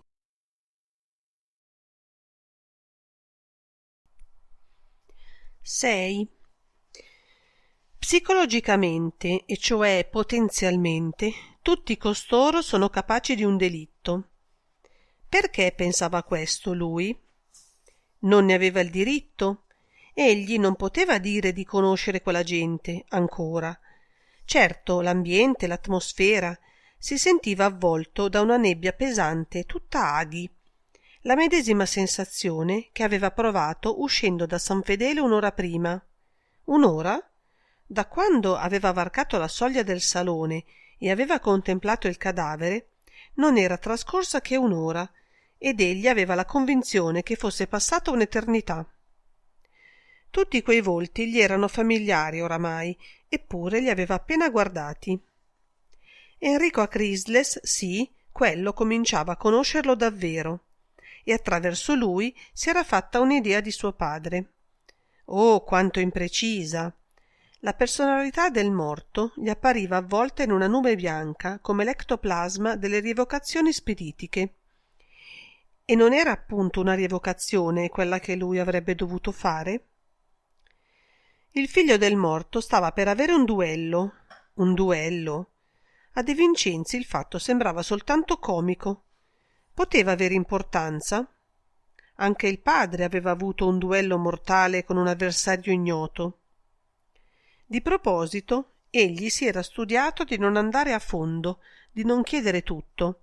Anzi, aveva taciuto proprio le domande essenziali, con Enrico Acrisles e col barman, perché desiderava che essi potessero sentirsi liberi, potessero agire senza diffidenza, quando tra poco li avrebbe chiamati con gli altri e avrebbe imposto loro una ripetizione di gesti e di parole. Ma adesso doveva interrogare Pearl Selsir Kader. Si alzò e si fece sull'uscio. Guardò soltanto l'orologio antico e sotto l'aquila lesse una data, numeri sottili, neri, circoscritti in un piccolo rettangolino bianco. 1568. Una data o un numero? Intanto diceva: «Prego la signora Selsir Kader di favorire», e si ritrasse. È noto che le donne criminali hanno maggior resistenza degli uomini. Pearl entrò nella maniera più semplice. Se De Vincenzi si fosse aspettato di vederle fare un'entrata teatrale, qualcosa del genere cinema, la sua attesa sarebbe stata delusa. Aveva varcato la soglia con rapidità. Si era diretta risolutamente verso la poltrona sulla quale poco prima stava sdraiato Enrico Acrisles e vi si era seduta. L'abito di velluto rosso era una fiamma e le manopole di brillanti ardevano. «Desiderate interrogarmi, commissario?» Una voce netta, senza incrinature. «Oh no, non è un interrogatorio il mio». «Chiamatelo come volete, il fatto rimane. Voi desiderate sapere che cosa io facessi nel momento in cui Arturo Crisles veniva ucciso. Potrei averlo ucciso io?» De Vincenzi accennò a un gesto di protesta. «Perché no? In un film che volevano farmi girare e che non feci, un detective scopriva la colpevole, risalendo alla sua terza generazione. Discendeva dalla marchesa de Brinvilliers. Anche lì si trattava di avvelenamento». Fece una pausa. Gli occhi, grandi, troppo grandi, neri, cerchiati, sorridevano di malizia. Poco prima sembrava un'allucinata. Come aveva fatto a trovare quella calma? Potreste risalire a tutte le generazioni degli Adair, non troverete alcuna avvelenatrice. E dei Selsirca? Selsirca era il nome di mio marito. Morto? Oh sì. Una impercettibile pausa, poi De Vincenzi chiese: «Perché? Perché lo avreste ucciso voi?» Gli occhi le lampeggiarono. Fu un vero guizzo di fuoco quello che le traversò le pupille. «Di chi parlate?» «Del marchese Crisles». «Ah!» Alzò le spalle e gettò indietro la testa. I capelli neri, lisci, separati sul cranio da una riga perfetta, avevano riflessi di rame. Troppo pronunciati gli zigomi. Poiché il silenzio durava, De Vincenzi ebbe tempo di chiedersi quanti anni avesse. A giudicare dalla freschezza delle carni, dall'agevolezza del corpo, si poteva pensare ai 30 anni, come ai 25, ma doveva averne di più. Quanti? Vedete, non bisogna fare affermazioni affrettate. Io non vi avevo chiesto se fosse stata voi a ucciderlo. Naturalmente. Ebbe uno scatto. Insomma, che volete sapere? Poche cose, signora. Una, tuttavia, mi interessa. A Hollywood avevate conosciuto il marchese Crisles? Ho lavorato nella sua casa. La Radio Pictures gli apparteneva. In che anno? Dal 32 al 35, credo. Man of Miracles è del 32 e Conflict del 35. Il primo e l'ultimo dei film girati da me per la Radio Pictures. Eravate quindi amica di Arturo Crisles? Era il padrone? E lasciata la Radio Pictures voi... Sono stata 2 anni con la Metro-Goldwyn. E poi? Poi? Nulla. Ho abbandonato il cinema. Ho trascorso 1 anno a Nuova York. Sono venuta in Italia. Perché? E perché no? È giusto. Avevate mantenuto relazioni di amicizia col marchese Crisles? A Nuova York ci siamo riveduti. E col figlio? Che c'entra? È una domanda. Sì, ho conosciuto Enrico Crisles a Hollywood e l'ho riveduto a Nuova York. Continuate. Pearl Selsirca rise. Un accenno, appena un accenno di alterazione nervosa nella risata, e le mani sui bracciuoli le tremavano un poco. Volete che continui a dirvi che ho seguito il vecchio Crisles in Europa, l'ho raggiunto a Milano, ho fatto in modo di trovarmi con lui qui dentro e l'ho ucciso? È questo che volete sapere? De Vincenzi scosse la testa. Non ho mai creduto che la vita sia semplice. E realmente sarebbe per me di una semplicità da paradiso terrestre se voi mi diceste tutto questo e se questa fosse la verità. Perciò vi chiedo soltanto di continuare nell'esposizione succinta di quelle che sono state le vostre relazioni col marchese Crisles. Nulle. Come? Dico che le nostre relazioni sono state nulle. Quando lui non ha più avuto bisogno di me, quando io non ho più avuto bisogno di lui, abbiamo vissuto ognuno per conto nostro sulla terra, fin quando è accaduto che io lo incontrassi qui dentro. Ci siamo riconosciuti e salutati, naturalmente. Abbiamo giocato assieme Era un giocatore pericoloso, subdolo, tutto inganni e trabocchetti, come nella vita. Questa sera lo hanno ucciso. Non lo piango, anche perché non credo ancora che sia morto. Che qualcuno sia riuscito a fargliela non mi sembra possibile. Tacque e incrociò le mani in grembo. Troppi brillanti, un fulgore eccessivo, per quanto le sue mani fossero lunghe, asciutte, nervose, mani da manopole precisamente. Ma quei braccialetti massicci, a greche, a losanghe, a fiori, erano troppi. Aveva una fortuna ai polsi, Pearl. Quindi, disse De Vincenzi con molta serietà, nettamente, calcolatamente, voi non avete null'altro da dirmi, mistress Selsirca? Neppure il modo adoperato da Arturo Crisles per giocare con voi? La donna si alzò, una fiamma, mandò indietro la poltrona con un colpo del ginocchio. Siete molto sottile, commissario. Io ho cercato di dominare i miei nervi, perché ho subito capito che voi lo eravate. Anche a Hollywood i poliziotti sono pericolosi quando girano in smoking. Finirete con lo scoprire tutto, o quasi tutto, ma io non ho avvelenato a Crisles e non l'ho ucciso, perché qualcuno lo aveva fatto prima di me. Si diresse verso la porta. De Vincenzi le fu accanto. Avete dimenticato la vostra borsetta? E gliela indicò. Lei la prese con indifferenza. Grazie, immagino che l'avrete aperta e che siate rimasto deluso nel non trovarvi né il veleno né la rivoltella. Volete darmela un momento, signora? De Vincenzi chiedeva con voce ferma, ma con molta cortesia, con un accento di scusa, anzi. Lei lo guardò un poco meravigliata, un poco ironica. Gli tese la borsa d'oro. Lui l'aprì, ne trasse la fialetta gialla, se la fece sparire nella tasca, le restituì la borsa. Che cosa avete preso, commissario? Un oggetto che con tutta probabilità non vi apparteneva, signora. Non importa per ora che voi sappiate che cosa fosse. Pearl Selsirca lo fissava con le sopracciglia rialzate e le mascelle contratte. Decisamente gli zigomi erano troppo pronunciati e troppo accesi adesso. De Vincenzi si ritrasse per lasciarla passare e le s'inchinò. Lei arrivò fin sulla soglia dell'uscio, poi si fermò, tornò indietro. Commissario, vi è mai accaduto di dover proteggere qualcuno? In qual modo? Fisicamente o moralmente? Fisicamente e moralmente nello stesso tempo. Non credo di averlo mai fatto. Allora vi sarebbe troppo difficile comprendere. Una fiamma nell'abito di velluto rosso, e questa volta sparì dalla porta nel salone.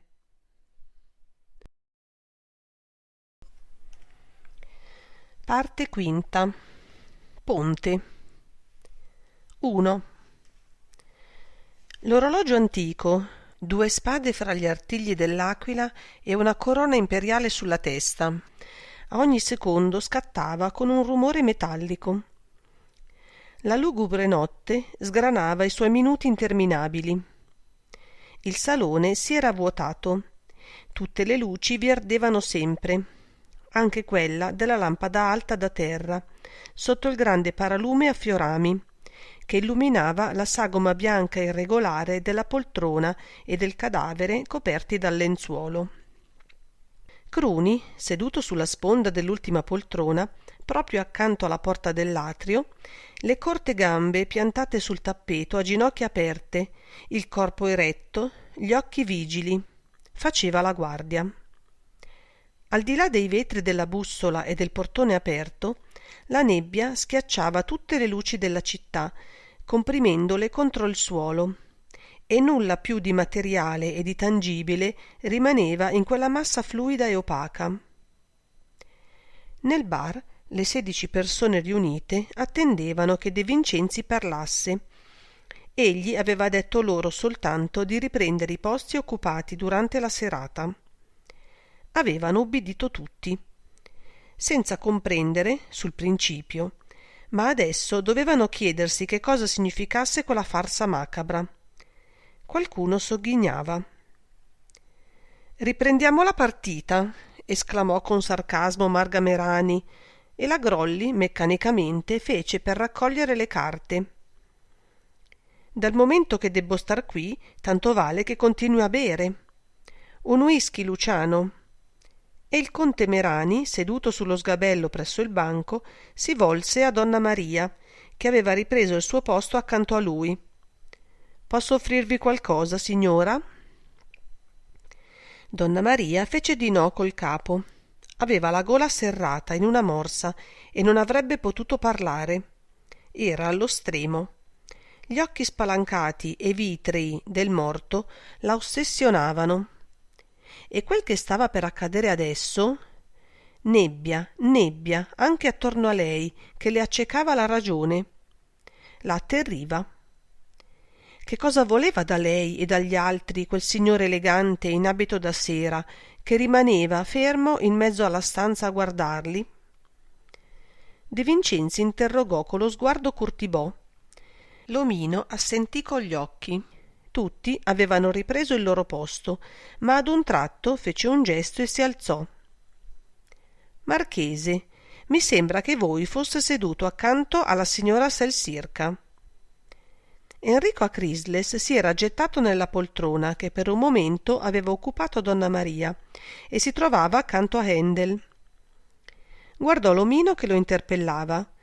Non capì subito, poi cambiò di posto. «Grazie», disse. «Questo è un particolare di grande importanza». Era ironico, ma le labbra gli tremavano un poco. Vladimiro tornò a sedere al suo tavolo. La voce di De Vincenzi suonò netta, tagliente. «Desidero che ognuno di voi, a mano che io glielo chiederò, ricostruisca dentro di sé tutte le fasi delle partite giocate dalle 21:30 al momento in cui ha sentito il grido della signora Viscardi e mi dica con la maggior precisione l'ora in cui si è alzato e si è recato nel salone. Se tuttavia si è alzato ed è andato di là. Avete capito?» Nessuno parlò. Si sentì qualche respiro pesante e tutti si agitarono un poco. «Comincerò di qui». De Vincenzi si avvicinò al tavolo cacciato nella rientranza del muro, davanti alla porta a vetri del corridoio. Vi erano seduti Romilde Veronelli, Antonietta Viscardi Negroni, il commendatore Cohen e Gibbs Broxley. Guardò in volto le due donne. Romilde Veronelli, bionda, sana, troppo giovane d'anni e di esperienza per trovarsi in mezzo a un tragico pasticcio di quel genere, appariva atterrita. Il volto graziosamente inespressivo le si era fatto di fuoco. Lei era di quelle che arrossiscono a una commozione invece di impallidire. Antonietta aveva gli occhi gonfi di lacrime. Sconvolta, soprattutto colpita nelle radici stesse del suo sentimento di creatura umana, messa alla presenza di un'altra creatura a cui è stata tolta la vita. Così bionda, fresca ancora, vigorosa nella sua esuberanza di donna in rigoglio, piena di appetiti e di brame. Lo spettacolo atroce del cadavere contorto, di quegli occhi sbarrati disperatamente contro il destino, le aveva di colpo tolto ogni vigore e adesso si teneva curva, affranta, pronta a scoppiare ancora in lacrime. Il grasso Cohen volgeva i rotondi occhi da pesce annegati nella grascia del volto livido verso il commissario e attendeva, cercando di ritrovare in sé quel po' di dignità e di autorità di cui era capace. Di Gibbs Broxley De Vincenzi non vedeva che le spalle potenti, la nuca muscolosa e rasa da torello, i capelli castani, duri e fitti, poiché l'americano stava seduto al quarto lato del tavolo e lui gli si trovava ritto di dietro. Cohen cercò di rompere l'imbarazzo che tutti e quattro provavano sotto lo sguardo scrutatore del commissario e tirandosi indietro sulla seggiola e mettendosi le mani sul ventre scandì lentamente. Poiché voi, commissario, state facendo la ricostruzione dei nostri movimenti durante le 3 ore nel corso delle quali il povero marchese Arcrisles è stato barbaramente ucciso, io non ho alcuna difficoltà a dichiararvi che per mio conto mi sono allontanato da questo tavolo e sono uscito dalla stanza passando per quella porta, e indicò la porta a vetri che gli stava accanto con un gesto teatrale della mano. Una sola volta in tutta la sera, e precisamente alle 23. Tacque e fissò prima i suoi 3 compagni e poi De Vincenzi, quasi aspettasse un applauso. «Voi, signori, confermate?» chiese freddamente il commissario. Si udì soltanto una specie di grugnito emesso da Broxley. Le 2 donne tacevano, guardando con occhi trasogniati il grasso ebreo. «Ma come fate, commendatore, a precisare con tanta sicurezza l'ora?» «Perché tutte le mie funzioni organiche si compiono con regolarità. Io so che ogni sera alle 23 sono costretto ad allontanarmi per pochi minuti, qualunque sia il posto dove mi trovi». «Capisco. Voi allora avete interrotto il vostro giuoco obbligando i compagni ad attendervi?» «Se necessario lo avrei fatto. Ma questa sera, alle 23, il caso ha voluto che facessi il morto. Mi era compagna la signora Veronelli e io le avevo lasciato il giuoco, con una dichiarazione di 4 cuori. Ricordo che eravamo in zona e che mantenendo l'impegno avremmo fatto il rubber. Ma la signora trovò il modo di raccogliere 2 falli. «È vero», mormorò Romilde. De Vincenzi prese di su la tavola un blocco del ponte e se ne servì da taccuino. Scrisse: «Cohen, ore 23, va al gabinetto di Toletta». Tra parentesi mise un punto interrogativo. Nessuna probabilità, infatti, che quel messere grasso, lento e asmatico, fosse corso dal corridoio nel salone per gettare, non udito e non visto, con l'asma che lo faceva sbuffare come un mantice, era un po' difficile che la vittima non lo avesse udito, l'acido prussico nel bicchiere del marchese, ma ad ogni modo avrebbe interrogato al riguardo il portiere e i grooms, che avrebbero dovuto vederlo passare. «Voi, signora», e si volse alla Veronelli, «il vostro nome?» Romilde lo proferì con un filo di voce. «Vi siete alzata dal tavolo?» «No, mai, non mi alzo mai io, fin quando la partita non è terminata». Cohen e Antonietta confermarono. Broxley questa volta non si diede neppure la pena di grugnire. «E voi, signora?» Antonietta riuscì a dire il suo nome e che si era alzata dal tavolo una sola volta mentre faceva il morto per avvicinarsi a sua sorella, che le aveva fatto cenno. Avevano parlato fra loro qualche minuto e poi lei era tornata al suo posto. Donna Maria confermò con replicati cenni del capo. E fu la volta di Broxley. De Vincenzi gli toccò una spalla e l'omaccione si alzò e si volse. «Le vostre generalità», intimò il commissario con voce breve, parlandogli in inglese. Gibbs Broxley sorrise. «Il duca di Windsor», disse e alzò le spalle. «Gibbs Broxley. E poi?» «Oh, il resto lo saprò, telegrafando al quartier generale della polizia di Nuova York». Parlavano inglese. L'accento di Gibbs, maledettamente americano, era nettamente canagliesco. «Perché no a Sing Sing?» E soggiunse subito: «Tutto questo non c'entra. Perdete il vostro tempo se pensate che sia stato io a far schiattare quel buon uomo con una presa di polvere insetticida. In ogni caso non sarebbe il mio genere. E poi…» s'interruppe. «E poi? Se volete sapere quante volte mi sono alzato e sono andato nel salone questa sera, il conto non è facile. Sono nervoso io. Gioco al ponte perché me l'ha consigliato il confessore, ma non posso star fermo. Ogni tanto le gambe mi formicolano e passeggio. A che ora è? Mettete pure ogni mezz'ora. Tutte le volte che facevo il morto mi alzavo e me ne andavo». «Allora lo avrete visto il morto?» Può darsi che fosse morto quando sono andato di là le ultime volte, ma io non l'ho guardato. Non sapevo neppure che ci fosse. Mentiva e lo faceva con impudenza, sicuro di non correr rischi. Ma che non fosse il suo genere adoperare il veleno era indubbiamente vero. Lo conoscevate da Nuova York? Può darsi. Il tipo a Broadway era popolare. De Vincenzi capì che lì, in mezzo agli altri, non ne avrebbe cavato granché. Parleremo domani a quattr'occhi, Broxley. Se la cosa vi diverte. E sedette. De Vincenzi passò al tavolo dell'angolo opposto, dove era seduto Curtibò. L'omino gli facilitò il compito. Fanny Grolli si era alzata parecchie volte dal tavolo, irrequieta com'era, ma senza mai uscire dal bar. Marga Merani si era alzata anche lei un paio di volte, ma era uscita nel salone una volta sola, quando si era recata a telefonare. L'ora potevano essere le 23 all'incirca. Curtibò fece uno sforzo di memoria, cercando di ricordare le mani durante le quali la contessa aveva fatto il morto, ma non riuscì a trovare il momento preciso della telefonata. D'altra parte Marga aveva telefonato al Continentale per far chiamare la sua cameriera, alla quale voleva dare un ordine, ma affermava che tutti i numeri dell'albergo erano occupati e che aveva dovuto tornarsene al bar, senza aver potuto telefonare.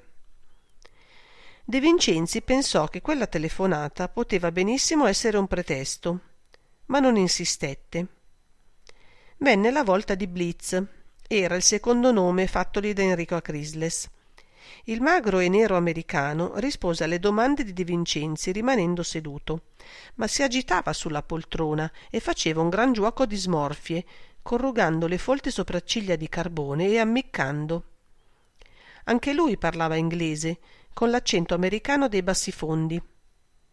Si era alzato 4 o 5 volte. Le ore non le ricordava. Aveva veduto il marchese Acrisles? Certo, e aveva anche parlato con lui alle 22 circa. Si conoscevano da Nuova York. Lo aveva veduto morto prima che donna Maria gridasse? Per tutti i santi no, o altrimenti avrebbe gridato anche lui. I cadaveri degli avvelenati gli facevano particolarmente impressione e lui era un sensitivo. Blitz mentiva con cinismo, cercando di fare l'umorista. Altro specimen di delinquente americano, per il quale l'interrogatorio di un poliziotto è giostra conosciuta. Ma sotto la sua apparenza di volersene infischiare, Blitz era sconvolto. Forse aveva paura.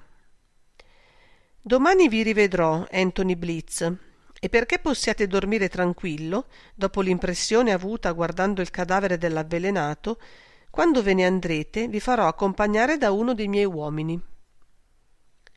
Gli occhi di Blitz sfavillarono. Fece un salto sulla poltrona, ma poi si quietò e si passò la mano sulla testa. Il brillante enorme che aveva al dito sfavillò. 2. E De Vincenzi passò al tavolo di Pearl Sir Kader, che era stato quello dove si erano giocate le 7 picche doppiate e ridoppiate. Enrico Acrisles si alzò e rimase in piedi, un poco indietro, come se volesse segnare il distacco tra sé e i 4 giocatori seduti. Pearl si rizzò sul busto e tese una mano. Lo scintillio dei brillanti alle braccia, le dita magre e lunghe con le unghie verniciate di rosso oro, verso De Vincenzi.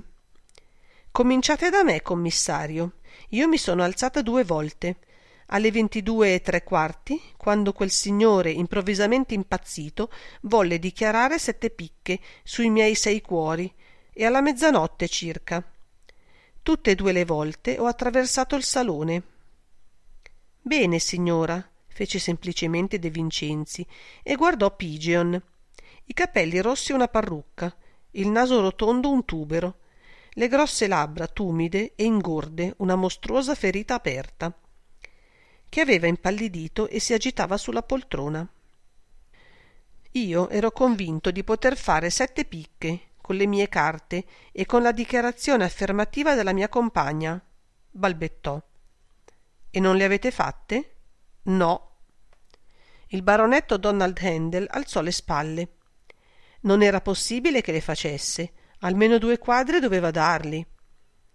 È stato in quel momento che voi, signora, vi siete alzata e siete andata nel salone?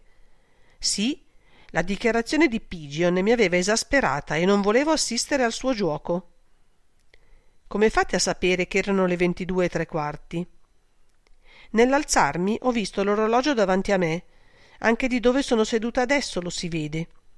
E tese di nuovo il braccio. E io ero precisamente seduta in questo posto.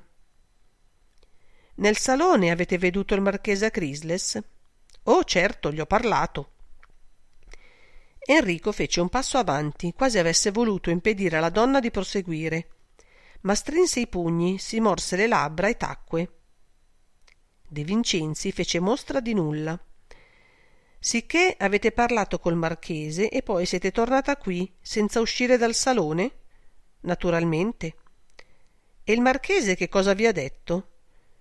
Gli ho raccontato delle 7 picche. Ha riso, come sapeva ridere lui, e Pigeon è un volgare imbecille, ha detto. L'uomo dai capelli rossi balzò in piedi. Intanto a farsi uccidere è stato lui.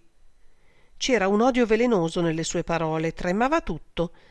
Tacque fissando in volto Pearl. Nella stanza si udì, materializzata dal silenzio, l'attesa ansiosa degli altri. Tutti dovevano avere i nervi tesi come corde di violino. Conoscevate bene il marchese Crisles, signor Pigeon? Gli facevo da segretario. E voi, quante volte e a che ora siete andato nel salone durante il giuoco? L'uomo si turbò. Oh, non ricordo, un paio di volte. L'ora precisa non la so. E avete veduto il marchese? No. Avevo parlato con lui prima del giuoco, alle 21:30. Mi aveva dato alcune istruzioni per domattina, cioè per questa mattina. Poi non ho più pensato a lui. Quando ho attraversato il salone per recarmi al gabinetto di Toletta, non mi sono neppure ricordato che egli stesse seduto laggiù. Probabilmente ho creduto che se ne fosse andato. Per il momento De Vincenzi si contentò di quella dichiarazione. I capelli rossi di Pigeon lo avevano interessato e si riprometteva un altro colloquio più tranquillo e conclusivo con lui. Si volse a Pearl. «E la seconda volta che siete uscita?» La donna ebbe uno sguardo smarrito.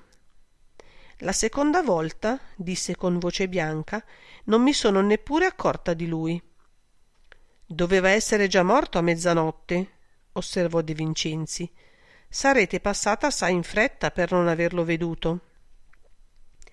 Pearl, sotto la cortesia del tono e delle parole, sentì l'incredulità, percepì il pericolo dell'insidia velata. Si irrigidì. «Avevo fretta, infatti». «Perché?» «Non desidero dirvelo». «Fate male, signora. Dovrete dirmelo». «Oh, intanto lo sapreste egualmente». Affettava indifferenza, ma era pallida e esangue. I grandi occhi neri avevano bagliori di paura. «Sono andata a consegnare al portiere una lettera che avrebbe dovuto far recapitare alla mattina». «Capisco, grazie». E De Vincenzi le si inchinò. Avrebbe sequestrato quella lettera, l'avrebbe letta. De Vincenzi se lo disse e Pearl pensò la stessa cosa. «Voi, signor Handel?» Il baronetto sollevò il volto verso il commissario. «Io che cosa?» Parlava con voce strascicata in inglese. De Vincenzi gli rispose in italiano. «Vi siete allontanato dal tavolo e siete andato nel salone?» «Una sola volta». «A che ora?» «Chiedetelo al ragazzo che è venuto a chiamarmi, perché andasse al telefono». Parlava perfettamente italiano, seppure con un fortissimo accento straniero. «Ah, glielo chiederò». «E nel tornare, poiché immagino che all'andata abbiate seguito il groom e vi siate affrettato, avete veduto il marchese e gli avete parlato?» «Sì, l'ho veduto e gli ho parlato». «Aspettate», disse De Vincenzi. Si diresse all'uscio del salone e chiamò. «Cruni, fa venire qui 2 grooms». I due ragazzi color del caffè e latte comparvero sulla soglia. Erano tutti e due alti per la loro età, pallidi, mal cresciuti. «Uno di voi due ha chiamato al telefono il signor Handel stasera?» «Io», e alzò la mano, come dovevano avergli insegnato a scuola. «A che ora?» Un attimo di perplessità. Guardò il compagno. «Sei stato tu che hai risposto al telefono e mi hai detto di chiamare il signor Handel?» L'altro ragazzo si grattò in testa. Non erano le 10. «Sì», fece subito il primo, «ha ragione. Saranno state le 9:15». Niente di più preciso da apprendere. A insistere si sarebbero confusi e avrebbero indicato chissà quale ora. «Andate». I due grooms scomparvero. De Vincenzi tornò verso la poltrona di Handel. Questa volta il baronetto si alzò, affettava ancora la sua cascaggine, ma lo si indovinava vigile e sulla difensiva. «Dunque, prima delle 22 voi siete andato al telefono e nel tornare avete parlato col marchese Chrysles». Questa volta era De Vincenzi che adoperava l'inglese. «Oh, poche parole. Era stato lui a chiamarmi». «Perché? Volete ripetermi quel che vi siete detti, per favore?» «Lui mi ha detto: Donald, non vi presterete una pagliacciata?» Io gli ho risposto: «Non credo che sarà una pagliacciata». «Sciocchezze! Io impedirò il duello». «Farete male?» E sono tornato al mio tavolo. Questo è tutto. «Ah», fece De Vincenzi, «e ora ditemi il nome di chi vi telefonava. Un conoscente? Quel che aveva da dirvi si riferiva a un duello? Siete perspicace». Era ironico, ma i muscoli delle mascelle gli saltavano un poco sotto la pelle. Mi chiedeva di far da padrino a un amico comune. De Vincenzi si volse a Enrico Chrysles, che gli stava alle spalle e che aveva ascoltato il loro colloquio. «È esatto, marchese?» Enrico accennò di sì col capo. «Alle 23:30 ho saputo che l'altro mio padrino sarebbe stato Handel». Si volse al baronetto. «Avrei voluto ringraziarvi, Donald, ma la morte di mio padre me lo ha impedito». Handel sollevò una mano e la riabbassò, come per scacciare un insetto. Aveva l'abitudine a quel movimento. «Ok, Enrico, vecchio mio». De Vincenzi fissò a Chrysles. «Con chi dovevate battervi, marchese?» «Con chi debbo battermi, volete dire?» «Ebbene?» Una pausa lunga. «Non mi è possibile dirvelo, commissario». «Io non ho le medesime ragioni di delicatezza per tacere che avete voi a Chrysles». Il conte Merani era sceso dallo sgabello e si era fatto avanti, traendo un poco da parte il giovane. «Il marchese deve battersi con me, commissario». Si sentì un'esclamazione soffocata e poi Marga esclamò: «Imbecille!» 3.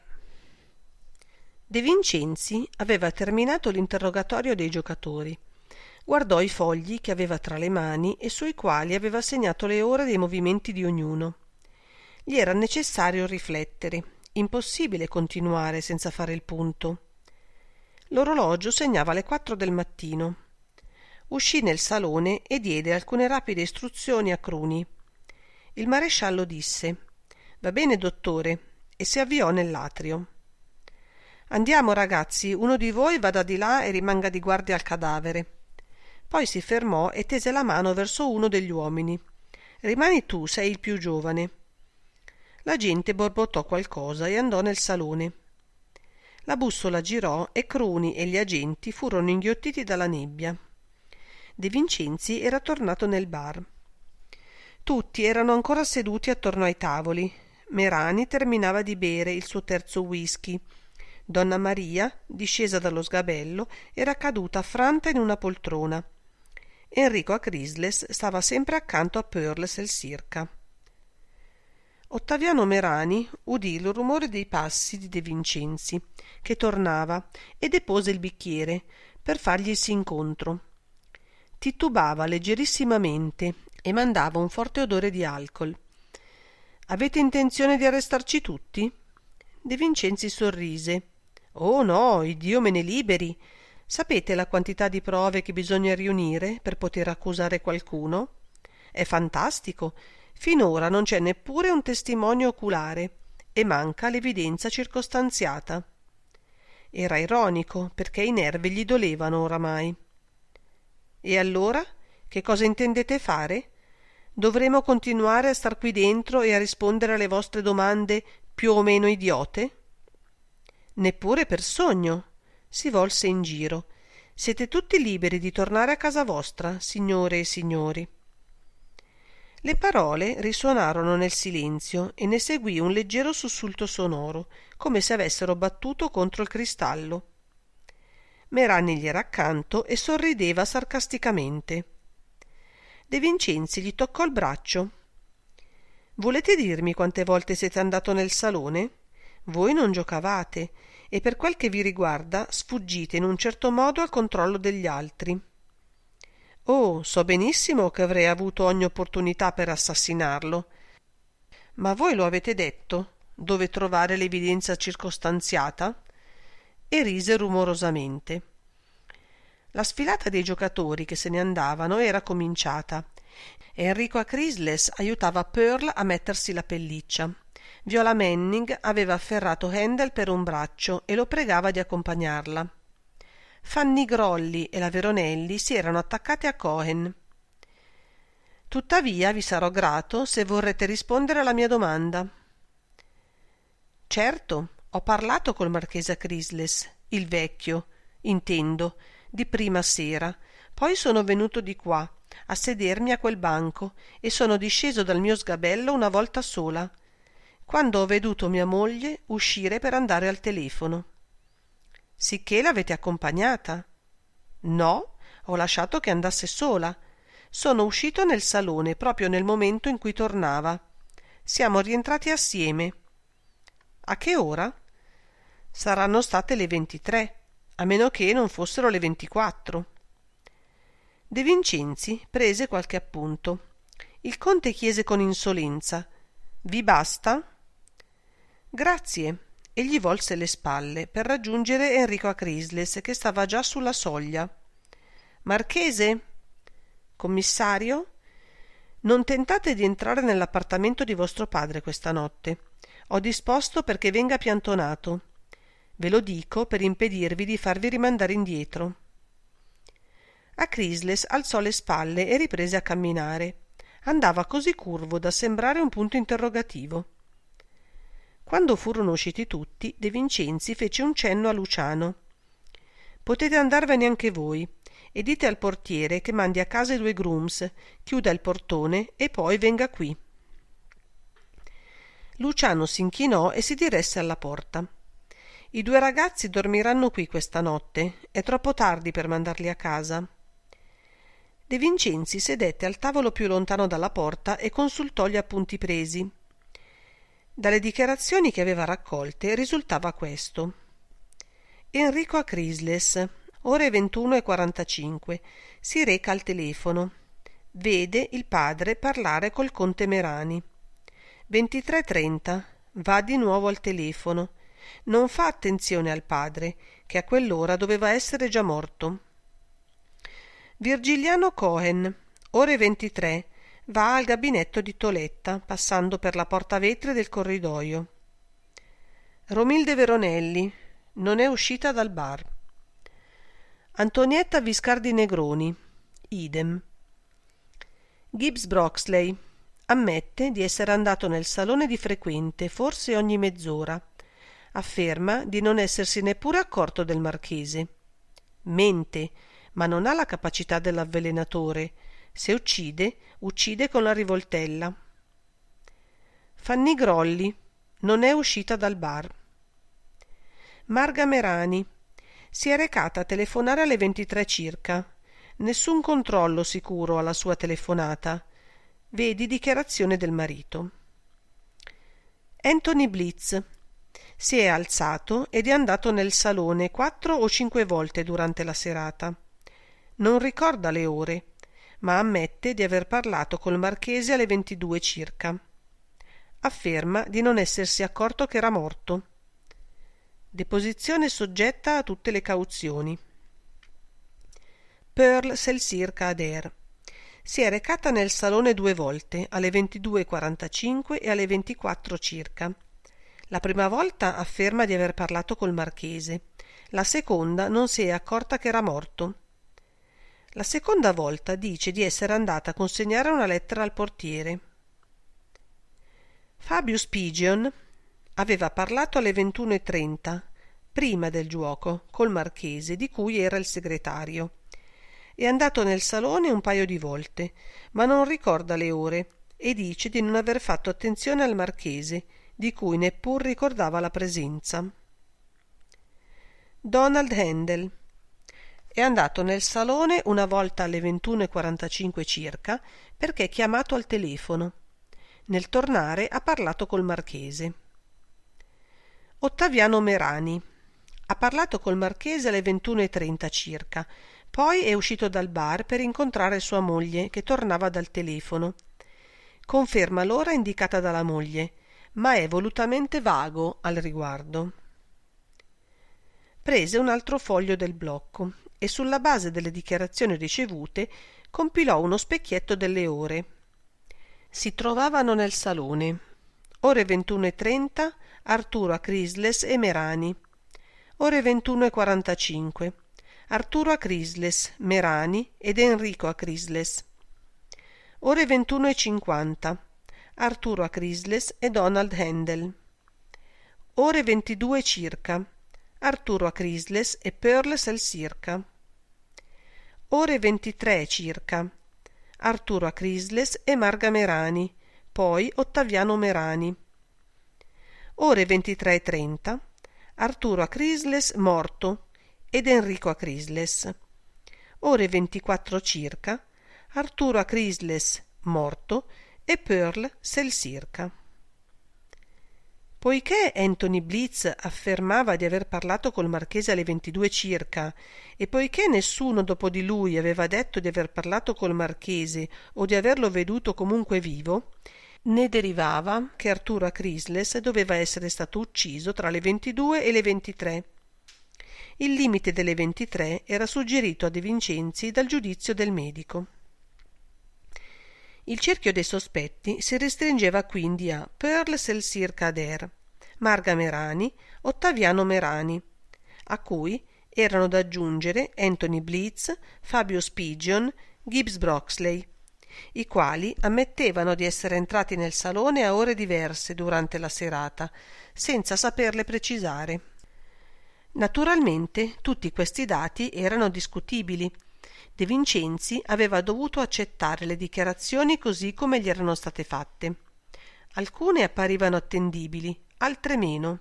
Qualcuna non lo era affatto. A ogni modo quel tentativo di ricostruzione aveva giovato a fargli conoscere molte cose. Ne aveva del lavoro davanti a sé.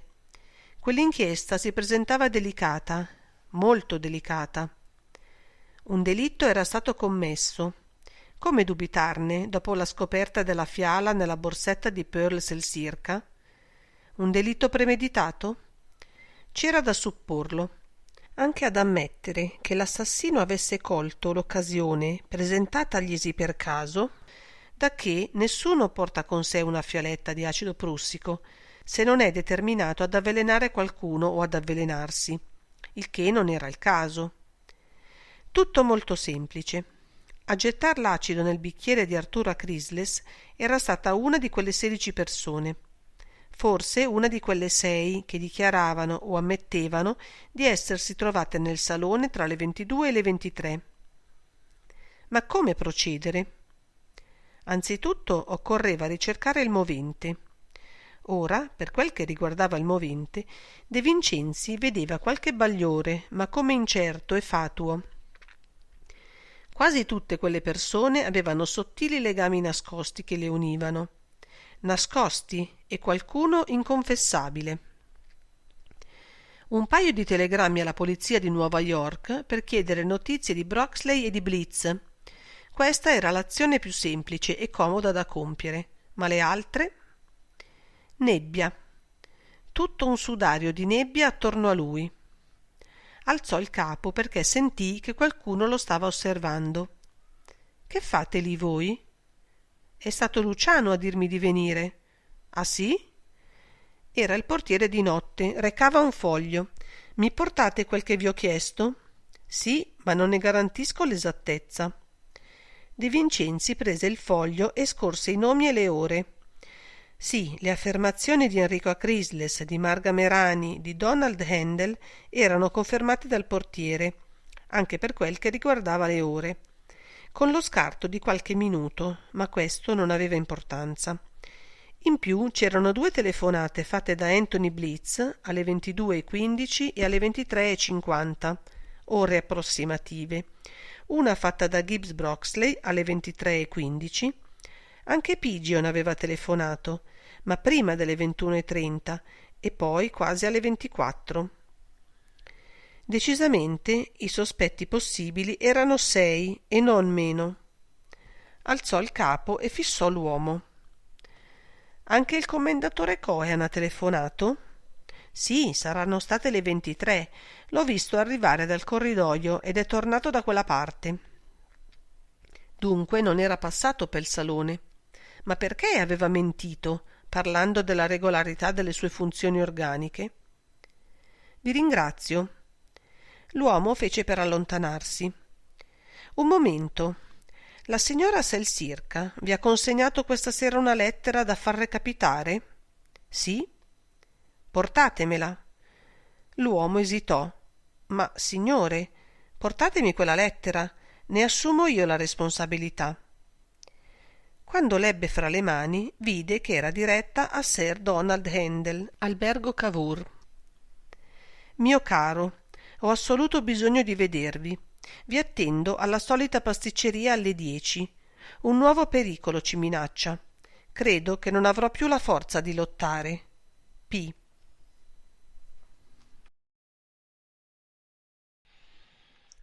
Parte sesta. Scintille. 1. Ebbene, erano le 4:30. Aveva un paio d'ore per agire da solo, poi sarebbe andato a casa a mettersi in un bagno caldo e a mutar d'abito. Alle 9 avrebbe ripreso gli interrogatori. C'era abituato lui a star senza dormire una notte e anche 2 quando necessitava.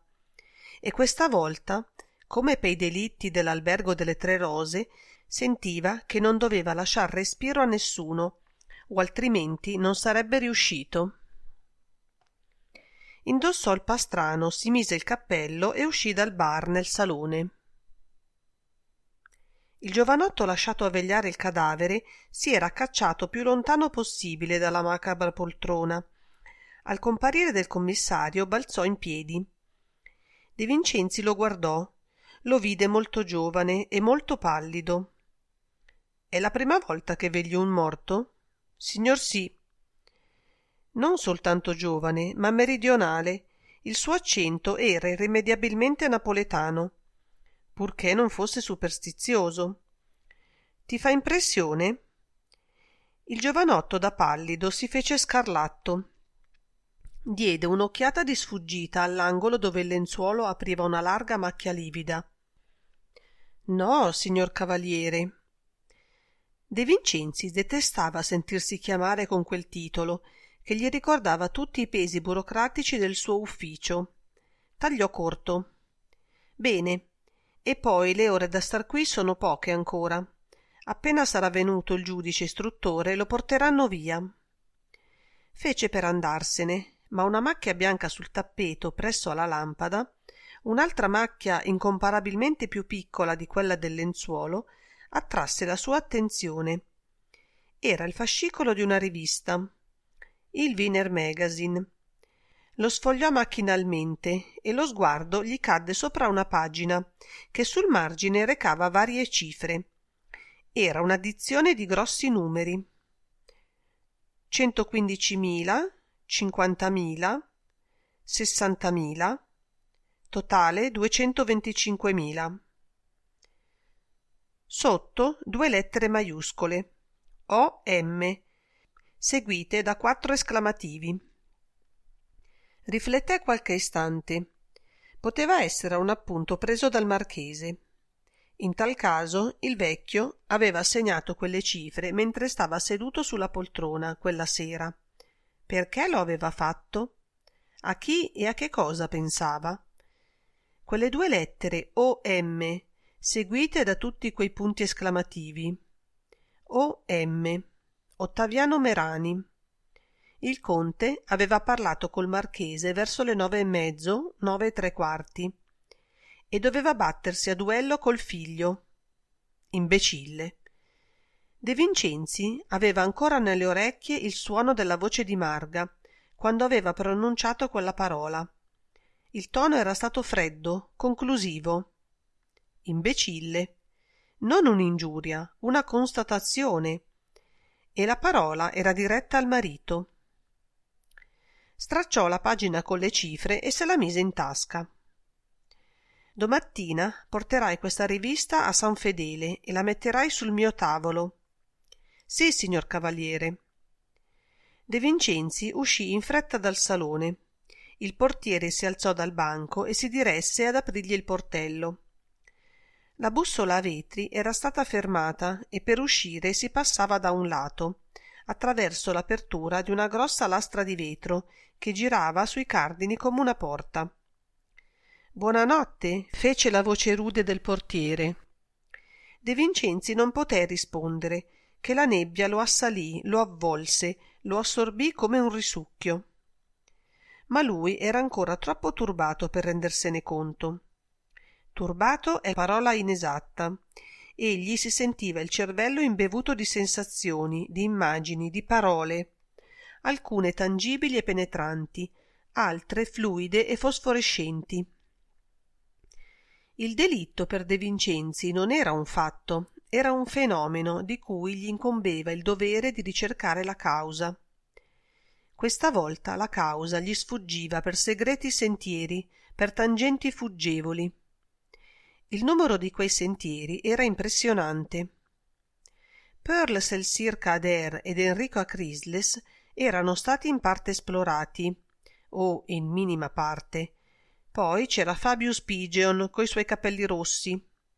I 2 americani, Blitz e Broxley, troppo, apertamente infamati per poterli chiamare sentieri segreti, ma talvolta non tener conto dell'apparenza è pericoloso quanto affidarsi imprudentemente ad essa. La contessa Merani e suo marito, pista insidiosa e fragile, sdrucciolevole, piena di crepacci a trabocchetto. Il giovane Donald Handel, insidioso anche lui, come le sabbie mobili, e come esse apparentemente inerte. Ma dovette fermarsi. La nebbia gli elevava un muro davanti, impossibile vedere a 1 metro di distanza. Cercò di orientarsi. Era uscito da Londra e voleva andare al Continentale. Tutti e 2 gli alberghi si trovano dallo stesso lato di via Manzoni, sul medesimo marciapiede. Si tenne contro il muro e avanzò. La nebbia gli penetrava nella gola, gli faceva bruciare gli occhi. Si sentiva la pelle del volto trafitta da 1000 aghi, così freddi da dar l'impressione che scottassero. Eppure quell'accanimento degli elementi meteorologici contro il suo corpo gli ridava il senso fisico di se stesso, lo liberava dall'incubo del cadavere. Scorse finalmente le colonne dell'albergo, di marmo troppo bianco perché la nebbia ci si attaccasse inghiottendole. Trovò facilmente il bottone del campanello. Dal di dentro lo raggiunse un rumore di raganella metallica saltellante. L'uomo che gli aprì era vestito di nero con le chiavi d'oro al colletto chiuso e diritto della giubba. Vide lo sparato bianco e fece entrare il nottambulo, credendolo un ospite dell'albergo. Quando furono nell'atrio, davanti al banco illuminato da un'unica lampadina che, schiacciata da una conchiglia di porcellana verde, gettava tutta la luce sui fogli di un grande registro, il portiere tese la mano verso il quadrato delle chiavi. «Numero?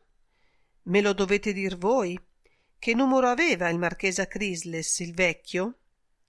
La mano tesa ricadde. L'uomo si volse, scrutava l'intruso. «Polizia», disse De Vincenzi. «Vedo». Ma non vedeva nulla. Anzi, quel che vedeva serviva a non fargli comprendere. Non sapeva mettere una qualifica sul volto e sull'abito di quel signore, così diverso da tutti i rappresentanti della polizia con cui aveva avuto a che fare. «Ci deve essere di sopra uno dei miei agenti a cui ho dato l'ordine di piantonare l'appartamento del marchese». «Infatti». «Ebbene?» La voce aveva ritrovato l'accento spicciativo del comando. L'uomo si scosse. «Desiderate salire?» «Sì». «Vi accompagno». «Deve essere rientrato da poco il marchese Enrico Acrisles, il figlio?» «Sì». «E i conti Merani?» «Ma sì». La seconda risposta era carica di stupore. «E chi altro è rientrato da poco?» Adesso lo stupore si stava facendo preoccupazione. «Mr. Broxley?» Anche l'americano abitava al Continentale. «Datemi i numeri delle loro camere, dei conti Merani e di Broxley». L'uomo si piegò sul banco e consultò il piano dell'albergo. La luce della lampada gli illuminò la testa nera. «Mr. Gibbs Broxley occupa il numero 13 al pian terreno». «È curioso». La testa si sollevò, mostrando un volto reso perfettamente idiota dall'incomprensione. «Ieri ne avevamo 13. Venerdì 13. Quando è arrivato?» La testa e il volto sparirono dalla luce. Soltanto le mani rimasero illuminate a sfogliare il registro. Un dito si fermò sopra una riga. «Il 22 dicembre». «E i conti Merani?» Altre pagine girarono. «In novembre, il 4». «La loro camera?» «Il numero 111 al primo piano». «Conducetemi nell'appartamento del vecchio Acrisles. Immagino che il figlio abbia una camera vicina. Primo piano tutti e due, numeri 60 e 64. Si fanno fronte nello stesso corridoio». 2. Nel corridoio un tunnel di semioscurità e di silenzio vattato molle. Cruni dormiva sopra un seggiolone da coro, con le occipite contro il legno di un alto schienale ad arabeschi. Aveva trasportato il seggiolone davanti alla porta del numero 60. L'uomo vestito di nero, con le cifre d'oro al colletto, lanciò un'occhiata alla grande porta bianca, ermeticamente chiusa.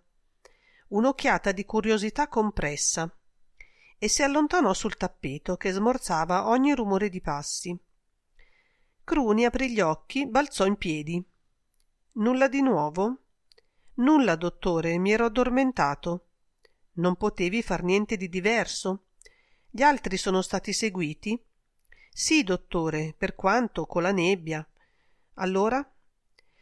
«Carmelo è salito addirittura in tassì assieme all'americano più piccolo, quello nero». «E lui?» «Gli ha offerto un sigaro». Anthony Blitz conosceva il modo di trattare la polizia. «Togli quel seggiolone di lì e apri la porta». Cruni si estrasse una chiave dalla tasca. De Vincenzi, prima di entrare, cercò con lo sguardo dall'altra parte del corridoio la porta del numero 64.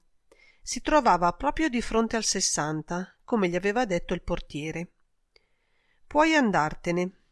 A farti dormire su quella seggiola ti troverai con le ossa rotte.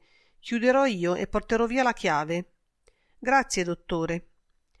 Aprì la porta ed entrò, richiudendola dietro di sé.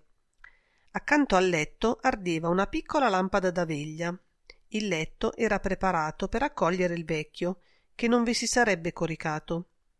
Un pigiama turchino così scuro da sembrar nero era disteso sulle lenzuola. Girò il commutatore e un grande lampadario si accese al soffitto. La camera era vastissima, ammobiliata con lusso teatrale dei grandi alberghi. La scena appariva sontuosa. Una scrivania davanti alle tende della finestra. Sopra la cartella di cuoio rosso un libro e alcuni giornali. A destra si apriva un'altra porta e lui vi si diresse. Era il bagno. Una grande stanza tutta lucente di porcellana e di metalli cromati. C'era un armadio laccato e sopra gli appositi sgabelli le valigie. In un angolo un baule. No, non avrebbe certamente cercato lì dentro. Cercato che cosa?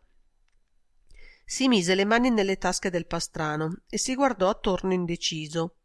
Non si era tolto il cappello. Gli specchi gli mostrarono la sua immagine. Faceva un curioso effetto lui in mezzo a tutto quel biancore. Tornò nella camera da letto dopo aver spento le luci. Come poteva sperare di trovargli dentro qualcosa che spiegasse il delitto, che gli consegnasse il colpevole? No, non lo aveva mai sperato. Voleva soltanto conoscere il morto, impregnarsi dell'atmosfera nella quale Arturo Acrisles aveva vissuto. Accese la lampada sulla scrivania e andò a spegnere il lampadario. Troppa luce. A lui sarebbe stato impossibile abitare una camera così grande e illuminata a quel modo. Gli avrebbe impedito di pensare. Spense anche la lampadina accanto al letto. Nel farlo vide un vassoio con un bicchiere d'acqua e un tubetto di vetro. Dial. Il vecchio soffriva d'insonnia. Un bel delitto sarebbe stato se l'assassino avesse sostituito una di quelle pastiglie con un'altra di cianuro. Un delitto da romanzo poliziesco. Nella vita le cose andavano diversamente. L'assassino faceva cadere l'acido prussico nel bicchiere del whisky in un salone illuminato, mentre la vittima leggeva il Wiener Magazine. Questo si chiamava saper cogliere l'occasione. E poi andava a mettere la fiala dell'acido nella borsetta di Pearl Selcyr Cader per incriminare un innocente. Si era fermato in mezzo alla stanza. Perché si trovava lì? Un attimo di smarrimento, un senso di oppressione allo sterno. Quella camera lussuosamente arredata, con le pareti tese di damaschi, le tende di seta, i mobili pesanti, gli aveva fatto rivedere davanti a sé il cadavere contorto, gli occhi sbarrati. Voleva l'atmosfera lui, l'aveva trovata. Poteva dirsi soddisfatto. Il metodo psicologico dava i suoi frutti. Maledetto imbecille, perché non contentarsi dei fatti? Qualunque altro dei suoi colleghi avrebbe mandato a San Vittore Pearl Selcyr Cader, avrebbe fermato Blitz e Broxley, che erano perlomeno stranieri indesiderabili. Perché vivere a quel modo? Una vera sofferenza, ogni inchiesta? C'era da ammalarsi. Almeno avesse fatto come l'omino Curtibò, che saltabeccava attorno al cadavere e faceva il pagliaccio con gli indiziati. Si scosse, reagì, si tolse il pastrano e il cappello e li gettò sul divano. Si avvicinò alla scrivania. Acrisles leggeva un romanzo poliziesco, The Lady in the Morgue di Jonathan Latimer. I giornali erano inglesi e tedeschi. Tentò i cassetti della scrivania, chiusi naturalmente, ma l'ira sorda che aveva dentro di sé, tutta amarezza irrequieta sparsa per le vene, attossicatrice, non lo fece esitare un istante. Non aveva nelle tasche un mazzo di grimaldelli, come forse avrebbe avuto il detective del Latimer. Si guardò attorno. Che sciocco era stato a non frugare nelle tasche del morto per lasciare che lo facesse il giudice istruttore. Vi avrebbe certo trovato le chiavi e si sarebbe risparmiato di scassinare quei cassetti. Vide che erano fragili, un mobile di falso maggiolino intarsiato. Facendo leva tra gli interstizi si sarebbero aperti. Tornò nel bagno e trovò un paio di forbici di acciaio. I 4 cassetti si aprirono uno dopo l'altro. Sedette e cominciò con metodo le ricerche. Il morto era un uomo ordinato. Nel primo cassetto vide un pacco di lettere legate con un cordone, 3 libretti di assegni bancari, un piccolo registro di pelle nera. Per prima cosa consultò i libretti degli assegni, che erano della Express LC. Di ognuno dei 3 erano stati adoperati alcuni assegni. Rimanevano le matrici. ma non recavano che la cifra e la data. Nessuna indicazione delle persone alle quali gli assegni erano stati intestati. Nel secondo libretto che sfogliò lesse una cifra che lo colpì. 115.000. Trasse di tasca la pagina stracciata dal Wiener Magazine. 115.000, 60.000, 50.000 erano le 3 cifre dell'addizione. Sulle matrici di quel libretto trovò anche le altre 2 cifre. Aveva la conferma che l'appunto sulla rivista era stata fatto da Chrysalis e che si trattava di somme versate. Adesso assumevano una certa importanza anche quelle 2 maiuscole OM coi 4 punti esclamativi. Il terzo libretto, come il primo, non gli apprese granché, se non il fatto che le uniche grosse somme versate da Arturo a Chrysalis erano state quelle. Ma a chi e perché? Se OM voleva indicare Ottaviano Merani, supposizione che gli aveva subito fatta, poteva credere che il conte avesse ricevuto da Chrysalis 225.000 lire. A quale titolo? O non piuttosto il marchese aveva fatto quel conto, pensando ad altri, e poi aveva tracciato quelle 2 maiuscole e quegli esclamativi, perché aveva saputo o ricordato che Ottaviano Merani doveva battersi con suo figlio? Non vi presterete a una pagliacciata? Non è una pagliacciata. Io impedirò il duello. Farete male. De Vincenzi sospirò. Quanti intrighi, quale intrecciarsi di interessi e di sentimenti, e come oscuri i meandri del cervello di quella gente. Il problema era scoraggiante, come tutti i problemi che aveva affrontati quando aveva dovuto lavorare in ambienti intellettualmente e socialmente raffinati. Troppe sfumature. I delitti commessi dalla povera gente sono più franchi, più brutali anche, ma senza maschera. Prese il piccolo registro, una quantità di nomi, di abbreviazioni, di cifre. Doveva essere il prontuario del movimento di affari di Chrysalis. Hollywood, R.P. D. 370.000. New York, B.F. D. 90.000. Continuò a sfogliarlo macchinalmente. A ogni pagina c'era il riassunto del dare e avere. L'attivo era formidabile e cresceva sempre. Verso la fine delle pagine scritte, le uscite recavano l'indicazione LT invece di D. Evidentemente a Chrysalis era giunto in Italia e faceva i conti in lire. Fu su queste pagine che De Vincenzi si gettò con attenzione, sperando di trovare qualcosa che gli rivelasse a chi erano state versate le 225.000 lire degli assegni. Infatti, nelle uscite trovò le 3 cifre, ma accanto ad esse era scritto a mezzo Fabius Pigeon. Il segretario dai capelli rossi. Allora notò che altre somme erano state messe nel conto con quella qualifica e si meravigliò di trovarne soprattutto nelle entrate e rilevanti. Come poteva Fabius Pigeon fornir somme al marchese Chrysalis? Doveva trattarsi di incassi fatti per suo conto. Ma perché tacerne la reale provenienza? Avrebbe cercato di chiarire la cosa con Pigeon. Intanto si contentò di prender nota delle date. Scritte accanto alle 3 cifre degli assegni, 115.000 lire erano state versate il 10 dicembre 1938, 50.000 il 17 dicembre 1938, 60.000 il 3 gennaio 1939. L'ultimo versamento era assai recente. De Vincenzi si mise in tasca i libretti degli assegni e il piccolo registro. Quindi cominciò a slegare il pacchetto delle lettere. Qui avrebbe trovato qualcosa di preciso, di positivo. Non trovò nulla invece, perché qualcuno era entrato nella camera senza che lui se ne fosse accorto e di dietro alle spalle gli aveva dato un buon colpo sulla testa con un oggetto molto pesante e aderente, un piccolo sacco di pallini di piombo forse.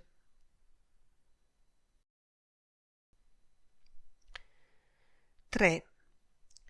De Vincenzi tornò in sé assai lentamente. Aveva la bocca arsa e il cranio gli faceva un male atroce era disteso in terra a bocca sotto e sentiva qualcosa pesargli sulla schiena. Riuscì a sollevarsi un poco, a girarsi di fianco e vide che a pesargli addosso era la seggiola sulla quale stava seduto quando lo avevano colpito e che doveva essere caduta assieme a lui. Riuscì a mettersi a quattro gambe e a trascinarsi fino al divano. Quando fu seduto guardò attorno a sé e cominciò a ricordare. La camera era illuminata dalla lampada della scrivania. Il cassetto nel quale aveva cercato era sempre aperto. Tutto il resto appariva in ordine. La testa gli doleva da non poterne più, gli sembrava che il cervello stesse per scoppiargli. Provò a distendersi sul divano facendo cadere a terra il cappello e il pastrano che vi aveva deposti, ma fu peggio. Finalmente riuscì a mettersi in piedi e a trascinarsi fino al bagno. Aprì il rubinetto della doccia e cacciò la nuca sotto il getto dell'acqua. Poi prese un asciugatoio e si legò la testa. L'acqua gelata gli aveva fatto bene. Il dolore si era come attutito. Le forze gli tornavano. Strinse l'asciugatoio fino a comprimersi il cranio. Gli sembrò di poter pensare. Guardò l'orologio che aveva al polso, segnava le 8. Almeno fossero le 8 del mattino, pensò. Se invece erano le 8 della sera, ma no, impossibile. Lui caricava l'orologio ogni mattina. Se fossero state 36 ore che camminava, si sarebbe fermato. Era rimasto privo di sensi poco più di 3 ore. E ancora doveva ringraziare il suo aggressore, che aveva fatto le cose per benino, senza fargli pesare addosso la mano eccessivamente. Tornò nella camera e guardò nel cassetto e sulla scrivania. Naturalmente, il pacco delle lettere era sparito. Soltanto per questo lo avevano addormentato a quel modo. Aprì in fretta gli altri cassetti. Contenevano qualche oggetto, tra gli altri una Colt numero 22 e alcune carte. Sembravano in ordine, ma come dirlo? Chi aveva portato via il pacco delle lettere poteva essersi impadronito di qualsiasi altra cosa. Che idiota era stato a non chiudere a chiave la porta, a non mettersi subito in tasca anche le lettere. Si frugò nelle tasche e mandò un respiro. Il registro e i libretti c'erano ancora. No, evidentemente soltanto le lettere interessavano, o forse colui che era entrato e lo aveva colpito ignorava l'esistenza del piccolo registro e non aveva pensato ai libretti degli assegni, oppure le lettere non avevano nulla a che fare con le cifre che a Chrysless aveva segnate sulla rivista. La testa gli faceva sempre male. Provò a togliersi l'asciugatoio, tornò nel bagno e si rimise col cranio sotto la doccia. Un maledetto colpo gli avevano dato. Ma chi? Enrico Chrysless, Ottaviano Merani, Gibbs Broxley.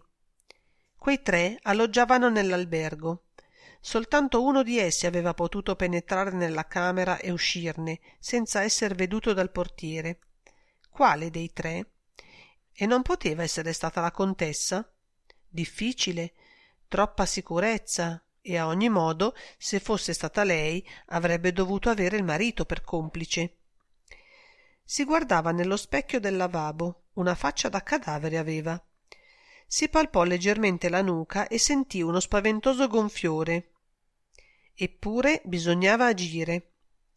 Bevve un bicchiere d'acqua gelata, sentiva le nausee. Per esser suonato lo era. Nella camera riuscì a infilarsi il pastrano, si mise il cappello in testa, cercando di farselo stare il più possibile sugli occhi. Il gonfiore doveva essere aumentato, perché gli sembrava di avere un cranio gigantesco, da rachitico macrocefalo. E adesso che cosa avrebbe fatto? 4. Io non vi credo. Non è possibile che mio marito abbia agito così. Voi siete un mentitore abbruttito dal vizio, che si diverte a farmi soffrire e che crede di tenermi. Quello che avete fatto iersera è mostruoso. Non ricominciate, perché ve ne pentireste. Voi non rovinerete mio marito e non continuerete a ricattarmi, perché... La lettera terminava così, cioè non terminava. De Vincenzi, mentre si avviava verso la porta, l'aveva veduta sul tappeto e l'aveva raccolta. Evidentemente era una delle lettere del pacco caduta al suo aggressore. Come aveva fatto costui a non accorgersene? Doveva aver fretta, o forse temeva di non aver colpito abbastanza forte e che lui rinvenisse. Si avvicinò alla lampada del tavolo e osservò il foglio. Carta assai fine, leggermente paglierina. Non c'era busta. E perché non era terminata? Come faceva il marchese ad averla ricevuta così incompiuta? Che non recasse firma era ammissibile, ma perché era stata inviata al destinatario interrotta? Le parole che conteneva apparivano chiare. Il marchese Crisles esercitava un ricatto morale su di una donna, valendosi di un'azione compiuta dal marito. Morale soltanto? Era per riavere quella lettera che lo avevano mezzo accoppato? Quante altre lettere del genere conteneva quel pacco? Ottaviano e Marga Merani, Gibbs Broxley e Enrico Crisles. Quale? O nessuno dei tre? La prima induzione, la più logica, era che si trattasse di Marga Merani, ma De Vincenzi diffidava delle induzioni troppo facili e troppo logiche. E se colui che era entrato nella camera e lo aveva colpito fosse anche più abile del prevedibile? Se avesse lasciato cadere apposta quella lettera, che non lo riguardava, per trarlo in inganno, per fuorviarlo, mentre portava via le altre lettere, fra le quali dovevano esservene di molto compromettenti per lui? Sottile. Si mise in tasca il foglio, accanto al libretto degli assegni e al piccolo registro. Con la pagina del Wiener Magazine e con la fialetta gialla erano quelli tutti i corpi di reato raccolti fino allora, per non parlare della bozza dietro la nuca che lo faceva soffrire. Che cosa dimostravano?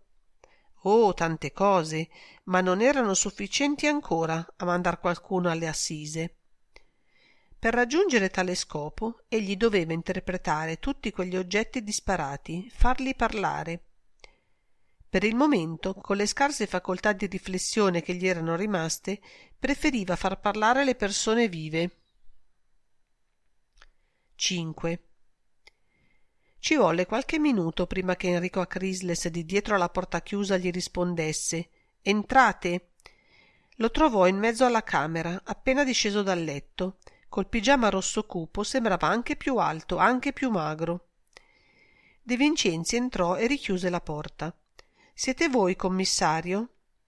La stanza era simile a quella del padre, medesima lampada accesa accanto al letto, medesima scrivania davanti alla finestra.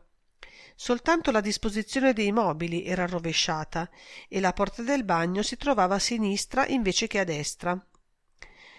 «Accendete la luce, vi prego!» Le finestre erano ancora chiuse e le tende tirate. A Crisles entrò nel gabinetto da bagno e ne uscì subito, infilandosi una veste da camera sul pigiama. La tunica era anch'essa amaranto. Il rosso doveva essere il suo colore. De Vincenzi accese, poi andò a sedere sul divano. Si sentiva le vertigini e le nausee gli tornavano. A Crisles gli si mise di fronte, lo guardò in volto e sollevò le sopracciglia. «Ma voi state male, commissario?» «Non è nulla». Si tolse il cappello e si passò il fazzoletto sulla fronte madida. Il giovane ebbe un gesto, poi sedette. «Anch'io ho fatto una notte completamente insonne». De Vincenzi guardò il letto. Doveva essersi gettato sopra le coperte. «Molti non hanno dormito questa notte». «Tranne mio padre». «Sì».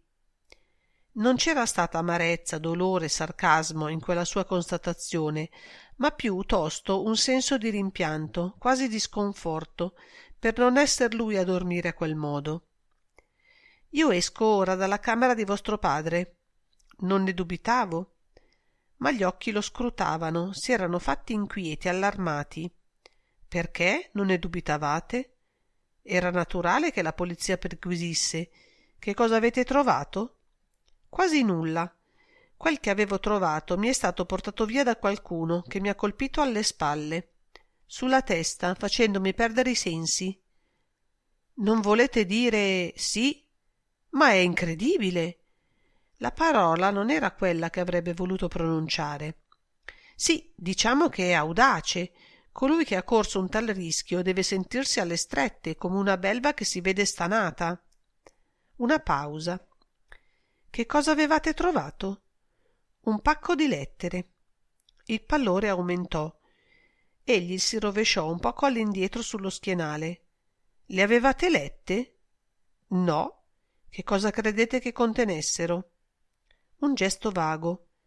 Vi ho detto che ho sempre tutto ignorato di mio padre. E dei conti Merani? La testa gli doleva troppo. Non aveva tempo e modo di prender le tangenti. Che c'entra? Sono estranei. Ma questa volta era visibilmente turbato. Faceva ballare le lunghe gambe con un movimento nervoso. Per favore, fece De Vincenzi e gli fermò il ginocchio.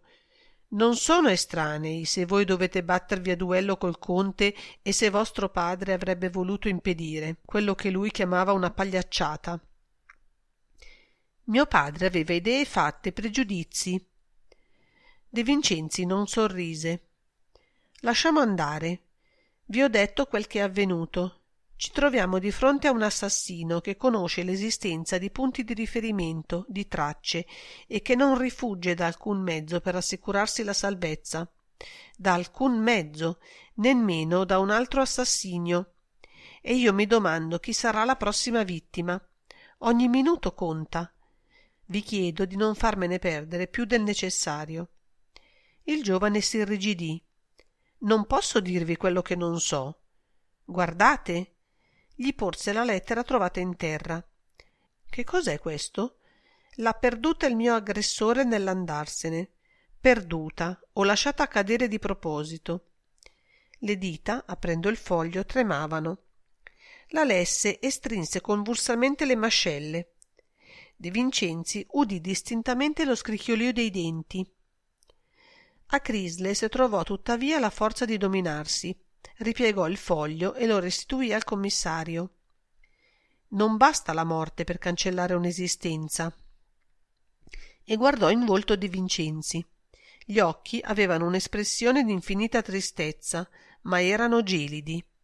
Si sarebbe detto che il dolore, il disgusto, l'orrore si fossero cristallizzati dentro di lui. Non posso aiutarvi, commissario. Non vorrete, tuttavia, che la morte di vostro padre rimanga impunita? Non posso aiutarvi, ripeté. Sembrava invecchiato di 10 anni. Tutto il corpo gli si era rilassato, affloscito. Conoscete la calligrafia di questa lettera? Negò col capo. Era un gesto stanco, sfiduciato. Non si prendeva neppure la pena di mentire con sicurezza. Eppure non avrebbe parlato. De Vincenzi ne fu persuaso e si alzò. Voi vi sentite male, commissario, aspettate. Andò nel gabinetto da bagno e tornò con una bottiglia e un bicchiere. Empì il bicchiere per 2/3 e glielo porse. Bevete? De Vincenzi prese il bicchiere macchinalmente. L'odore del cognac gli diede l'impressione di svenire. Bevve di un fiato. Intanto a Crisles era rientrato nel bagno. Si sentì il rumore che faceva la bottiglia contro il vetro di un altro bicchiere. Beveva anche lui, ne aveva bisogno. Quando tornò aveva i pomelli accesi, 2 macchie rosse. L'alcol aveva frustato il corpo di De Vincenzi. Un'onda gli batté contro il cervello, vi dilagò, si ritrasse, prosciugandolo. Gli sembrò d'aver ritrovato un po' di energia. Quando vi batterete? La domanda non lo sorprese. Nel pomeriggio? Credete che ne valga ancora la pena? Fece un gesto con la mano, vago. Credete che io vi lascerò il tempo di farlo, questo duello? Quella lettera non è di Margamerani, commissario. Se lo pensate, vi mettete per una strada falsa. Perché non mi dite di chi è? Non lo so. Non sapete neppure che vostro padre aveva dato denaro, molto denaro, al conte Merani? Mio padre? Impossibile. La parola era piena di disgusto, quasi di disprezzo. De Vincenzi si diresse alla porta. Prima di giungervi si volse. «Perché non sareste stato voi a colpirmi questa notte? A voi più che a ogni altro sarebbe stato facile sapere che io mi trovavo in quella camera». Rispose con semplicità. «In tal caso non avrei lasciato cadere quella lettera». E De Vincenzi subito si disse che era vero. Dei 3 sospetti dell'aggressione, 4 con la donna, 1 era eliminato definitivamente. Aprì la porta e uscì nel corridoio. 6. Non poteva entrare dai Contimerani in quello stato, né a quell'ora. Nonostante tutto, la civiltà ha elevato barriere oltre le quali è difficile andare. Le barriere delle convenienze sociali. Neppure dopo un assassinio e una rapina, date le circostanze, a lui era possibile superare quelle barriere. Si sarebbe urtato contro l'alterigia del conte e non avrebbe potuto parlare da solo con la contessa. In quanto a Broxley, era meglio non farne nulla per il momento. Se era stato lui ad aggredirlo, conveniva lasciarlo nel dubbio che il colpo vibrato avesse fatto più male del previsto e che la sua vittima fosse rimasta senza conoscenza e fuori combattimento più a lungo di quanto era avvenuto realmente. In tal modo si poteva sperare che compisse qualche altro atto di audacia e che si tradisse. Oppure sarebbe stato necessario avere operato subito una perquisizione della sua stanza.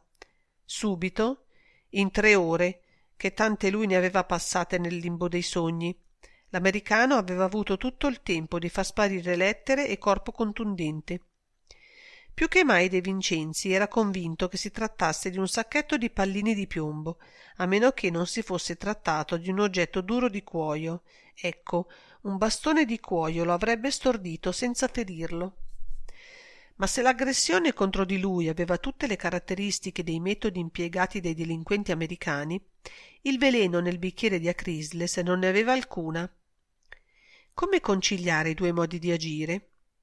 E poi Broxley aveva la sua camera al piano terra. In qual modo aveva potuto sapere o immaginare che lui era entrato nella stanza del marchese? Aveva mandato via il maresciallo, vi si trovava solo? È vero che avrebbe potuto veder Cruni discendere, oppure esser salito all'azzardo, magari sperando di non trovarvi nessuno. De Vincenzi, mentre si rialzava il bavero del pastrano per coprire lo sparato bianco e la cravatta nera e si accomodava il cappello sulla testa il meglio possibile, si ostinava a pensare che non fosse stato Broxley a colpirlo e a prendergli le lettere. Discese. Nell'atrio il portiere di notte aveva ceduto il posto a un dignitoso personaggio vestito anche lui di nero, ma con una lunga redingote sventolante. Lo vide arrivare dalle scale e lo fissò curiosamente, corrugando le sopracciglia. «Dov'è il telefono?» «Pardon?» De Vincenzi gli mise sotto il naso il distintivo di cuoio della polizia. Dignità, sicumera, autorevolezza si fusero come neve al sole. «Che cosa è accaduto?» «È accaduto che debbo telefonare». «Per di qua?» Lo accompagnò lui stesso, con grande meraviglia dei grooms e dei lifters vestiti di verde.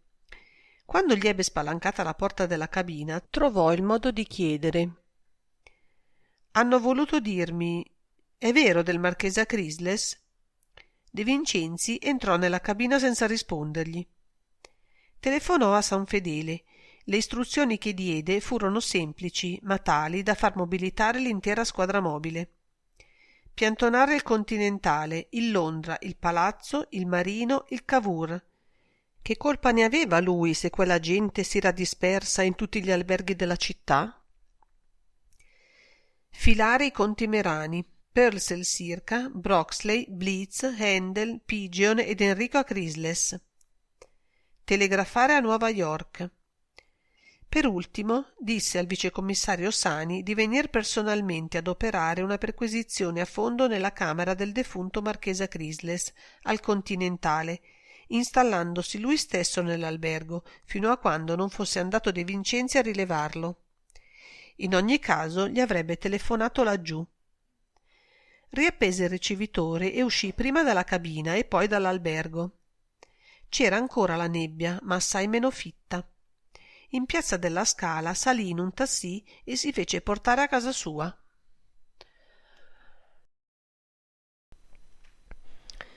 Parte settima. Un piccione. 1.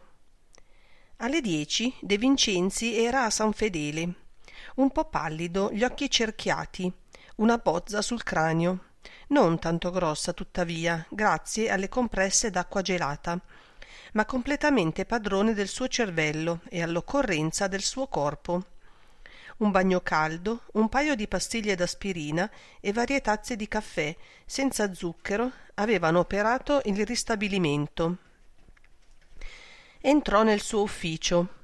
Cruni era chino davanti alla stufa di ferro e mattoni e si spolmonava sui tizi accesi che avrebbero dovuto ardere e che si contentavano di fumare. La stanza calcinosa era vagamente impregnata di fumo acre.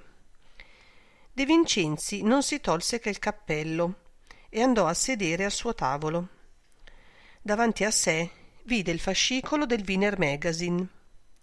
Sani? Il maresciallo si raddrizzò, tossiva e aveva le lacrime agli occhi. C'è un biglietto del vicecommissario per voi, dottore. L'ho messo lì. Sotto il Wiener Magazine vide una busta dell'ufficio col suo nome. Ne arguì che Sani era andato via da San Fedele prima che il giudice istruttore avesse dato il nulla osta al cadavere, liberando così dalla sua fazione l'agente lasciato a Londra. Sani scriveva laconicamente: telegrafato, disposta sorveglianza. Il questore ha chiesto di te. La prefettura ha telefonato di non dar notizie ai giornali. Ti attendo al Continentale. Non cercare agenti, perché quelli della squadra sono tutti fuori. Ciao, Sani. Quel che lo preoccupò fu che il questore avesse chiesto di lui. Che cosa avrebbe potuto dirgli? Sì, naturalmente avrebbe avuto il dovere di informarlo di tutto. Fialetta, Selsirca, Wiener Magazine, assegni, registro, lettere, colpo sulla testa, foglio perduto o abbandonato sul tappeto e infine la lettera della Selsirca a Handel. Questi erano fatti. Ma per lui quel che contava erano le reazioni delle varie persone, i punti di riferimento, le tangenti. Come parlare di metafisica e psicologia al suo capo? Avrebbe fiutato i garofani che aveva sempre sul tavolo per mettersene uno alla bottoniera quando usciva e avrebbe sorriso di lui. Prese il ricevitore e chiese la comunicazione col questore. Commendatore, sto addosso al caso Acrisles. No, appena al principio. Sì, ho cominciato col prendermi un maledetto colpo sulla testa che mi ha addormentato per 3 ore. Oh no, sono validissimo invece, ma ho i minuti contati. Grazie, vi assicuro che farò il minor uso possibile di psicologia. Non so, ma credo che 24 ore mi basteranno. Va bene, ossequi, commendatore. Depose il ricevitore e sorrise. Era riuscito ad avere le mani libere per un giorno. In 24 ore credeva di poter risolvere il problema e di mettere le manette all'assassino? No, non lo credeva, ma aveva dovuto limitare il tempo per non essere costretto a dar spiegazioni troppo diffuse. Cruni si era rimesso a soffiar sui tizi. Lascia andare, starò qui dentro il meno possibile oggi. Il maresciallo gli lanciò un'occhiata tra il riconoscente e il preoccupato e chiuse lo sportellino di quel ferrovecchio. De Vincenzi aveva tirato fuori dalle tasche i corpi del reato, del caso Acrisles, e li aveva messi sul tavolo. Chiudi questa roba nell'armadio. Ma trattenne i libretti degli assegni, la pagina del Wiener Magazine, il piccolo registro, la lettera trovata e quella di Pearl Selsirca. Sorrise, perché quel che rimaneva da chiudere nell'armadio era una minuscola fiala gialla che ancora odorava un poco di mandorle amare. Poi si mise davanti gli scores del ponte, sui quali aveva notato le ore dei vari movimenti delle 16 persone implicate. Li considerò per qualche istante, Più che altro a lui quegli appunti servivano di pali segnalatori per dare una traccia alla corsa del cervello. I nomi gli richiamavano alla memoria le persone, le parole, gli atteggiamenti. 2 immagini gli si presentarono in primo piano, quasi per imporsi alla sua attenzione: Pearl Selsier Kader e Fabius Pigeon. L'ometto con la parrucca rossa, ma erano certamente capelli suoi quelli, per Bacco. Lo attraeva come una calamita. Aveva l'impressione che detenesse le chiavi di molti misteri. Il fascino di Pearl si operava sopra un altro piano. Quella donna era ancora un enigma per lui, ma egli, come già a sua insaputa curtibò, aveva la convinzione che fosse lei il centro nervoso di tutto il sistema, oppure la carica di dinamite che aveva fatto scoppiare la catastrofe. Dietro, in ombra ancora, vedeva un altro volto di donna, capelli biondi, un lusso di capelli d'oro in tutte quelle donne che avevano girato attorno ad Artura Chrysles. Ma la fantasia di De Vincenzi, lanciata oramai nel dominio delle concretizzazioni simboliche, si figurava il vecchio sotto la specie di un enorme ragno e vedeva impigliate nella sua tela argentea tante mosche auree. Fronte convessa, ciglia ad arco assai divise alla radice dal naso, una piccola bocca, un mento sfuggente e le gote leggermente rientranti, fino a darle una perpetua aria ironica e irridente. Chi gli aveva detto di non fidarsi delle donne dalla bocca piccola? Nessuno, la sua sensibilità soltanto. E di Marga Merani non si fidava. Adesso però quella sensibilità aveva vibrato nei riguardi di Pearl Selsier, perché quasi tutti gli indizi trovati si appuntavano contro di lei, tranne il luogo dove era stata trovata la fialetta dell'acido prussico, che non era un indizio, o lo era alla rovescia. Quale dunque il primo movimento che avrebbe dovuto fare quella mattina? Una visita a Fabius Pigeon gli sembrò urgente. Il segretario Grassottello, con quel suo naso rotondo a patata e gli occhi troppo ingenui, doveva sapere molte cose. Era lui che operava gli incassi per conto del padrone. A giudicare dalla lettera incompiuta, un allegro rompicapo quello lì. L'attività del vecchio non doveva essere pulita. Era possibile che a Chrysles facesse il ricattatore per denaro? Il figlio gli aveva detto che era molto ricco. Il piccolo registro nero glielo aveva confermato. Era davvero un ricattatore, e di quale specie? Il marchese Chrysles, greco di origine, il quale aveva dimostrato di saper dominare l'indemoniata industria di Hollywood, di saper navigare fra i gorghi e le rapide di Wall Street. De Vincenzi si alzò. Cruni era rimasto qualche minuto a contemplarlo, attendendo ordini, e vedutolo assorto se n'era andato in punta di piedi senza disturbarlo.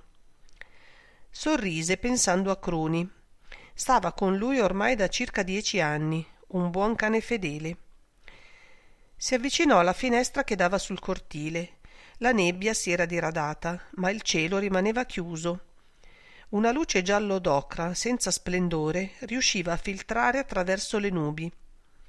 Quell'angusto cortile, col suo alberello scarno contro il muro alto, sembrava un pozzo d'acqua torbida, melmosa. Immagini, sempre immagini. Tornò al tavolo e suonò il campanello per chiamare Cruni. «Io esco, ma ho bisogno di averti sotto mano. Tutti gli altri sono in servizio comandato e non ci sei che tu. Mettiti nella camera di Sani e non ti muovere, almeno so dove trovarti se ti voglio». «Non vi stancate troppo, dottore?» E lo guardava con occhi paterni, preoccupato pel colorito del suo volto, che non era davvero brillante. «Se viene Curtibò, gli dirai che si vada a chiudere nel suo ufficio, gli telefonerò. Non lo voglio tra i piedi questa volta». E uscì. In piazza San Fedele esitò davanti a un tassì perché si sentiva ancora debole, ma poi si disse che prendere un tassì per andare al Marino sarebbe stato ridicolo. 2. Fabius Pigeon non aveva la coscienza tranquilla. Gli avevano ammazzato a Chrysles. Lui lo odiava, d'accordo, ma non era una buona ragione perché glielo avesse ucciso un altro. A lui il marchese Chrysler serviva ancora, allo stesso modo che lui serviva al marchese. Molte volte la fredda crudeltà di quel vecchio lo aveva atterrito. Non lo faceva per denaro, era un vizio il suo, una forma spaventosa di sadismo. E Pigeon non poteva comprendere che si potesse correre un rischio, girare una vite, se non lo si faceva per denaro. Tornato in albergo, dopo la nottata tragica del Londra, egli compì vari movimenti che non aveva mai pensato di compiere prima d'allora. Chiuse a chiave la porta della stanza, tirò il piccolo chiavistello nichelato e, non soddisfatto, spinse la grossa poltrona contro la porta. Che cosa temeva? Oh, temeva tutto. Le coincidenze di quel venerdì erano state troppe.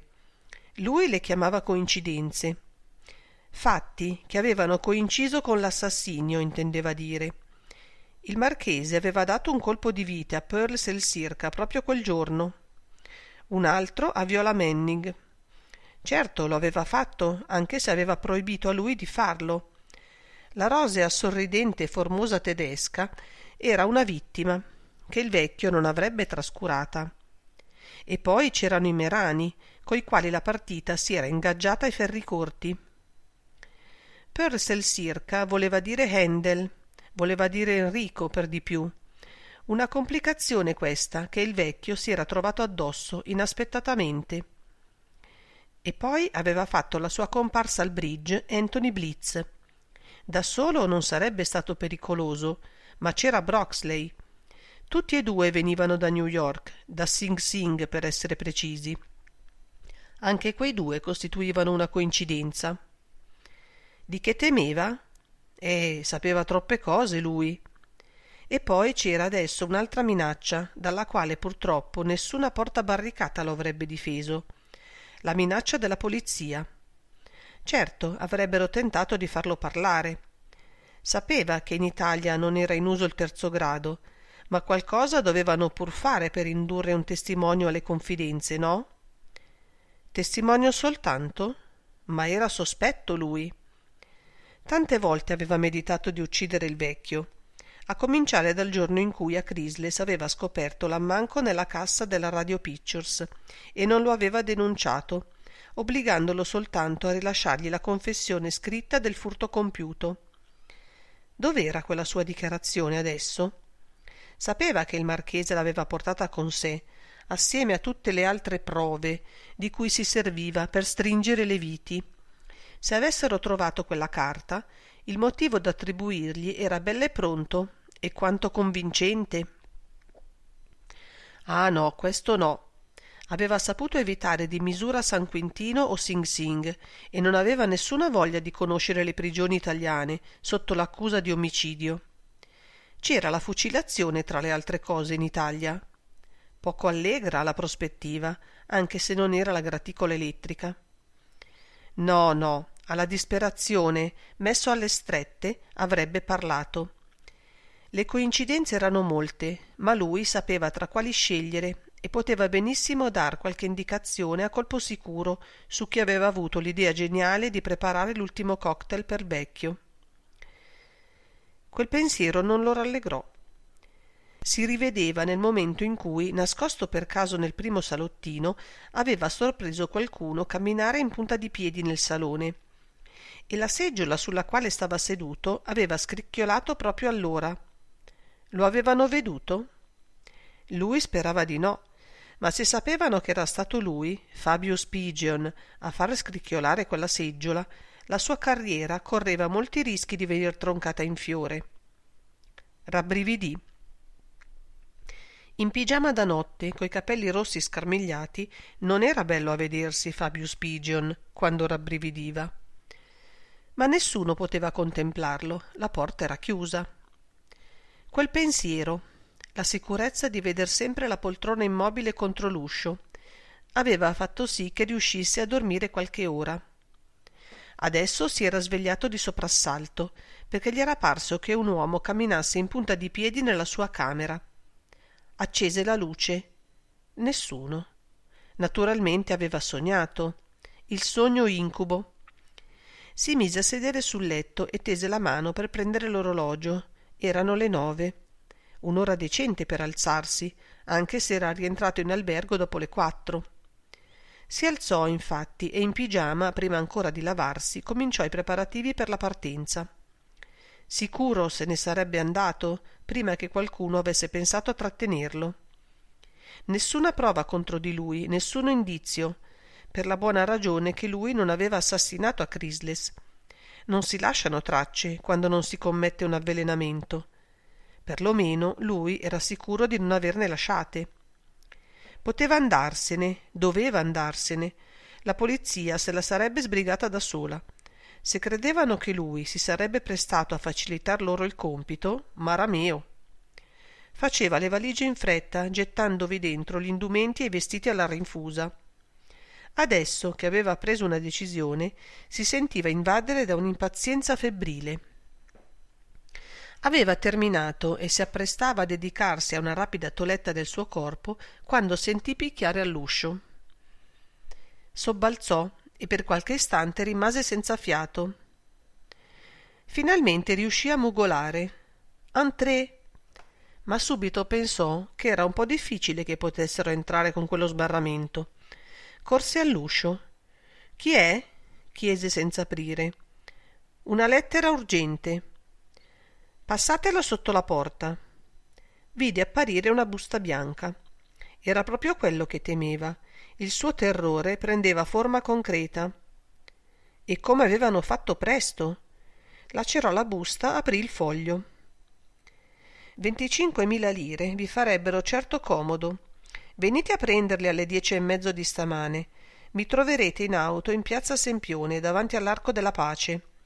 Aprite lo sportello ed entrate nell'auto. Fate molta attenzione di non esser seguito da qualche poliziotto, perché sarete certo sorvegliato. Ma i piccioni debbono saper volare. Un amico.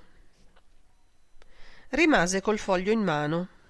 Non era quello che aveva creduto di trovarvi. 25.000. L'affare prendeva un aspetto insospettato. Come aveva fatto a non dirselo lui per primo? Un fugace sorriso gli apparve sul volto. Andò al lavabo. Fece assai presto a lavarsi, a pettinarsi i capelli rossi, a vestirsi. Chiuse le valigie già pronte. Diede un'occhiata attorno. Vide il pigiama che si era tolto e che non aveva pensato di mettere in valigia. Andò a prenderlo e lo gettò sul letto. Era meglio, anzi, che nessuno sospettasse troppo presto la sua intenzione di andarsene. Se la polizia fosse venuta mentre lui non c'era, avrebbe creduto ad una fuga. Questo pensiero lo indusse a riaprire le valigie e a dare alla camera l'aspetto di prima. Ecco, l'orologio gli disse che erano quasi le 10. Aveva tempo. Anche il tempo di far perdere le sue tracce, se lo avessero seguito. I piccioni sanno volare. 3. Gli avevano ordinato di recarsi al marino. Si trattava di sorvegliare senza farsi notare un certo individuo straniero. Benedetto Mastrantoni poteva benissimo sorvegliare qualcuno, dal momento che faceva l'agente di polizia di Stato. Ne aveva l'obbligo e avrebbe dovuto averne l'esperienza e la capacità, ma in quanto a non farsi notare era un'altra cosa. Misurava 1,80 m e aveva una circonferenza di ventre più che proporzionata alla statura. Un solido agente, capace di abbattere un malandrino, ma niente affatto costruito per fare l'uomo anguilla o il fantasma da seduta spiritica. Ci si era trasportato alle 8:30 e adesso era assai più di un'ora che stava aspettando nell'atrio dell'albergo, seduto sopra una seggiola, che aveva mandato un gemito quando lo aveva accolto. Gli avevano detto che mister Fabio Spigion si trovava in camera e che per uscire non avrebbe potuto non passargli davanti. Benedetto rimaneva lì, solido, compatto, granitico. La macchia scura del suo corpo enorme stonava maledettamente nell'atrio stile Liberty. Una visione da far legare i denti. Quei mobiletti di legno sottile, tutto arabeschi e fiori, del vecchio albergo. Il direttore aveva provato a suggerirgli di andare a mettersi nel caffè di fronte. Aveva persino tentato di lusingarlo nella sua vanità, col dirgli che Sherlock Holmes, per filare qualcuno, si nascondeva nei luoghi più impensati ed eterocliti. Ma Benedetto non conosceva Sherlock Holmes e non sapeva che cosa significasse eteroclito. Con precisione non lo sapeva neppure il direttore, tanto che aveva adoperato la parola impropriamente. Era rimasto. Per tutto segnalamento gli avevano detto che Fabius Pigeon aveva i capelli rossi e che l'albergo non ospitava altri viaggiatori, e non viaggiatori, coi capelli di quel colore. Attese.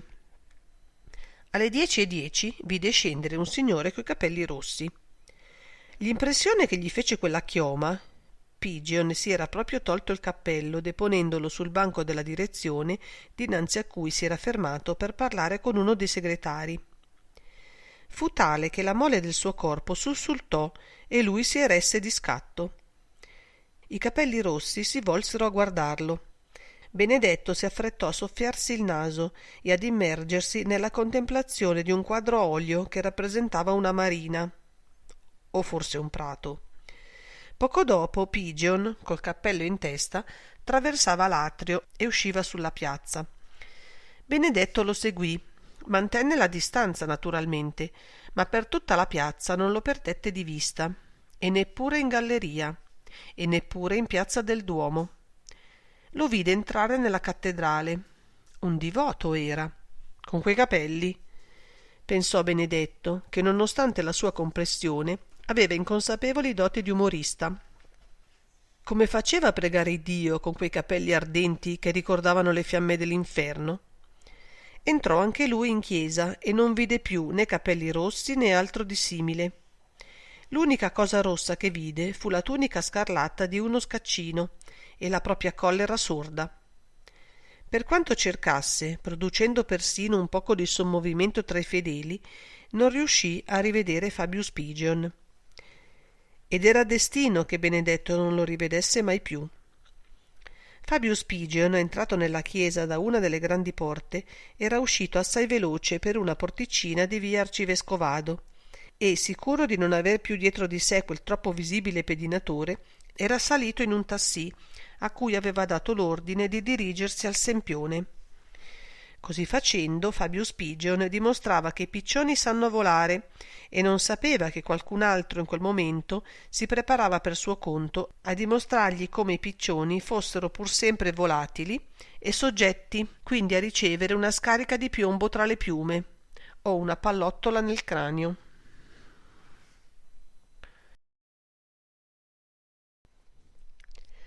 (4) De Vincenzi arrivò al Marino quando Fabius Pigeon se n'era andato da una decina di minuti. Chiese di esser condotto nella sua camera e il direttore dell'albergo ve lo accompagnò. Non trovò nulla se non un sottile pezzo di carta bianca sul tappeto in mezzo alla stanza. Lo raccolse e si rese conto che era il lembo di una busta, aperta in fretta e con le mani, piuttosto che con un tagliacarte, dacché quella strisciolina era irregolare e tutta denti. Ne dedusse che Pigeon doveva aver ricevuto da poco una lettera. Non era supponibile che chi aveva fatto la pulizia avesse lasciato quel pezzo di carta ben visibile sul tappeto dal giorno prima. Nulla di strano che il segretario del defunto marchese Crisles avesse ricevuto una lettera. Ma tuttavia De Vincenzi si mise in tasca la strisciolina e sceso in basso interrogò il portiere. Sì, era arrivata una lettera per il numero 25. Potevano essere le 10 o poco meno. L'aveva recata un fattorino pubblico, di quelli che fanno servizio degli espressi e che hanno recapito in piazza del Duomo sotto i portici della galleria.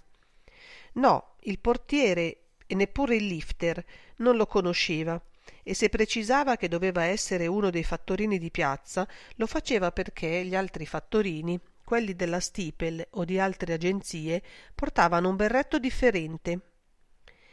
De Vincenzi non aveva da far altro al Marino. Pigeon era uscito. Quella lettera, giunta all'ultimo momento, lo preoccupava tuttavia. E certo l'agente mandato da Sani lo aveva seguito. Mancatogli il segretario, decise di recarsi da Pearl Sir Cader. È vero che colei, che era stata una stella di Hollywood, aveva dato appuntamento alle 10 di quella mattina a Donald Handel, ma la lettera era stata scritta prima della morte di Chrysalis, e poiché Pearl doveva oramai sapere che il commissario l'aveva sequestrata, c'erano tutte le probabilità che non fosse andata all'appuntamento. A Londra sentì, appena entrato, la tensione del luogo in cui è scoppiato un fattaccio. Il portiere, un altro, biondo e assai più decorativo di quello rude della notte, lo guardò con preoccupata diffidenza. La signora Selsirka ha dato ordine di destarla a mezzogiorno. Questa notte ha giocato a bridge fino a tardi. De Vincenzi fece un gesto. Quel che era accaduto la notte lo sapeva. Le barriere della civiltà. Anche qui le convenienze sociali gli impedivano di far destare la donna ed interrogarla. «Hanno portato via il corpo?» chiese bruscamente. La glaciale correttezza del portiere ricevette un colpo e sembrò decomporsi. «Certo», balbettò, «ma voi, signore, come fate a sapere?» Aveva sul banco i giornali del mattino e diede un'occhiata ai fogli. Un'occhiata carica di preoccupazione. Possibile che avesse cercato male? Impossibile. Piuttosto, ed esaminò di nuovo De Vincenzi, tentando di giudicarlo, di studiarlo. «È stata fatta la pulizia del salone e del bar?» Un po' in ritardo il portiere ebbe un lampo. «Senza dubbio, signor commissario. Appena andato via il giudice istruttore è venuta la lettiga della Croce Rossa e il salone è stato arieggiato». Difficile arieggiare quel salone e quel bar senza finestre. De Vincenzi vi si diresse. Con un gesto pieno di sussiego il portiere si abbottonò la redingotta attillata e lo seguì. «Chi ha fatto la pulizia qui dentro?» «I 2 facchini di turno». Sulla porta era comparso il direttore dell'albergo. «Inutile che li interroghiate, commissario, se il vostro scopo è di sapere quel che potrebbero aver trovato». «Hanno infatti trovato qualcosa, ma è tutto qui». Avanzò e sulla palma aperta tese un piccolo astuccio d'oro. Era un bastoncino di rosso per le labbra, un oggettino di gusto finissimo e di valore. «Dove lo hanno raccolto?»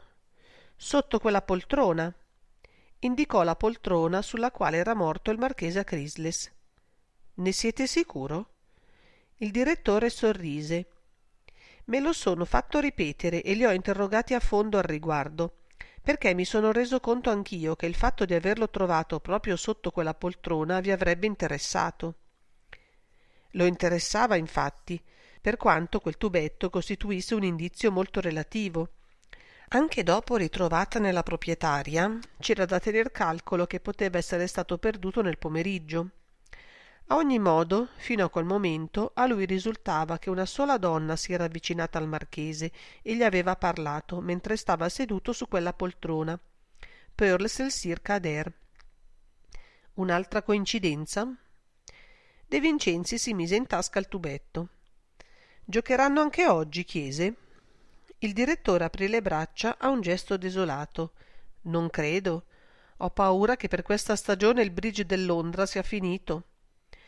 «Ritornerò a mezzogiorno. Avvertite la signora Selsirka che mi attenda». Uscì in via Manzoni. Aveva un'ora prima di poter parlare a Pearl.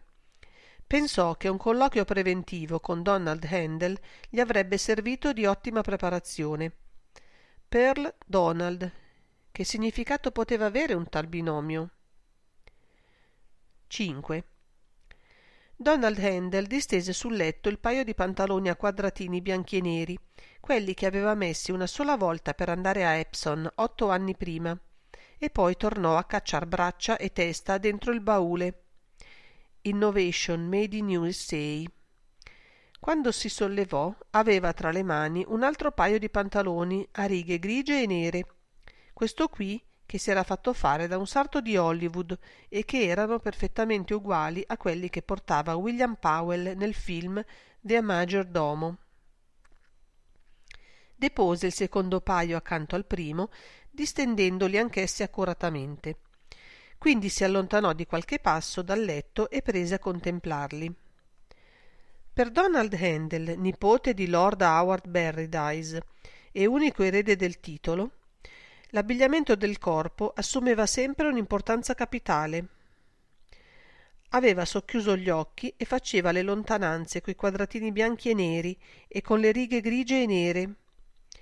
Il volto pallido, affilato, aveva adesso una concentrazione tanto gelida da apparire come una maschera di vetro opaco. A un tratto mormorò: che diavolo farebbe il vecchio Howard se gli dicessero che l'ultimo de Paradise è un assassino? Un leggero sorriso ironico gli apparve sulle labbra sottili. Decisamente il mio dovere è di non occuparmene. Scosse la testa. Pearl è... cominciava a dire a se stesso, ma fu interrotto da un picchio alla porta. Il giovane baronetto volse il capo verso i due battenti di legno scuro, lucido, perfettamente chiusi. Per lui esistevano vari modi di picchiare a una porta. Teoricamente un tale assioma lo aveva appreso a Oxford, ma il controllo pratico gli era venuto dal gran numero di stanze d'albergo che aveva abitate. Il picchio si ripeté. Era risoluto, ma non villano. Chi picchiava aveva la coscienza di doverlo e poterlo fare. Come forward. La porta si aprì. Venite avanti, commissario. De Vincenzi entrò. Guardò le due paia di pantaloni sul letto, poi il giovanotto. Portava ancora l'abito con cui lo aveva veduto alla notte nel salone del Londra. Non doveva essersi coricato. O forse sì, si era gettato sul letto tutto vestito, perché i pantaloni cilestrini avevano perduto la riga e la giacca rossastra aveva qualche piega. Vi chiedo scusa del disturbo. Nulla. Il vostro giudizio può farmi prendere una decisione. Quale dei due preferite? E indicò il letto. Preferisco per che cosa? Per un duello? Se doveste fare il padrino in un duello, quale scegliereste di quelle due paia di pantaloni? Nessuno dei due? Andreste in mutande? Non sorrideva neppure.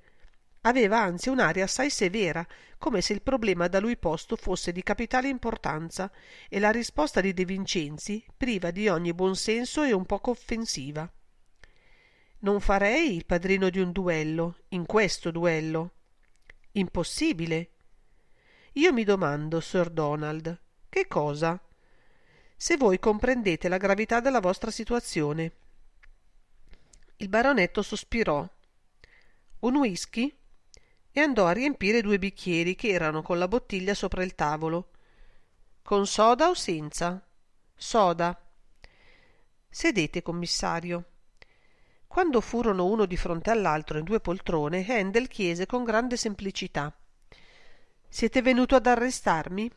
Buon Dio, no, non ne ho nessuna intenzione, a meno che non si tratti di impedirvi di far da padrino Enrico Acrisles. Alzò la mano e fece quel suo gesto stanco per scacciare un insetto che non c'era. Non parliamo di questo, commissario. Un gentiluomo? Sapete perché Enrico Acrisles deve battersi col conte Merani? E voi, commissario? Lo immagino. Io lo so. Ebbene?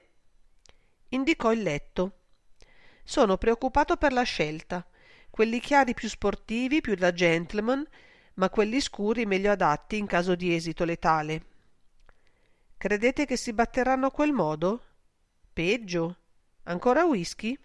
De Vincenzi rifiutò. Ho in tasca una lettera che vi era diretta, Sir Donald.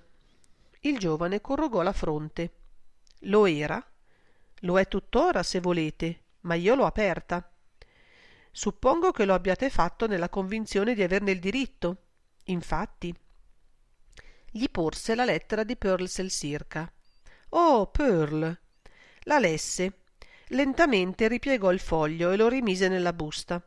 Sollevò lo sguardo dei suoi occhi azzurri sul commissario. Allora? Per questo ho detto che la vostra situazione è grave. La mia? Oh, anche quella della signora Selcirca. Il pericolo che la minacciava doveva essere serio se... Continuate. Quali erano e sono i vostri rapporti con la signora? Siamo fidanzati? De Vincenzi sussultò. Credevo... Che cosa? Nulla. È poco? E bevve. Era calmissimo, ma aveva bevuto 2 bicchieri di whisky puro e adesso stava riempendosene un terzo. Il suo pallore si era fatto livido. Sapete dove abbiamo trovato la fialetta che aveva contenuto l'acido prussico con cui è stato avvelenato il vecchio Chrysles? Come diavolo volete che lo sappia? Nella borsetta d'oro della signora Solsirca. Questa volta Donald Handel si alzò. Ma è un'assurdità! Integrale. Lo guardò più colpito ancora. I suoi occhi dicevano: che giuoco state giocando? De Vincenzi rimase seduto. È un'assurdità, giacché mistress Selsirca non può aver avvelenato Arturo a Chrysles. Perché? Gli era sfuggito e si morse le labbra. Perché io ho trovato la fialetta del veleno nella sua borsa d'oro. Ah! Fece qualche passo per la stanza, poi si fermò, si cacciò le mani in tasca e guardò De Vincenzi, a quel modo che aveva contemplato i pantaloni, socchiudendo gli occhi e facendo filtrare lo sguardo tra le ciglia.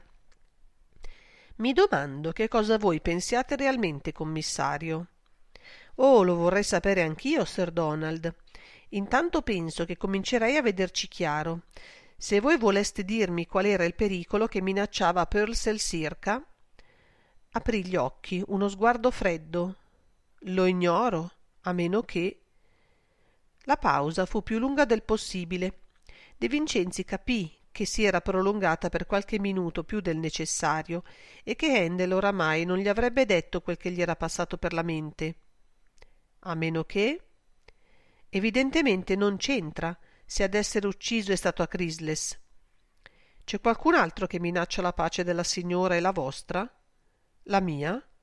Non siete il suo fidanzato? Alzò le spalle. Non sareste capaci di uccidere qualcuno per proteggerla? Volete dire se sono capace di uccidere Arturo a Chrysles? Alle 21:45, quando siete andato a telefonare, era vivo, no? Gli avete parlato? E poi? L'ultima ad avergli parlato è stata Pearl Selsirca alle 22:45 circa. La penultima, prego. L'ultimo a parlargli è stato l'assassino. L'assassino non può avergli parlato, altrimenti non sarebbe riuscito a vuotare la fialetta nel bicchiere senza che lui se ne accorgesse. Le vostre sono tutte speculazioni astratte, commissario. Non troverete mai una prova. De Vincenzi si alzò lentamente. Terminò di bere il whisky che era rimasto nel bicchiere. Disse con vera soavità: ma troverò il movente. E perché Pearl Selsirca non credeva che il proprio marito avesse commesso quello di cui Arturo a Chrysles l'accusava? Il marito di Pearl? Ma voi farneticate, commissario. Il marito di Pearl è morto. Può anche darsi che voi crediate questo, Sir Donald, ma io propendo pel contrario. È assurdo, voi rasentate la follia. Quando avrò conosciuto tutti i particolari del matrimonio della signora Adair, avrò assai probabilmente trovato l'assassino del marchese. Handel rise. La risata risuonò squillante, piena e sincera, ma non era il suo genere ridere a quel modo. A Oxford doveva aver imparato a non farlo. De Vincenzi si avviò alla porta. Vi consiglio di indossare i pantaloni chiari, Sir Donald. Il baronetto tornò a farsi serio. Credete dunque? Sì, credo che il duello non avrà esito mortale. Stava per richiudere la porta quando disse: vedrete che non avrà, anzi, alcun esito. 6. Alle 12 il cadavere di Fabius Pigeon fu rinvenuto sotto una siepe in una stradicciuola di campagna oltre San Siro, dietro le scuderie di Trenno. A vederlo fu un fantino che faceva passeggiare un outsider in allenamento segreto. Ma soltanto più tardi il morto fu identificato per Fabius Pigeon, quando cioè De Vincenzi, informato che un uomo coi capelli rossi era stato ucciso con un colpo di rivoltella alla tempia, intuì che doveva trattarsi del segretario del fu marchese a Chrysles. E De Vincenzi ne fu informato in ritardo, perché lui intanto era occupato a far svenire per la prima volta in vita sua Pearl Celsir Cader.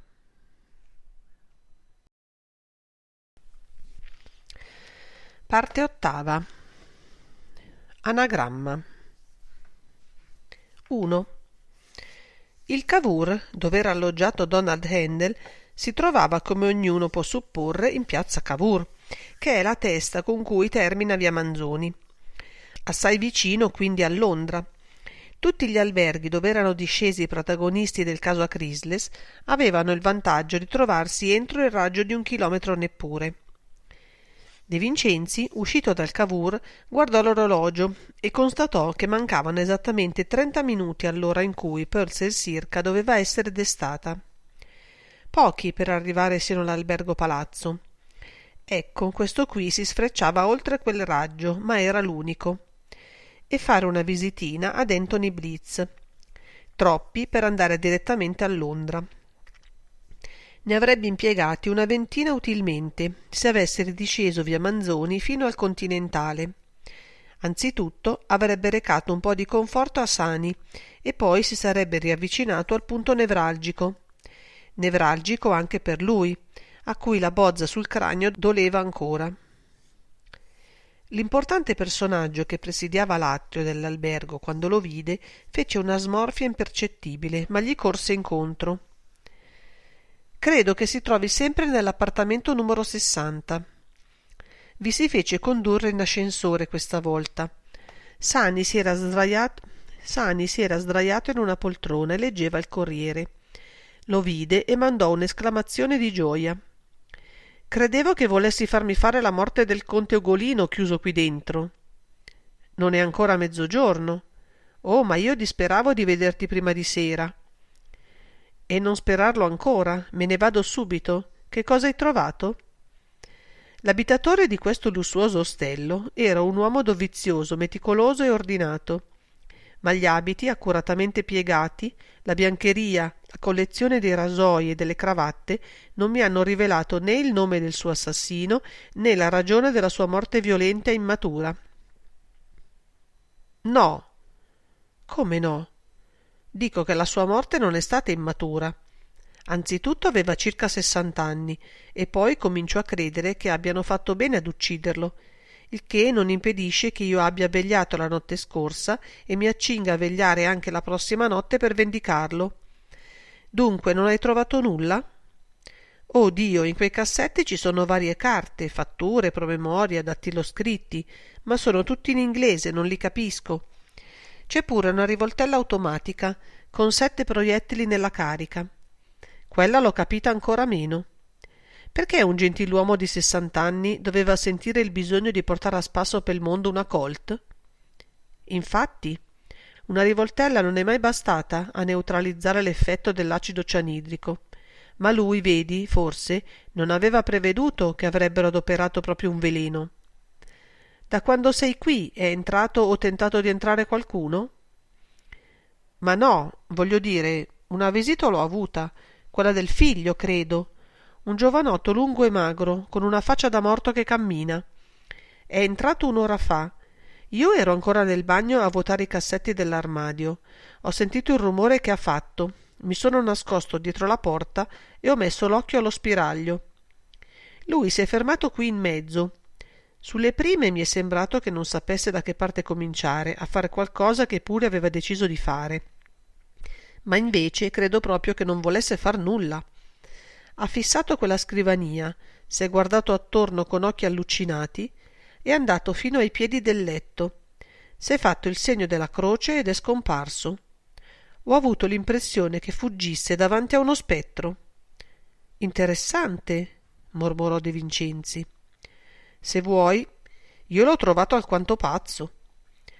«A chi hai affidato la sorveglianza dell'americano del numero 13 e dei 2 italiani del 111? «A Valeri. Ce ne sarebbero voluti 2 di agenti, lo so, ma io non li avevo. Li ho messi in moto tutti. Comunque Valeri mi ha telefonato un paio d'ore fa. L'americano era sceso nell'atrio e Valeri mi ha avvertito che stava per uscire e che lui lo avrebbe seguito». «Così che i Merani sono rimasti senza sorveglianza?» Come vuoi che facessi? Anche il marchese Crisles, quello spiritato che è venuto qui dentro, è senza sorveglianza. Non posso mica... Lo so, tagliò corto De Vincenzi. Sapeva infatti che soltanto sulla sua psicologia poteva contare, e ancora a patto che il caso lo aiutasse e che non gli dessero un colpo sulla testa. Bene, vattene adesso. Qui non può accadere più altro. Va a mangiare e poi torna. Ma non chiuderti in questa camera a leggere il Corriere. Mettiti nell'atrio o nel bar e sorveglia da vicino i 2 Merani. Voglio sapere quel che fanno, hai capito? Ma sì. Sani sentiva il nervosismo crescente del suo capo e ne era impressionato. Anche un poco umiliato era, ma insomma, che colpa ne aveva lui se... E se poi sorveglia anche Enrico Crisles, ma già nelle prime ore del pomeriggio sarò qui io e quello me lo riservo. C'è un certo duello in vista. Un duello? De Vincenzi si era avvicinato al telefono, che era sul comodino accanto al letto. Si fece dare San Fedele e chiamò Cruni. È accaduto qualcosa? Ma no, dottore. La voce di Cruni era titubante. È tornato Mastrantoni. Dice che quel tizio del Marino lo ha seminato. Che dici? Ruggì De Vincenzi. Cruni si schiarì la voce. Mastrantoni doveva affilare quel signore che abita al Marino, quello coi capelli rossi. Fabius Pigeon, la lettera, lo sapeva lui. Va avanti, per Dio. Alle 10:10 è uscito dall'albergo, è andato a cacciarsi in Duomo e Mastrantoni lo ha perduto di vista, è disperato. Disperato un corno, digli che è un imbecille. Il resto glielo dirò io. Aspetta, rimandalo al Marino e ordinagli di telefonarmi subito appena Pigeon, quel tizio come dici tu, si chiama Fabius Pigeon, ritorna.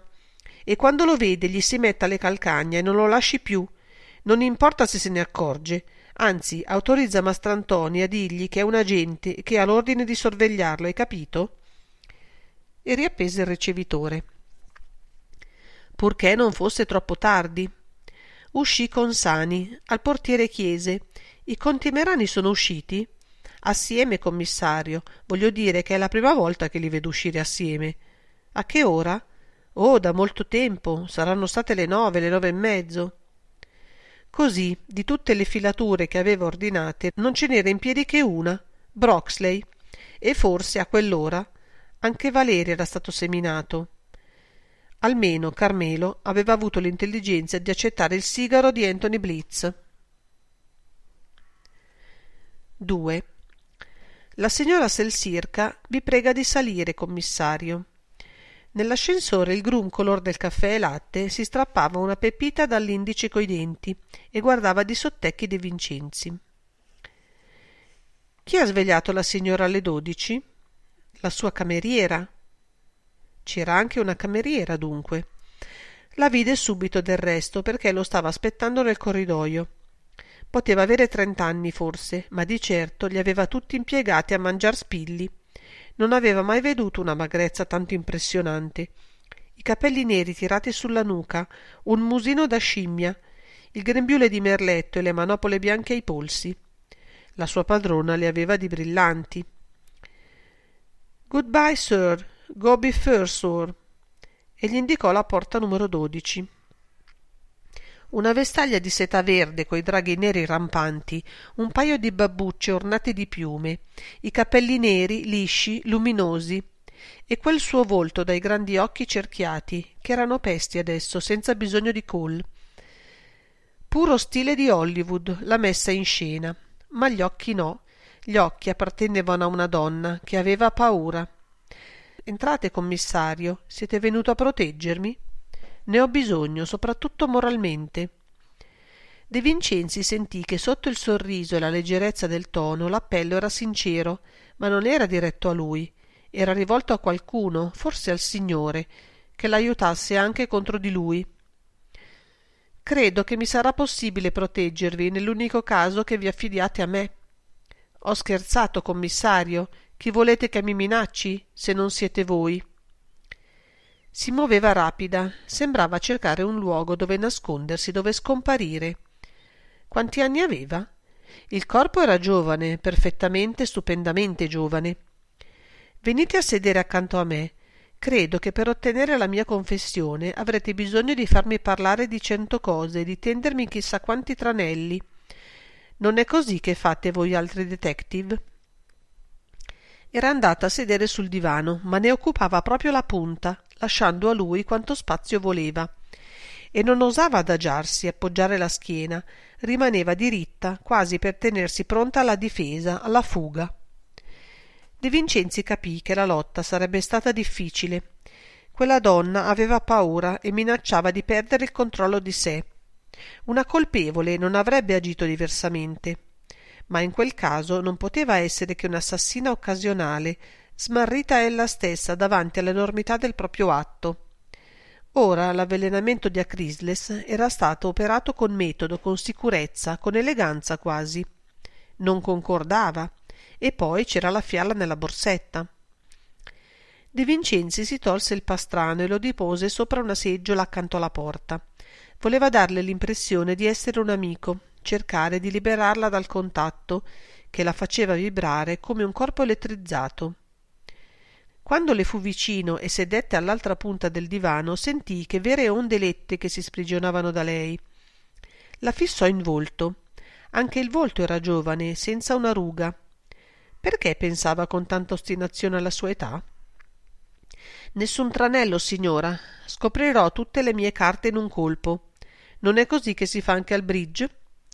Rise. Una leggerissima distensione si operò in lei. Volete farmi credere che siete disposto a fare il morto con me? E perché no, se la regola del giuoco è questa? Vediamo le vostre carte allora. Oh, sono carte con le quali è difficile vincere la partita. Lo fissava attendendo. Non sapeva ancora dove volesse andare a finire. C'è prima di tutto la vostra lettera a Handel. Ve la siete fatta dare dal portiere, lo so. Non potevo farne a meno e ve ne chiedo scusa. Aspettò che dicesse qualche cosa, ma lei continuava a guardarlo soltanto. Da quella lettera ho appreso che un pericolo vi minacciava e che le vostre forze si rifiutavano di continuare la lotta. Non avete mai avuto un momento di debolezza voi? Uno di quei momenti in cui si vorrebbe non essere nati? Ieri sera c'era la nebbia, io ho orrore della nebbia. Anche a Nuova York. Mi ero abituata al sole della California. Divagava, ma era stata indubbiamente sincera quando aveva detto che avrebbe desiderato di non essere nata. Quando ci si trova in tali condizioni di spirito, si fa in ombra una montagna. Capisco. Scosse il capo. No, forse non capite. Volete dire che la minaccia non esisteva? Voglio dire che se avessi riflettuto avrei compreso che la minaccia era ridicola, insufficiente. Insufficiente a farvi pensare che occorreva agire, che occorreva... No, commissario, quella minaccia non mi veniva da Arturo Acrisles. Si picchiò il ginocchio con la mano. E questo è il primo vostro tranello che ho sventato. Le onde elettriche tornarono a colpirlo, si ritirarono, ritornarono ancora. Le sentiva fisicamente e doveva fare uno sforzo per neutralizzare l'effetto che producevano sui suoi nervi. Lo ammetto, ieri la minaccia non veniva dal marchese Acrisles, ma prima... Questa volta l'irrigidimento del corpo di lei fu visibile. Che cosa sapete voi? Lentamente De Vincenzi trasse dalla tasca la lettera perduta o abbandonata, la lettera incompiuta. Gli occhi di lei si aprirono smisuratamente. Che cos'è? Gliela porse. La prese con mano ferma. Con uno sforzo di volontà sovrumana aprì il foglio e lo guardò. Per qualche istante non si sentì che il suo respiro oppresso, poi si fece meno frequente, tornò quasi regolare. L'avete trovata fra le carte del marchese?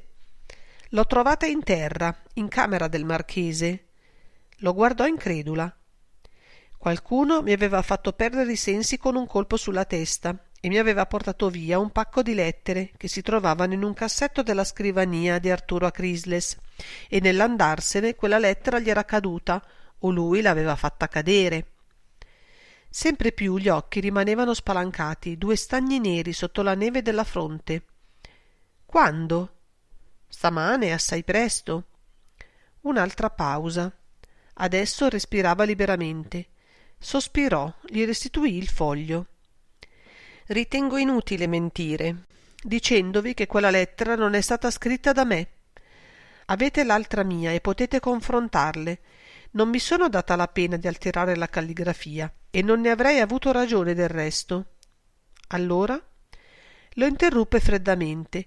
C'era una tale sicurezza in lei adesso che De Vincenzi si chiese se non si fosse ingannato poco prima nel sentirla turbata e sconvolta.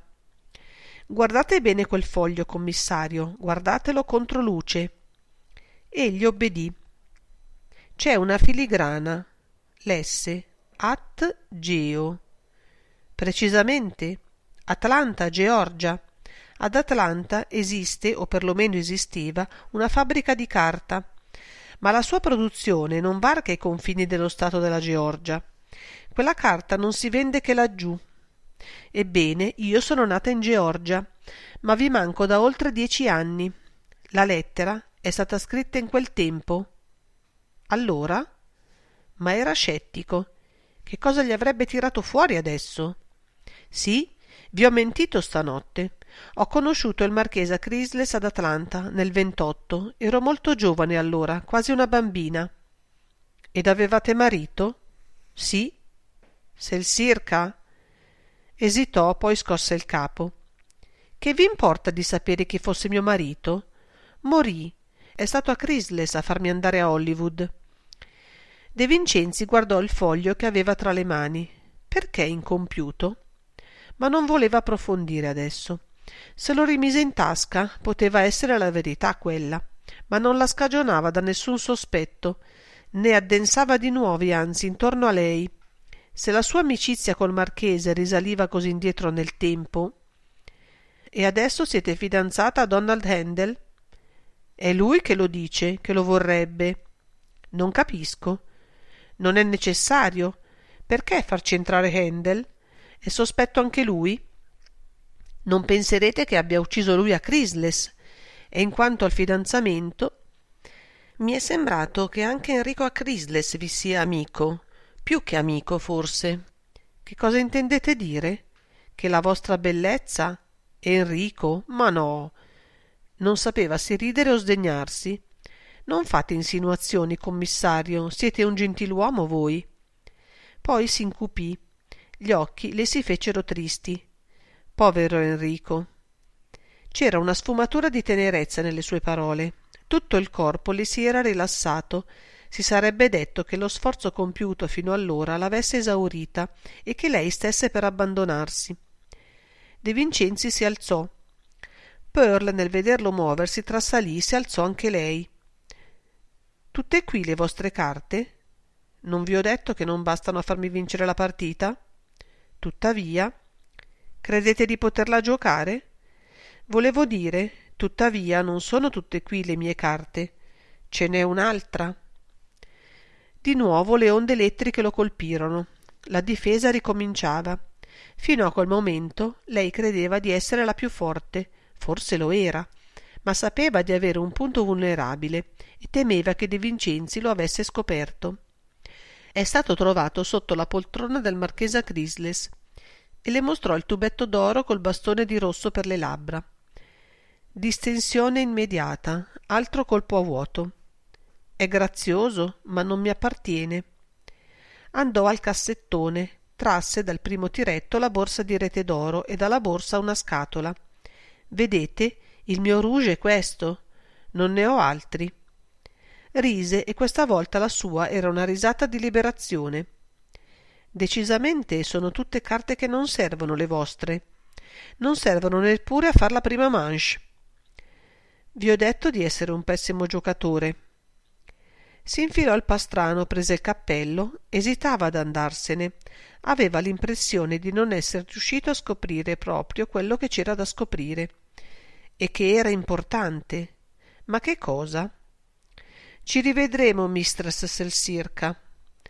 Lo spero, commissario, per quanto voi mi abbiate promesso una protezione che non mi avete voluto dare. Non ho saputo, forse. Lo guardò e non disse altro, attendendo di vederlo andar via. Ma De Vincenzi chiese: Perché mai, signora, quella vostra lettera era incompiuta? Ebbe un brivido lungo, vacillò. De Vincenzi fece per trattenerla. No, grazie, non sono mai svenuta in vita mia.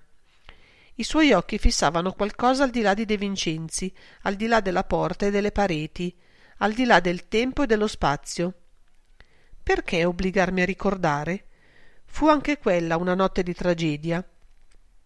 Non c'erano cadaveri, ma qualcosa morì dentro di me, qualcosa che da quel giorno mi è rimasta nel cuore, nel sangue, e che mi uccideva lentamente.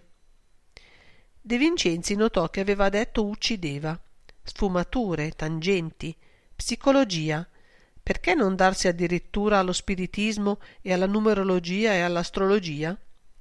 Intanto lui a quel modo soffriva il dolore di tutti. Pearl continuava a fissare una propria visione dolorosa.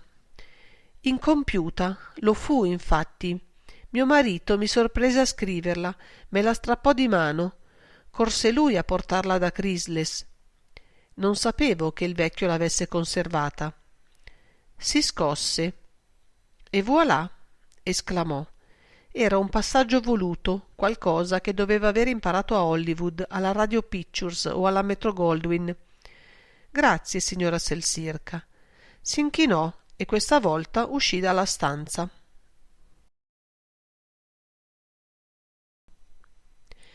3. Nel corridoio trovò di nuovo la cameriera. La ragazza si era seduta sopra una cassapanca ed evidentemente attendeva che lui uscisse. Si alzò e gli sorrise con quel suo musetto da scimmia. È molto tempo che state con mistress Selsirca? Non capì. Dovette ripeterglielo in inglese. Da quanto tempo state con la signora Pearl Selsirca? Ah, con la signora Adair? Da molto tempo. Da Hollywood? Prima. E fece un gesto con la mano per indicare lontano, una lontananza infinita. Di dove siete voi? Di Atlanta? Aveva colpito giusto e Pearl non aveva mentito. Egli del resto non credeva che avesse mentito. Siete stata con lei fin dal tempo del suo primo matrimonio? In quel momento la porta numero 12 si aprì e la voce di Pearl chiamò: Gastloff, che cosa fate dunque? Non sapete che dovete venirmi a vestire, Gastloff? La ragazza accorse, agitando disperatamente le mani. De Vincenzi discese, era assorto. Progrediva, sentiva di progredire, ma ogni strada che percorreva gli dava l'impressione di condurlo a una meta diversa. Pearl Selsirca Adair, i conti Merani, Broxley, Fabius Pigeon, quale? E perché no anche Enrico a Chrysless? E perché no Donald Handel, il quale amava Pearl, mentre qualcosa o qualcuno si opponeva a che la donna consentisse a sposarlo? Chi aveva gettato il veleno nel bicchiere di Arturo a Chrysless? Ognuno di essi aveva potuto farlo. De Vincenzi era uscito dall'albergo e camminava verso Piazza della Scala. Davanti al Continentale si fermò. Avrebbe dovuto entrarvi, affrontare il conte Merani, avere un colloquio con Marga e con Broxley, senza contare che non poteva abbandonare a se stesso Enrico a Chrysless, che s'era messo in testa di doversi battere a duello quel pomeriggio stesso con Ottaviano Merani. Ma era assai stanco, la testa gli doleva di nuovo, il colloquio con Pearl lo aveva stremato. Riprese a camminare. Una sosta. Aveva bisogno di un'ora di riposo. Dopo avrebbe ricominciato, sarebbe tornato al Continentale. Fu davanti al Cova che incontrò Vladimiro Curtibò. L'omino proveniva da Via Verdi, avanzava in fretta con quei suoi piccoli passi saltellanti, agitando il bastone. Vide De Vincenzi e sollevò le mani al cielo. «Oh, commissario, sono stato 3 volte a San Fedele senza trovarvi. Mi ha detto Cruni». Che cosa aveva potuto dirgli Cruni? Che non state bene. Era enigmatico. E voi? Perché mi fuggite? È vero che sono un sospetto anch'io, ma insomma, sarebbe questa una buona ragione per cercarmi? De Vincenzi finì col sorridere, gli mise una mano sulla spalla. È un affare maledetto. Andiamo a bere un aperitivo. Entrarono al cova, sedettero a un tavolo in fondo. E così? Chiese Vladimiro sorseggiando il suo bitter. Quale di quelle 15 persone? Ma guardò in volto De Vincenzi e mutò tono. Dovete non sentirvi bene davvero, commissario. Scommetto che non vi siete preso neppure un'ora di sonno. Non parliamo di nulla ora. Fate distendere i vostri nervi, pensate ad altro. Guardate, è quasi la 1 e qui siamo soli. Andremo a mangiare più tardi. Adesso riposate e fate come se io non ci fossi. Io invece provvederò a proteggere il vostro riposo. Era servizievole e paterno, commovente persino. De Vincenzi si sentiva realmente stanco, un momento di debolezza, si sa, che avrebbe subito dominato. Appoggiò il capo alla spalliera del divano e chiuse gli occhi. Quando li riaprì, vide Courtibot che aveva tirato fuori dalle tasche un giornaletto enigmistico e con la punta di una matita fra le labbra cercava le parole di un cruciverba. Vi sentite meglio? Sapete dirmi una parola di 7 lettere che significhi... No, lasciamo andare. Gli anagrammi sono più divertenti. Sfogliò il giornaletto. Qualche volta se ne trovano di imprevisti. Che cos'è un anagramma, Courtibot? Parlava per parlare, cercava di distrarsi. Come? Scherzate? Anagramma, una trasposizione di lettere che muta una parola in un'altra. Per esempio, l'anagramma più semplice del mio nome è Obi-Truc. Non è comico? De Vincenzi macchinalmente pensò. Obi-Truc rovesciato dava a Courtibot. Selsirca, a Chrysles.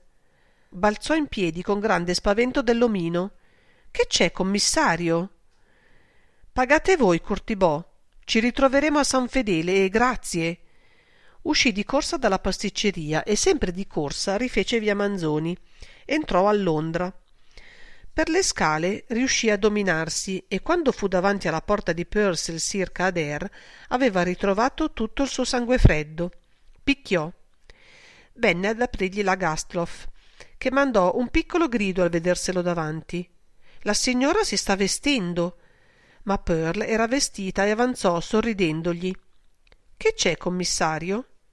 De Vincenzi fece cenno alla cameriera di andarsene. La ragazza guardò la padrona.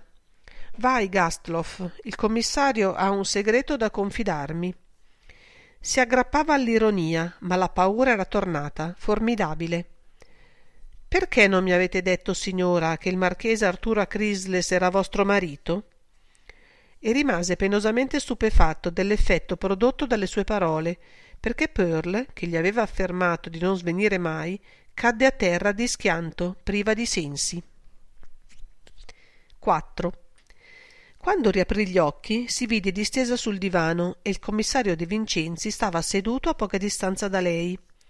Ecco, quel che temeva era accaduto. Aveva sofferto pene d'inferno da 3 mesi, da quando suo marito l'aveva raggiunta in Europa, per timore che il suo segreto fosse scoperto, e adesso lo era. La morte di lui non l'aveva liberata, tutto non era finito. Che cosa importava allora che fosse morto? Vi sentite meglio, signora? Lei si mise a sedere, si passò le mani sui capelli, sul volto. Trovò persino la forza di sorridere. Vi avevo detto che non sarei svenuta. Poi chiese con una certa preoccupazione. Che cosa avete fatto quando mi avete veduto perdere i sensi? Vi ho sollevata da terra e vi ho messa sul divano. Il vostro polso era debole, ma abbastanza regolare. Mi sono assunto la responsabilità di non chiamar nessuno. Grazie. Lasciò cadere le braccia lungo il corpo e lo guardò. E adesso? Che cosa farete adesso? Ma nulla. Non mi arrestate? Esitò qualche istante prima di rispondere. Non credo che siate stata voi a uccidere a Chrysles, come non lo ha creduto suo figlio. Avrei dovuto ucciderlo per tutto il male che mi ha fatto, ma non ne ho mai trovato la forza.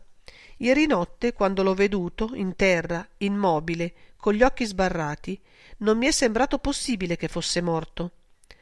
L'ho creduta un'altra sua beffa atroce. come quella che mi fece comparendomi all'improvviso dinanzi un paio di mesi fa giù nel salone, mentre io ritenevo d'esser riuscita a sfuggirgli ed ero sicura che lui fosse rimasto in America. Perché lo avete sposato, signora? In fondo De Vincenzi poteva immaginare perché lo avesse fatto. La lettera era abbastanza chiara. Aveva ceduto a un ricatto. Ma perché aveva ceduto se suo marito, la leva del ricatto, era morto? Vi ho detto che ero una bambina 10 anni fa. Ho esagerato naturalmente, ma è pur vero che avevo soltanto 18 anni. La catastrofe che causò la morte di mio marito mi aveva sconvolta. La catastrofe, signora Solsirca? Pearl trasalì. Quel nome mi ossessiona, commissario. È stato il mio martirio di tutti questi anni. Non era il vostro, tuttavia, signora. Selcirca a Chrysles? Oh, Arturo a Chrysles aveva un'immaginazione mostruosamente perversa. Tutte le sue azioni si compivano sotto il dominio della sua immaginazione. Voi non potrete sapere mai a che punto di crudeltà raffinata giungesse. Mi impose il matrimonio per legarmi a sé. Allora, ad Atlanta, mi sposò col nome di Selcirca, che era il suo vero cognome rovesciato, e quello con cui si era fatto conoscere da tutti in Georgia. Soltanto a Hollywood io seppi che si chiamava Chrysles, quand'egli riprese le sue vere generalità. Ma un tal matrimonio era nullo, esclamò De Vincenzi. Pearl ebbe un pallido sorriso. Oh no, era forse nullo per lui, e consisteva in questo la raffinatezza della sua perfidia, del suo bisogno d'inganno. Egli, in Georgia, dove era venuto per un grosso affare di mine da sfruttare, si era materialmente creato una nuova personalità con quel nome. Il mio legame era valido. De Vincenzi non riusciva a convincersi che il matrimonio con un uomo il quale si era cambiato nome potesse legare una donna per tutta la vita. Doveva esserci qualche altra cosa che Pearl taceva. D'altro canto ella non era stata esplicita in nulla. Aveva parlato di catastrofe che era costata la vita al suo primo marito. Non mi avete detto, signora, come vostro marito morì? Pearl non rispose subito. È una storia molto dolorosa. E voi ammetterete, commissario, che dalla notte scorsa le mie forze sono state messe a una ben dura prova. Volete che rimandiamo ad altro momento le spiegazioni? De Vincenzi si alzò. Credo però, signora, che la vostra storia mi avrebbe grandemente aiutato in questo momento. Lei non rispose. Era ricaduta sul divano e aveva chiuso gli occhi. De Vincenzi la contemplò per qualche istante e poi uscì. Scese nell'atrio e chiamò la gente che Sani aveva mandato di fazione a Londra e che il direttore dell'albergo aveva trovato il modo di relegare nel corridoio del bar, il più possibile nascosto alla vista dei clienti. Lo condusse lui stesso al primo piano e lo fece sedere sulla cassapanca, dove aveva trovato la magra Gastloff. Tu non ti muoverai di qui per nessuna ragione e seguirai la signora che abita in quella camera. Gli indicò la porta del numero 12. Se esce, dovunque vada. Hai capito? Dovunque. Ma lei mi vedrà. È proprio quello che voglio, che ti veda, e voglio anche che tu veda tutti coloro che verranno da lei. Hai capito? L'uomo affermò con calore di aver capito.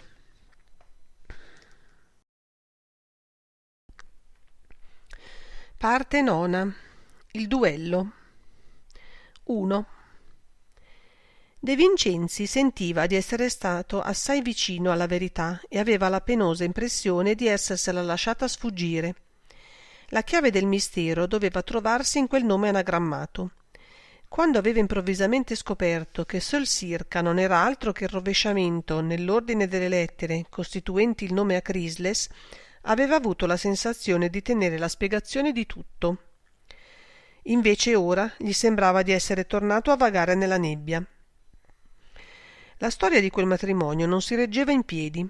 In fondo a lui non sarebbe importato nulla di conoscere la verità di quanto era avvenuto ad Atlanta 10 anni prima, se avesse già risolto il problema dell'assassinio di Chrysles. Ma non lo aveva risolto e in quel momento si sentiva più che mai in alto mare. decise di allontanare per qualche ora dal suo spirito Paul Selsirka.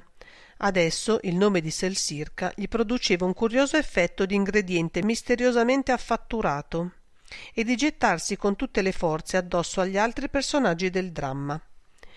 Intendeva, bene inteso, adoperare soltanto le sue forze cerebrali, ed è per questo che cominciò a gettarsi innanzitutto su qualche cosa di solido e di commestibile che lo rifocillasse. Dalla sera prima non mangiava e l'orologio di Piazza della Scala segnava quasi le 2. Guardando l'orologio vide anche naturalmente il Palazzo del Marino, sull'angolo del quale l'orologio si trova. Un nome gli fiammeggiò nel cervello: Fabius Pigeon. Fiancheggiò il teatro ed entrò nell'albergo. Di controvoglia fu obbligato a sorridere quando si vide dinanzi la mole dell'agente Mastrantoni. Con quel fisico, come rimproverarlo di essersi fatto seminare da Fabius Pigeon? Ma Pigeon non era tornato e questo lo preoccupò vivamente. Nulla di strano che uscito alle 10 del mattino alle 14 non avesse fatto ancora ritorno in albergo, dato che era solito mangiare fuori, ma tuttavia il malessere di De Vincenzi aumentò. Entrò in una trattoria davanti al Filodrammatici e mangiò in fretta. Non erano le 15, che rifaceva per l'ennesima volta in poche ore via Manzoni ed entrava al Continentale. La partita coi Conti Merani e con Gibbs Broxley cominciava e al giuoco De Vincenzi volle che partecipasse subito anche Enrico Acrisles. Sani gli venne incontro nell'atrio. I Conti Merani sono ancora nel ristorante. Li ho veduti rientrare un'ora fa. Senza salire in camera, sono andati a mangiare. Broxley è nel bar che beve. Poco fa è andato al telefono. Le cabine si trovano lì in fondo, vedi? 3 cabine, una accanto all'altra. Lui è entrato nella prima e io nella seconda. Le pareti sono sottili e si sente tutto. Ebbene? Fece De Vincenzi interessato. Sani sospirò comicamente. Tutta pena perduta. Parlava inglese e io non capisco l'inglese. De Vincenzi era troppo profondamente preso dai problemi, che cominciavano a diventare per lui una vera ossessione, per poter reagire comunque. Chiese: «Ed Enrico Acrisles?» «Non l'ho veduto. Ho chiesto di lui al portiere e mi ha assicurato che non si è mosso dalla sua camera». «Torna dove eri», disse De Vincenzi, «e continua a sorvegliare i Conti Merani. Se li vedi accingersi ad uscire, trattienili, pregandoli di aspettarmi. Io salgo da Acrisles».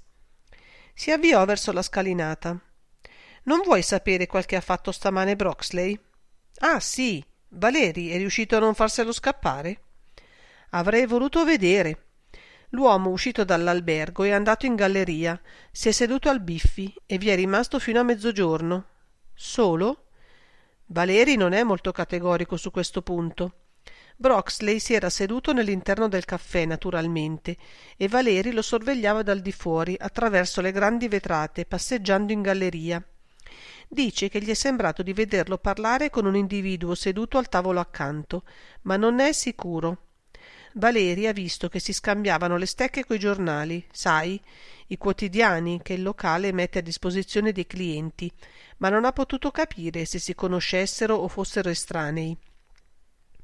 Com'era quell'altro? Un uomo basso, magro, nero. De Vincenzi trasalì. Telefona subito al palazzo, chiama Carmelo, chiedigli quel che ha fatto Anthony Blitz questa mattina.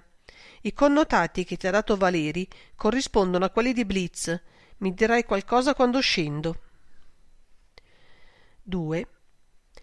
Enrico si muoveva per la camera. Aveva infilato i pantaloni neri e le scarpe, ma il busto era coperto soltanto dalla maglia e lui aveva il collo e le braccia nudi. La sua magrezza rivelata era impressionante. Si guardò nello specchio a Psiche, che si trovava nell'angolo presso la finestra, e un fuggevole sorriso gli balenò sul volto. Sicuramente egli offriva il più alto ma senza dubbio il più stretto bersaglio. Il suo avversario doveva essere buon tiratore per colpirlo. Né Handel né il capitano Francis, l'altro suo padrino, che sarebbe stato anche direttore dello scontro, gliene avevano comunicato le condizioni. Sapeva soltanto che si sarebbero battuti alla pistola. Lui era un pessimo tiratore. Si chiese se alle 16, ora del duello, la visibilità sarebbe stata tale da consentire una mira anche approssimativa. Certamente no, ma forse Francis aveva provveduto a farli battere in un locale chiuso, alla luce delle lampade. Egli avrebbe preferito il locale chiuso, perché soffriva irresistibilmente il freddo e l'umidità. Mentre osservava il proprio volto riflesso, pensò se fosse morto anche lui. Avrebbe assomigliato ancor di più al padre. Quel duello non era una pagliacciata. O lo era, invece, perché non ci si batte per una donna? Questo almeno doveva essere stato il punto di vista di suo padre, il quale non si sarebbe certo battuto per una causa simile. Poteva esser vero quel che gli aveva detto il commissario. Suo padre aveva dato denaro, molto denaro, al marito della sua amante. Perché mai lo avrebbe fatto? Non doveva essere stato facile cavar denaro al vecchio. Andò al cassettone e scelse una camicia bianca di seta, poi una cravatta nera lunga. Dio pa che non ne aveva. Ben inteso, avrebbe potuto chiamare un ragazzo dell'albergo e mandarlo a comperarne una, ma non lo fece. Tra le mani teneva una cravatta di seta lucida. Infilò la camicia e si fece il nodo alla cravatta. Mentre le dita lunghe e nodose gli si muovevano agili, i suoi pensieri cambiarono corso. Era vero che non sapeva nulla di suo padre. Aveva quasi sempre vissuto lontano da lui. Quando aveva parlato al commissario di abitudine, si era inconsciamente riferito all'abitudine di saperlo vivo. Morta sua madre, nessun ricordo, proprio nessuno, che non aveva veduto neppure la fotografia. Lui, bimbo, fu mandato a New York, prima in collegio, poi solo, libero di far quel che volesse. Non aveva fatto granché lui. Ed ecco che il padre era comparso a New York e gli aveva detto che si sarebbero recati in Europa, tutti e due assieme, e che assai probabilmente non sarebbero tornati in America mai più. A Milano aveva ritrovato Pearl. In una sua visita a Hollywood alcuni anni prima aveva conosciuto Pearl, l'aveva conosciuta in casa di suo padre. Si mise la giacca. Adesso non aveva da far altro che attendere Francis e Handel. In fondo era vero, una pagliacciata. Sentì bussare alla porta e disse: «Entrate!» Come aveva fatto a non prevederlo? «Siete venuto per impedire il duello?» «Non pensavo più che a questo». L'assassinio del padre era entrato nel novero dei fatti conclusi, superati. La vita non è che una teoria più o meno lunga di fatti conclusi, superati. Sono venuto per parlare con voi. Sedete, commissario. Un whisky, un cognac, come vi sentite ora? Il vestito nero dava un macabro risalto al suo volto lungo, pallido come la cera. Non aspettò la risposta e scomparve nel gabinetto da bagno. Tornò coi bicchieri e le bottiglie, li depose sul tavolo. Si versò un bicchiere colmo di whisky e lo bevve. Fece un gesto indicando le bottiglie e poi sedette. Voi sapete, marchese, che Selsirca, intendo il nome Selsirca, è l'anagramma di Acrisles? Rifletté, guardando con un certo stupore ammirativo De Vincenzi. Semplice, no? Ma come avete fatto a pensarci? Quindi sapevate che Pearl Adair era la moglie di vostro padre? No. Il monosillabo risuonò come un colpo. È follia pura. Lei stessa me lo ha confessato. Enrico guardava De Vincenzi. I suoi occhi glauchi, meno chiari tuttavia di quelli del padre, avevano una luce strana. Teneva le braccia e le mani sui braccioli della poltrona e il corpo abbandonato. Doveva sentirsi senza più forza, senza più vita. Ogni energia rimastagli si racchiudeva nel cervello e gli si sprigionava dallo sguardo. Scrutava intensamente il suo interlocutore per giudicare della verità delle sue affermazioni. Commissario, voi siete ossessionato, ossessionato! La fiala trovata nella borsetta di Pearl vi ha fatto credere che sia lei la colpevole e adesso state cercando qualche prova che appoggi la vostra convinzione. Forse era vero. Non della fiala, che per lui era sempre stata un elemento di prova negativo, ma del sospetto affermatosi in lui che la donna fosse colpevole.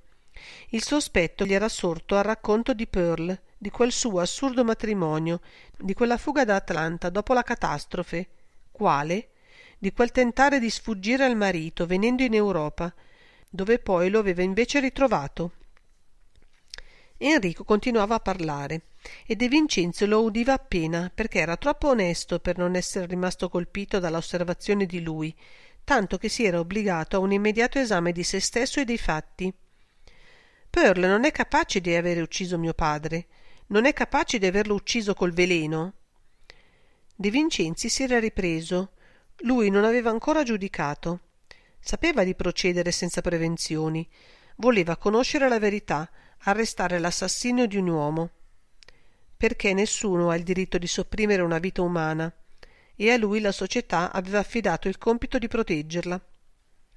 Il veleno è un mezzo di morte squisitamente femminile, marchesa Chrysles. Enrico ebbe un lampo di smarrimento negli occhi. Ma perché? Ma perché lo avrebbe fatto? Se ammettiamo che fosse realmente la moglie di vostro padre, il movente è chiaro. Il denaro? Ma no! De Vincenzi rivide le braccia di Pearl cariche di brillanti dal polso al gomito. La vendetta? È una delle causali più comuni di assassinio. La vendetta, come la collera o l'interesse.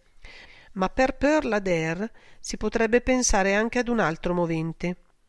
Ossessione, ossessione, la vostra, commissario. Una donna giovane, legata a un uomo vecchio, di carattere irascibile, autoritario, di istinti crudeli. Peggio di così, peggio era. Appariva scosso nel profondo, vibrava in ogni fibra, arrivava al punto di guardare in volto le colpe di suo padre, di giudicarle. De Vincenzi si rese conto che in tali condizioni il giovane poteva essergli di scarso aiuto. Aveva sperato di ottenere tutt'altra reazione. Adesso si trovava davanti a un uomo sconvolto, che cercava anche lui disperatamente la verità, ma che era pronto a falsarla, a nasconderla, a strangolarla questa verità, se gli si fosse mostrata quale la temeva. Permettete a Chrysles? Il movente di un assassinio è sempre un mistero. Non si può in ogni caso attribuirlo all'odio, alla cupidigia o alla paura. Talvolta esso comporta qualche sottigliezza. Enrico socchiuse gli occhi, ne spense quella loro luce strana, guardò il commissario con improvvisa freddezza. Il corpo gli si era vivificato e gli si sollevava. Tutto il giuoco dei muscoli aveva ripreso ad agire. Questo è vero, commissario, esistono sottigliezze. Se siete arrivato a comprenderlo, potete affrontare il problema da altri dati. Perché non lasciare Pearl, la signora Adair, da parte? Attorno a mio padre il groviglio delle sottigliezze era fitto. Lo so, marchese, sospirò De Vincenzi, è per questo che vi ho chiesto di aiutarmi. Handel è innamorato di Pearl Adair. Le ha chiesto di sposarla. Lei non poteva accogliere la sua domanda, naturalmente, se davvero era... Un sorriso di scusa, un'esitazione. Era Selsirca. Enrico respirò dal profondo.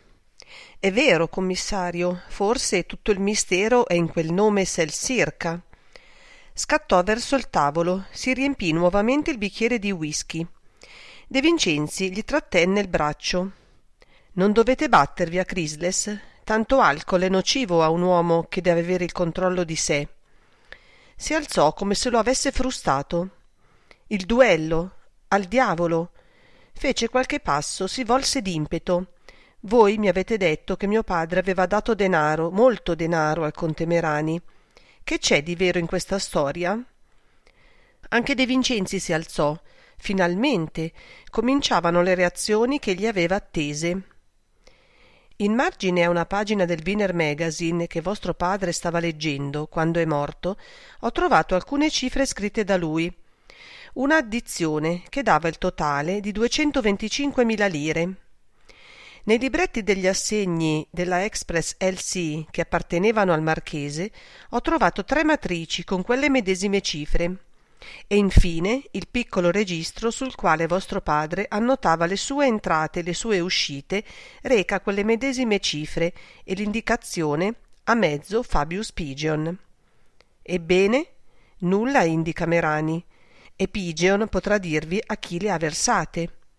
Infatti, attendo di parlare con Fabius Pigeon per chiederglielo, ma su quella pagina della rivista tedesca, oltre alle cifre dell'addizione, il marchese aveva tracciato anche 2 lettere maiuscole, O-M, seguite da 4 punti esclamativi.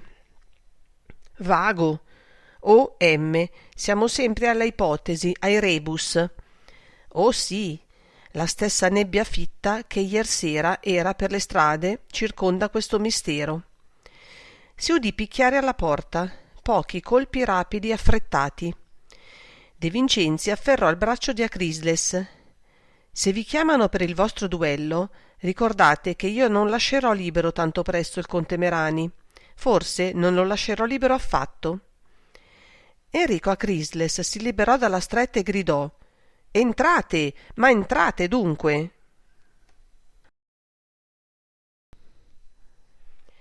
3. Sulla soglia Sani esitò. Ho bisogno di parlarti, De Vincenzi. Il conte Merani si apprestava a uscire e l'ho trattenuto, ma ho qualche cosa da dirti. Teneva un foglio piegato tra le mani. De Vincenzi gli si avvicinò. Che c'è? Il questore ti ha mandato questo, e gli tese il foglio. Era un modulo di fonogramma. La sezione di polizia di Stato di Corso Sempione alla centrale. Alle ore 12 di oggi, Odoacre Capriolo, fantino della scuderia nomentana, ha rinvenuto il cadavere di un uomo seminascosto sotto una siepe di una stradicciuola dietro Trenno. Stop. Ha avvertito questo commissariato e io mi sono subito portato sul posto con una squadra di agenti. Stop. Il cadavere presenta una ferita di arma da fuoco al parietale destro. Stop. Nessuna arma sul luogo. Stop. L'uomo appare di mezza età, leggermente obeso, lineamenti grossolani, capelli rossi. Stop.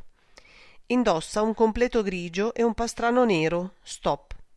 Il cappello e gli indumenti recano marche di fabbriche e di sarti stranieri, probabilmente americani. Stop. De Vincenzi interruppe la lettura, piegò il foglio, lo tenne qualche istante fra le mani, fissandolo. Me lo aspettavo, mormorò. Si mise in tasca il fonogramma.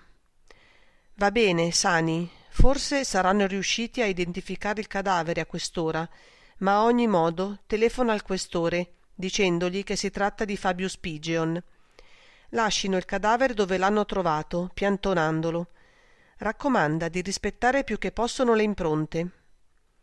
Alzò le spalle. Che vuoi rispettare?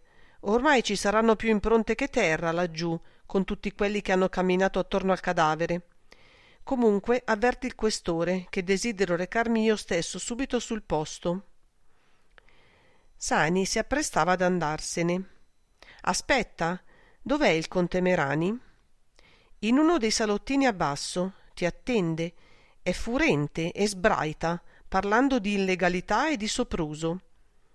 Lascia che sbraiti, e sua moglie? È salita in camera. Bene, tu telefona e poi va a tenere compagnia al conte fin quando arriverò io. Posso tardare anche 1 ora, anche 2. Ti ordino di rimanere con lui e di trattenerlo. Non hai da dargli alcuna spiegazione. Se protesta troppo violentemente, comunicagli che io intendo tenerlo a mia disposizione fin quando lo riterrò necessario. Disposto anche a mutare il suo fermo in arresto, se mi procura troppe noie. È chiaro? Ma sì. Per la seconda volta De Vincenzi lo trattenne. Un'altra cosa. Fa venire immediatamente qui in albergo Cruni. Ne ho bisogno urgente. Appena arriva mandalo da me. Assai probabilmente mi troverà nella stanza numero 111, quella dei conti Merani. Va. Sani scomparve. De Vincenzi si volse ad Acrisles. Adesso comincio a credere che le sottigliezze siano troppe. Enrico si avvicinò al tavolo, prese il bicchiere che aveva riempito poco prima e che De Vincenzi gli aveva impedito di bere. Lo vuotò. Quando depose il bicchiere aveva le 2 macchie rosse ai pomelli, 2 rotonde e nette macchie rosse, assai malsane. 4. Un'altra camera lussuosa, carica di stoffe pesanti come le altre, soffocante anche se vastissima. Il letto scompariva dietro una specie di alcova in una grande rientranza del muro. Presso alla finestra un divano, 2 poltrone, un tavolo, un'alta lampada facevano salotto. Marga era distesa sul divano e disse avanti con voce rapida, impaziente. Quando vide entrare il commissario si sollevò a sedere. Indossava un abito da pomeriggio di stoffa azzurra guarnito di martora. Lo aveva messo quel giorno per la prima volta. Si era tolto il cappello e aveva alle orecchie 2 enormi orecchini di brillanti, lunghi, fioriti, pesantissimi. Avete veduto mio marito? Lo vedrò tra poco. Ho desiderato restituirvi subito un oggetto che vi appartiene e che è stato trovato stamane nel salone del Londra. Avanzò fino al divano e le porse l'astuccino d'oro col rosso per le labbra. Marga lo prese, lo considerò un istante, lo depose sul tavolo. Grazie. De Vincenzi si guardò rapidamente attorno. La stanza, con le tende abbassate e con la scarsa luce di quel pomeriggio invernale, era nella semioscurità. Le ombre occupavano gli angoli, ne invadevano il centro, smorzavano i toni vividi dei damaschi e del tappeto. Soltanto il divano e le poltrone si trovavano nella luce leggermente rosea della lampada, circoscritta dal paralume di pergamena gialla. Lei, senza dirgli di sedere, aspettava manifestatamente che se ne andasse.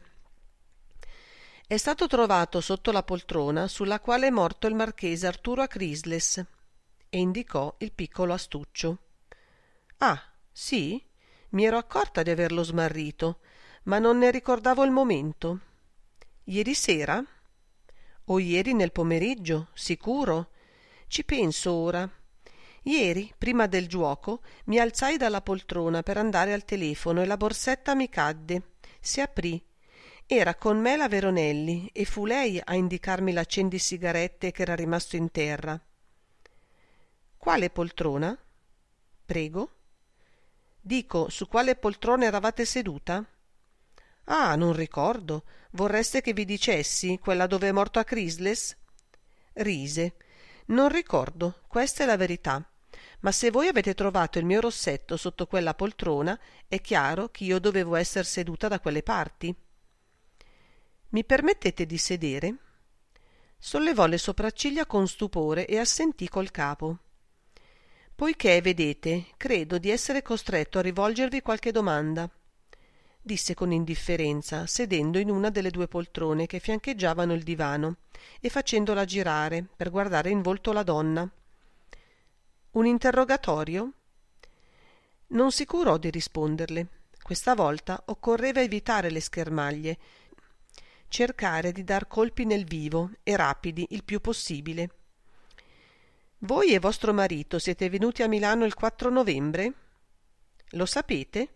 Ecco un'altra cosa che io non avrei ricordato con tanta precisione. Sì, il 4 novembre. Noi veniamo sempre in novembre a Milano, dalla nostra villa. Ricordate, contessa, che cosa faceste il 10 dicembre? No, naturalmente non potete ricordarlo, e neppure il 17 dicembre e neppure il 3 gennaio. State scherzando? È un gioco di società il vostro? Forse di società può darsi. Credo che quelle date potranno ricordar qualcosa a vostro marito. Marga aggrottò la fronte. Aveva nelle pupille una luce fredda e indagatrice. Mio marito ha ottima memoria, disse.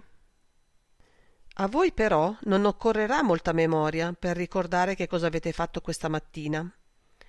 La donna impallidì, o sembrò a De Vincenzi che impallidisse. Sotto il rossetto e la cipria era un po' difficile esserne sicuri. Questa mattina mio marito mi ha accompagnata dal sarto. De Vincenzi assentì col capo. Potrei conoscerne il nome? Che cosa c'entra quello che abbiamo fatto stamane con l'assassinio, se pure è stato un assassinio, di Acrisles?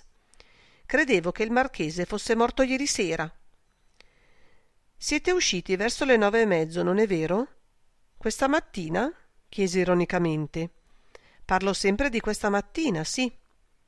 Bene, può darsi che la cosa vi interessi dopo tutto, come può darsi che sia abitudine della polizia adesso di ficcare il naso negli affari privati dei cittadini.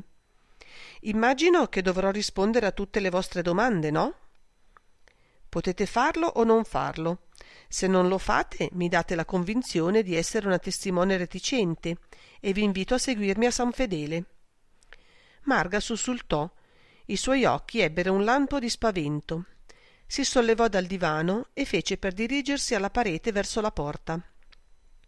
Dove andate, contessa? Suono perché chiamino mio marito. Vostro marito è in basso e mi attende. Quando avrò terminato questo colloquio con voi lo raggiungerò. Per il momento egli si trova in amichevole conversazione con il mio vicecommissario e non potrebbe aderire al vostro invito. Volete dire che mio marito è arrestato? Semplicemente trattenuto in conversazione, contessa. Marga tornò al divano. De Vincenzi non si era mosso dalla poltrona. Non supponete neppure che noi potremmo procurarvi qualche serio fastidio, commissario? Al contrario, ne sono assolutamente persuaso, contessa, ma non rinuncio a chiedervi quel che voi e vostro marito avete fatto questa mattina. Seguì un silenzio. Marga rifletteva. Assunse un'aria di vittima e sorrise. La morte di Acrisles, seguita da tutte le atroci cose che si sono verificate questa notte, ha un poco scosso i nervi di tutti, naturalmente. Non vi meraviglierà che io, ma insomma non ho nessuna difficoltà a dirvi che il mio sarto è Mottura, in corso Vittorio Emanuele. E vi siete recata da lui alle 9:30? Diciamo che erano quasi le 10. Mio marito mi ci ha accompagnata e poi è andato per suo conto. Non è di quegli uomini che si divertono ad assistere alla prova degli abiti e alla sfilata delle indossatrici. Sicché voi siete rimasta sola? Marga sospirò per dimostrare che la sua pazienza subiva una dura prova. De Vincenzi le sorrise con soavità. È come dal dentista, signora. Che cosa dite? Rispondere alle domande di un poliziotto, fece lei con disprezzo. Di un poliziotto, sì, è come farsi estrarre un dente. Dopo non si sente più nulla. Vedo che non adoperate anestetici voi. Ce ne sarebbe bisogno? Alzò le spalle. E siete rimasta dal sarto quanto tempo? Molto. Mio marito è venuto a riprendermi alle 12. E poi? Avevamo un appuntamento col nostro avvocato. Il nostro avvocato è l'onorevole Viotti, commissario. Vedo, mormorò De Vincenzi, che provvedessero già alla difesa, affidandosi a uno degli avvocati più noti, anche per la propria influenza personale, e che la contessa glielo confessasse non era possibile. Doveva esservi qualche altra ragione. E poi? E poi nulla. Alla 1:30 eravamo di nuovo in albergo. Si sentì picchiare alla porta. Permettete che faccia entrare? Chiese con ironia. Ve ne prego, anzi, contessa. Quando vide la grossa testa e il corpo massiccio di Cruni, Marga trasalì. Che cosa volete voi? Perdonatemi, dottore, mi hanno detto... È il mio maresciallo, contessa. Col vostro permesso, debbo dargli qualche ordine. Si avvicinò a Cruni e gli parlò a voce alta. Questa mattina un fattorino di piazza, uno di quei fattorini che hanno il recapito in piazza del Duomo, sotto i portici del Campari, ha portato una lettera a un certo Fabio Spigion, al Marino. Erano le 10, quando la lettera è stata recapitata. Cercalo e trovalo, voglio parlargli. Sì, dottore, debbo portarvelo qui? Sì, credo che dovrò fermarmi qui ancora parecchio. Se fossi assente, troverai Sani, che ti darà gli ordini. Cruni scomparve. De Vincenzi tornò verso la contessa. Perché, vedete, contessa, un altro dei vostri amici giocatori di bridge è stato ucciso questa mattina. Una vera epidemia di assassinio sta infierendo fra i giocatori del Londra. Lei sedette. Era in apparenza calmissima. Fabius Pigeon? Chiese. Aveva preso sul tavolo l'astuccio d'oro del rossetto e ci giuocava, facendoselo passare da una mano all'altra. Il segretario da Chrysles, sì. Ah, è spaventoso trovarsi immischiati in tutto questo. Quando finirà? Pensare che la nostra villa in Brianza è così quieta, così isolata, se fossimo rimasti laggiù. Subito appena a Milano avete fatto la conoscenza del marchesa Chrysles? Lo fissò. Del figlio? Di tutti e due? Abbiamo conosciuto prima il figlio. Abitano in questo stesso albergo, lo sapete, era quasi inevitabile conoscerli. E poi ci siamo trovati al bridge. Credo anzi che fu il marchese Enrico a consigliarmi di andare a Londra. O forse no, fui io che lo presentai a donna Maria. E le presentaste anche il vecchio a Chrysles? Non rispose subito, era nettamente sulla difensiva adesso. Tutti i suoi nervi erano tesi. De Vincenzi, facendo mostra di non aver dato importanza alla domanda, continuò. Avete l'automobile, contessa? Intendo se l'avete a Milano? Certo, fece lei con aria di sfida e aggiunse subito. Però non ce ne siamo serviti stamane. Non ve l'ho chiesto, sorrise De Vincenzi, il quale pensò che doveva essere profondamente turbata per commettere un errore di quella sorta. E non desidero chiedervi più altro. Perdonatemi di avere abusato della vostra pazienza. Si alzò. Quando fu in piedi mormorò. È molto spiacevole. Che cosa è spiacevole? Oh, volevo dire doloroso. Questo duello. Per Enrico a Chrysles. Ieri sera gli hanno ucciso il padre e oggi lui deve battersi a duello. Marga stava in piedi anche lei.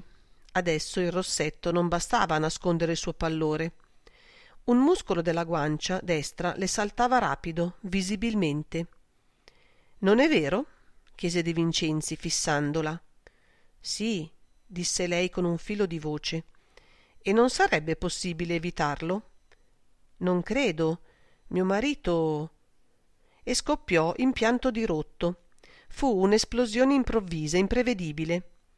De Vincenzi stesso, che pure si era accorto come il suo smarrimento fosse andato crescendo fino a diventare panico, ne fu sorpreso. Era caduta a sedere col volto tra le mani.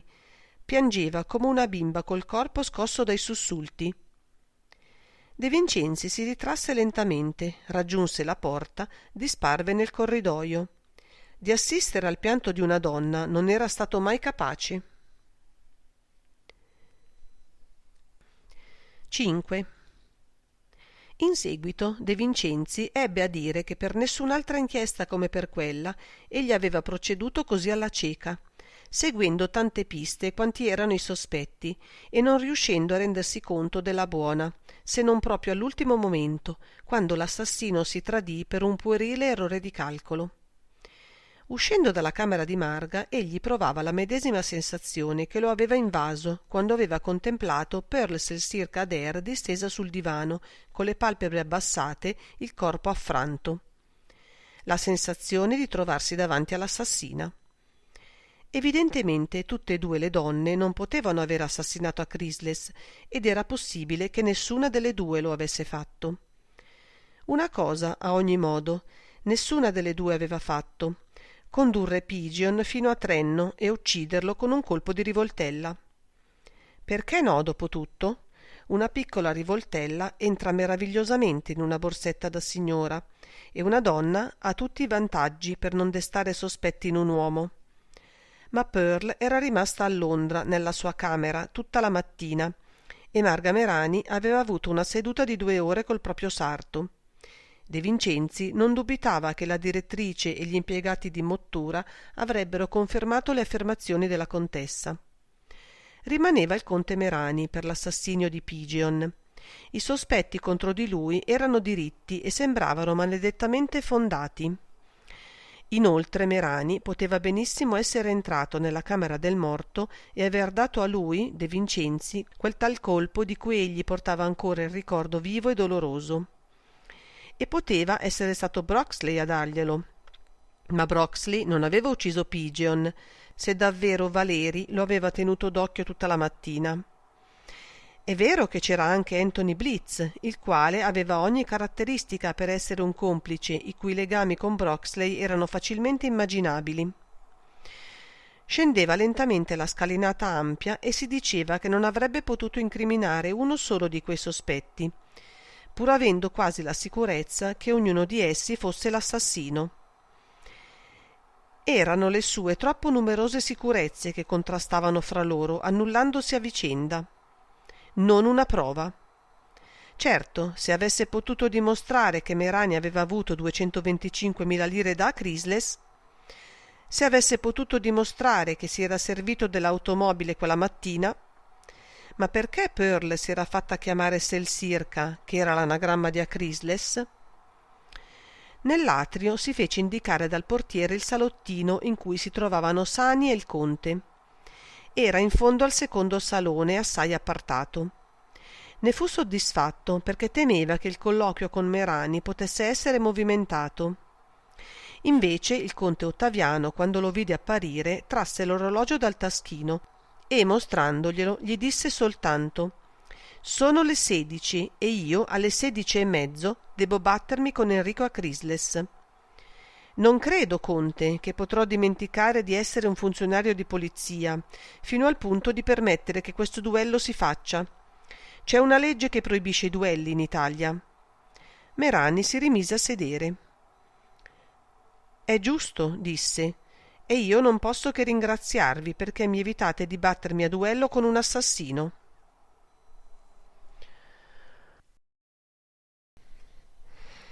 Parte 10. Bagliori. 1. Alla possibilità che Enrico Chrysler fosse l'assassino del padre, De Vincenzi non aveva mai creduto, e tantomeno credeva ora, dopo l'accusa di Merani. Fece cenno a Sani di andarsene e sedette di fronte al conte. «Immagino che avrete qualche prova per accusare Enrico Chrysler di parricidio. Ce n'è bisogno? Chi poteva avere interesse a uccidere il vecchio che era pieno di denari fino al collo? Chi ha avuto la facilità di avvicinarsi al padre senza che questi si mettesse in sospetto? Non avete mai veduto Enrico Chrysler dopo la scoperta del cadavere? Il suo era il contegno di un colpevole. Bene, il nulla.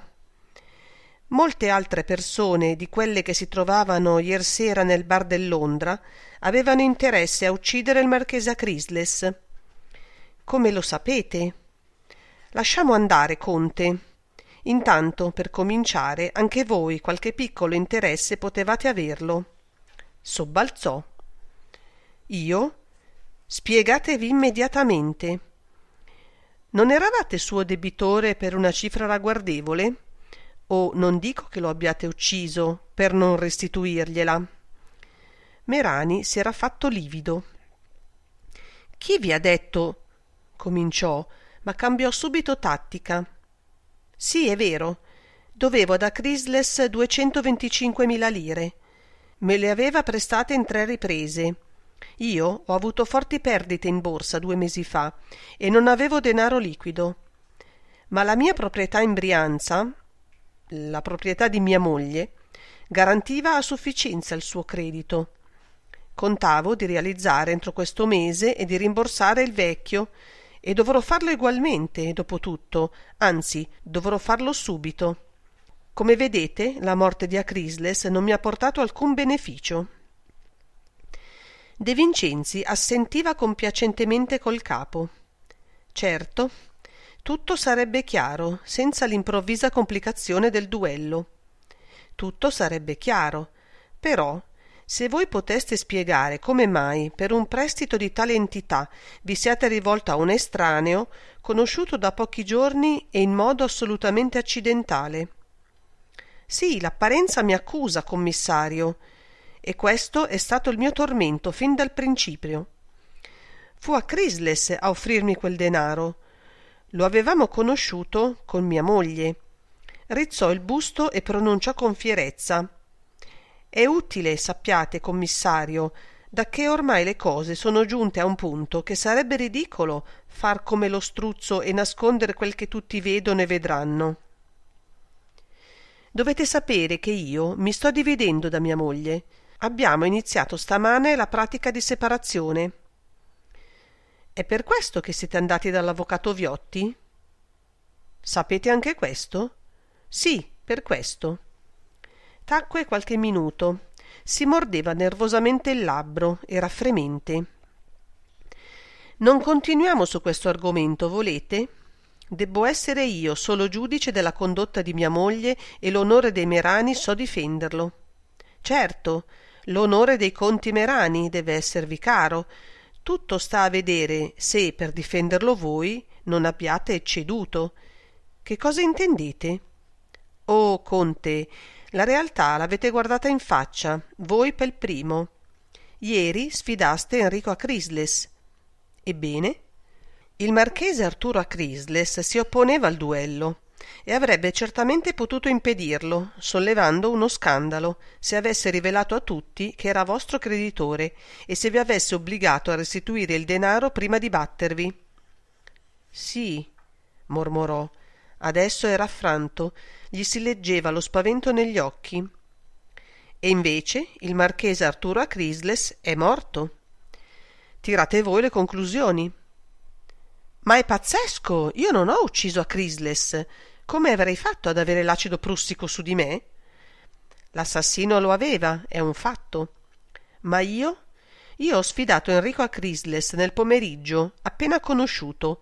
Sì, insomma, fu nel pomeriggio di ieri. Lo attesi qui giù, nell'atrio, e gli dissi poche parole. Egli mi comprese subito.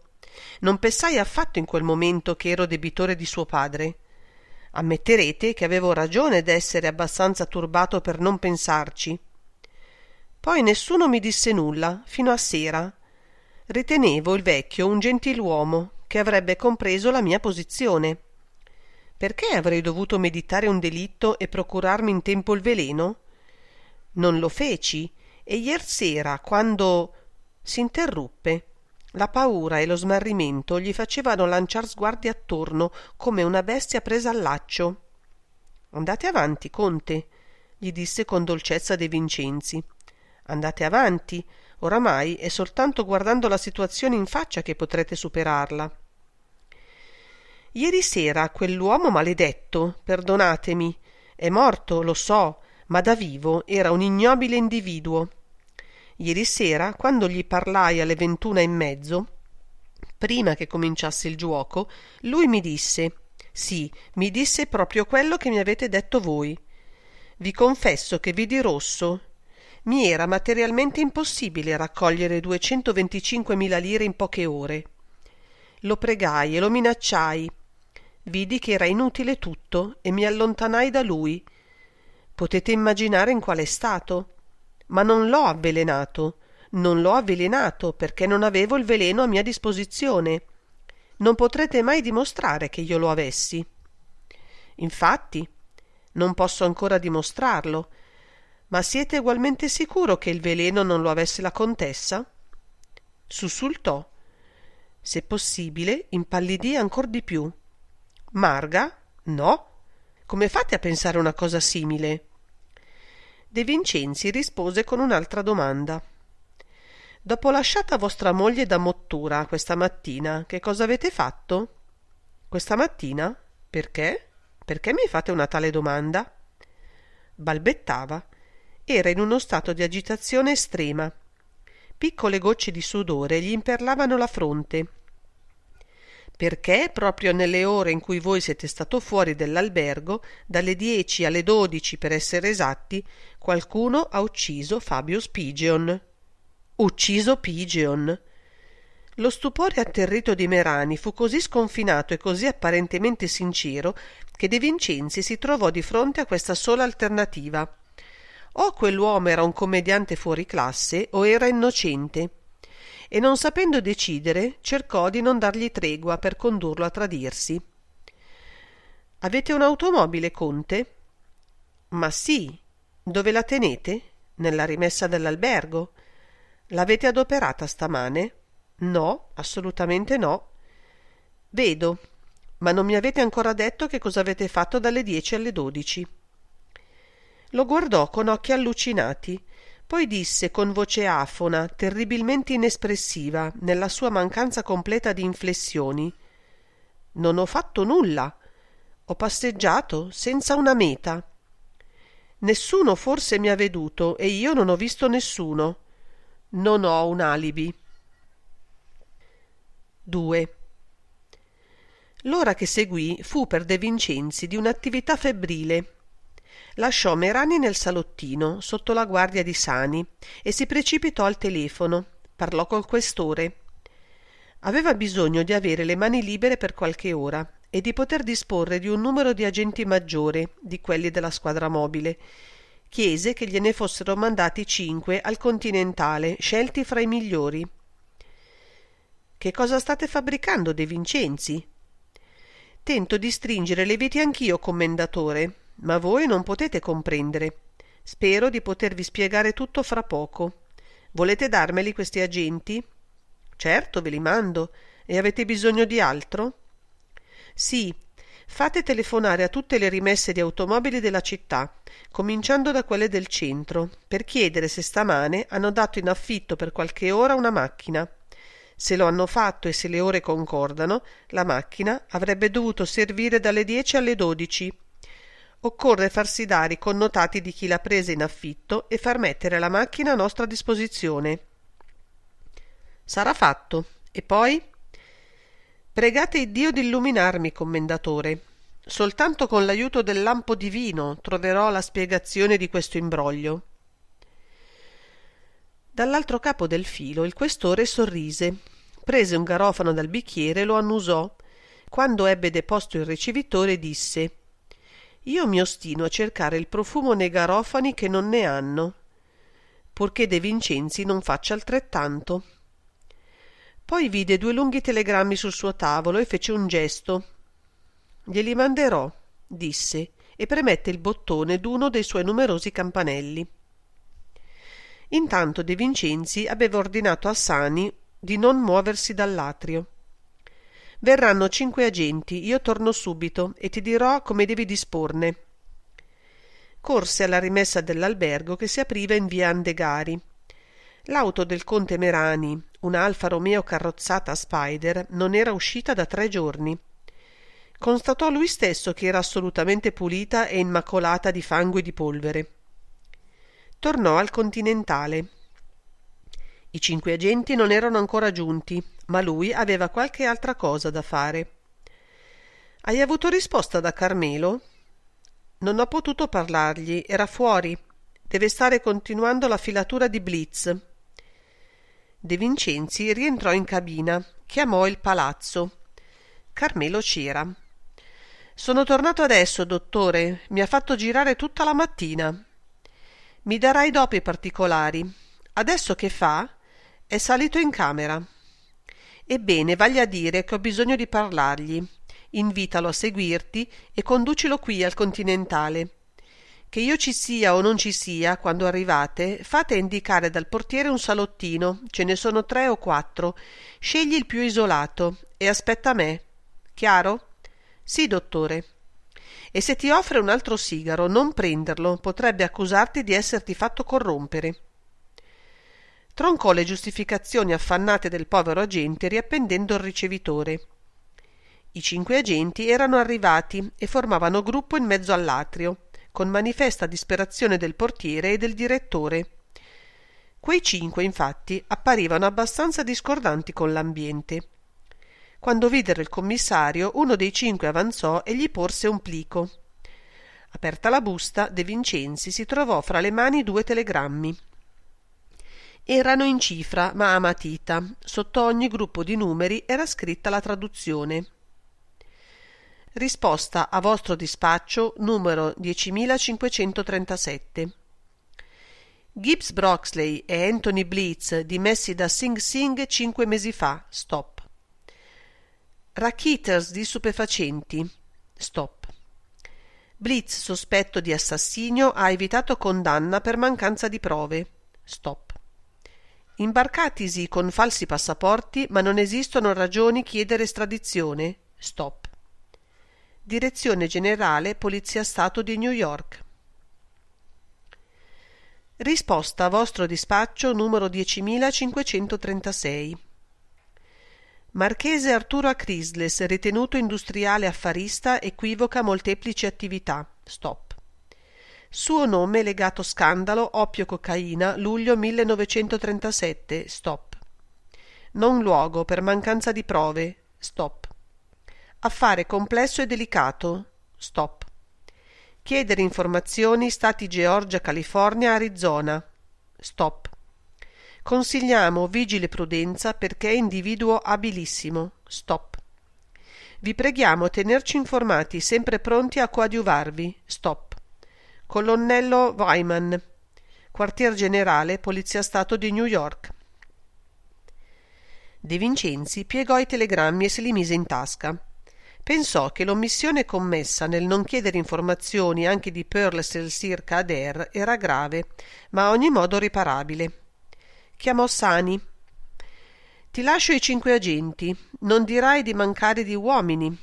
Desidero che il conte Merani, la contessa, Gibbs Broxley e Enrico Acrisles siano sorvegliati strettamente e continuamente. Inutile ricorrere a stratagemmi. Metti un agente a ognuno delle loro camere e falli seguire ovunque. Anzi, impedisci che escano dall'albergo. Se Broxley protesta, dichiaralo in arresto. È illegale, ma avremo sempre tempo di dire che si tratta di un errore. Tu dirai che non mi hai capito e io dirò che mi sono male spiegato. Tra poco sarà qui Blitz accompagnato da Carmelo. Fagli entrare in uno di quei salottini e lascia che vi rimangano. Carmelo sa quel che deve fare. Tu rimani col conte Merani e non abbandonarlo un minuto. Hai paura che fugga? Chiese Sani un po' ironico e un po' allarmato. Forse, ma non nel modo che credi tu. Stava già per uscire dall'albergo quando tornò indietro. Hai una lampadina tascabile? È già buio. Uno degli agenti gliela diede. 3. Il tassì di De Vincenzi andava a velocità ridotta, sobbalzando a ogni passo, affondando nelle buche, spinto dal motore e dalle bestemmie dell'autista. La nebbia era calata su San Siro e su Trenno e le tenebre con essa. La macchina procedeva a fari accesi. Finalmente davanti ai fanali si parò un'ombra nera. De Vincenzi scese. Dov'è il cadavere? 3 uomini con apparenti indubbi segni di assideramento lo piantonavano. È lì, commissario. È venuto il giudice istruttore col medico. Ha dato il nulla osta. Aspettavamo voi. Voleva dire: il cielo vi benedica, ce ne avete messo del tempo a venire. De Vincenzi diede un'occhiata al corpo. Il volto placido di Fabio Spigeon appariva placido ancora. Semmai, nei suoi occhi vitrei, si leggeva una grande sconfinata meraviglia. La pallottola della rivoltella doveva essere stata per lui una ben triste sorpresa. Lo hanno frugato? Ecco, commissario, il passaporto al nome di Pigeon, il portafoglio col denaro, altri oggetti. E poi nella fodera del cappello abbiamo trovato questa. Era una lettera. Non aveva voluto distruggerla, il buon Pigeon, perché senza dubbio meditava di continuare il ricatto, servendosi anche di quella missiva. Si era limitato a nascondersela sotto la fodera del cappello. 25.000 lire vi farebbero comodo, ma i piccioni debbono saper volare. Un amico. Questo qui non aveva saputo volare, ma neppure il suo assassino. Forse... Con la lampadina si mise a osservare il terreno. Impronte di ogni genere, naturalmente, e nessuna portava scritto il nome di colui che aveva fatta la festa all'americano. Ma De Vincenzi non cercava impronte di scarpe. Ispezionò la stradetta, risalendola e poi tornando fino al tassì fermo e oltre. Sì, un'auto era passata per di lì e aveva affondato le ruote nel terreno. Le impronte erano interrotte in più punti, cancellate o sformate da altre impronte posteriori, ma finalmente riuscì a trovarne un tratto abbastanza lungo, senza soluzione di continuità e perfettamente netto. La nebbia lo avvolgeva, l'umidità gli penetrava nelle ossa. Le ruote dell'auto erano lisce, unite. Una maledizione di ruote senza segni particolari. Ne trovò uno, tuttavia, una profonda intaccatura che nell'impronta risultava a rilievo e che si ripeteva 3 volte a uguale distanza per 3 giri della ruota. Quell'auto quindi aveva una delle sue 2 gomme di destra con un'intaccatura, una corrosione forse, abbastanza profonda. Si rialzò. Non rimaneva adesso che da trovare la macchina con quella gomma segnata. La lettiga è sul piazzale di San Siro che aspetta, commissario.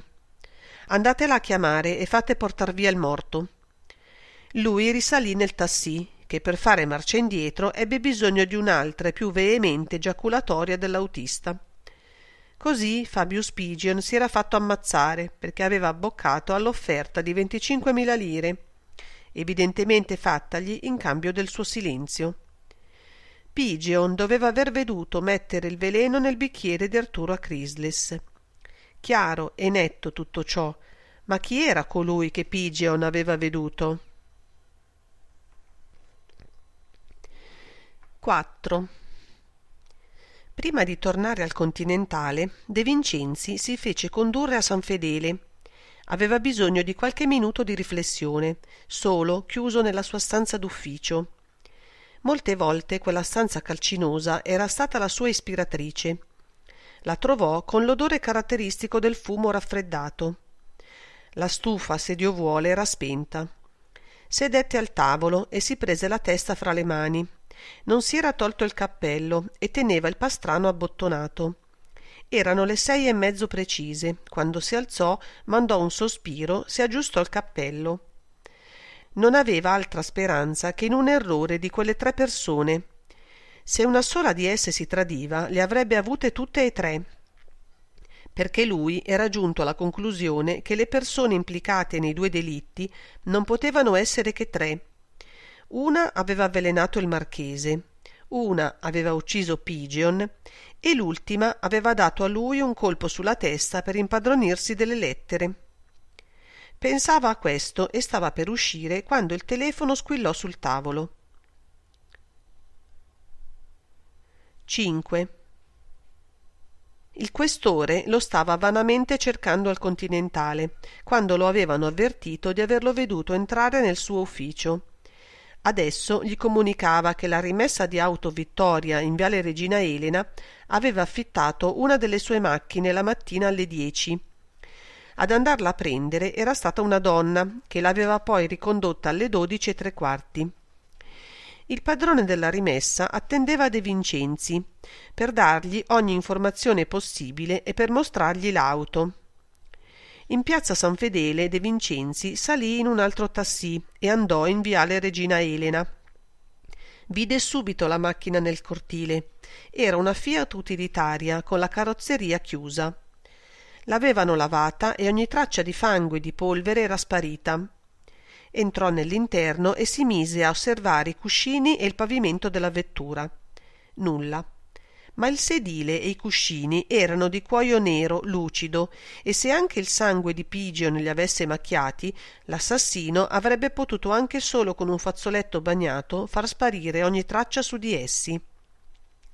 Dopo passò alle gomme. Fu tutto un lavoro. Dovettero alzare la macchina col cricco e lui fece girare lentamente le ruote, osservandone i copertoni centimetro per centimetro. Finalmente, sul copertone posteriore destro, trovò l'intaccatura. La gomma appariva profondamente corrosa per la lunghezza di una decina di centimetri. Nessun dubbio. Quella era la vettura con cui avevano condotto Fabius Pigeon a Trenno e dentro cui, con tutta probabilità, l'uomo era stato ucciso. Descrivetemi la donna che è venuta a prenderla in affitto. Il padrone della rimessa, un omettino magro e bilioso, col viso e le mani color verde rame e una barbettina da capra, rada e filamentosa, uscì dal suo sgabuzzino di vetro, nell'interno del secondo cortile coperto, e andò a mettersi davanti a De Vincenzi. «Mi sequestrate la macchina?» «Ho paura di sì. Per quanto possa anche darsi che il giudice istruttore faccia meno del sequestro, limitandosi a prendervi copertone. Tutto dipenderà da che cosa? Non vi riguarda, amico mio. Ditemi chi era, se lo potete, e com'era fatta la donna che è venuta a prendere la macchina». «Ecco i miei guadagni. Riesco a dare in affitto una macchina dopo una settimana che non si è visto un cane, e sissignore c'entra la questura. Ah, benedetto Iddio, c'è da farsi passar la voglia di stare al mondo». «Non fatevela passare, perché non ne vale la pena, e parlate, non ho tempo da perdere». Tra un lamento e un'imprecazione l'omettino disse che la donna doveva essere straniera. Parlava una lingua accidentata, un po' esprimendosi in francese e un po' in inglese.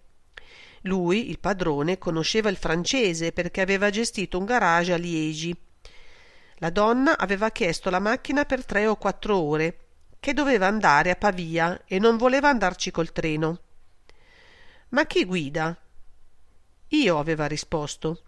Lui non la conosceva e le aveva chiesto un deposito di 500 lire e 200 lire per le 4 ore. La donna, cavato il denaro dalla borsetta, aveva atteso che avessero fatto il pieno di benzina e se n'era andata. Non era ancora alla 1 che la macchina, sempre guidata dalla stessa persona, aveva fatto ritorno all'ovile, assai infangata, ma insomma senza guasti. Lui aveva restituito il deposito e la donna era scomparsa. Qui tutto, e il commissario poteva benissimo tagliar la corda se aveva fretta.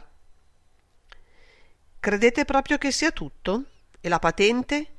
Vi siete fatto mostrare la patente per affidare un'auto così alla prima venuta?» «Ah, la patente! Dio mio, se dobbiamo badare a tutto non si mangia. Mi è capitato un lavoro e l'ho preso». «Sta bene, di questo parleremo a suo tempo. Era giovane, bionda, bruna. Com'era, insomma, questa straniera?» «Che so fare i ritratti io? Una donna era. Aveva un cappellino nero a campana che le copriva mezza faccia e portava gli occhiali, una pelliccia grigia di quelle che usano adesso. Ma giovane, bruna?» «Giovane, e chi lo sa? Vi ho detto che tra gli occhiali e il cappello non mostrava che il naso. Vecchia non era di certo, grassa neppure. Magra dunque, molto magra. Ma sant'Ambrogio, come faccio a dirvi quanti chili pesava? La pelliccia la faceva più grossa, indubbiamente, e quel che si vedeva del volto era piuttosto magro». Non gli cavò altro, ma si contentò.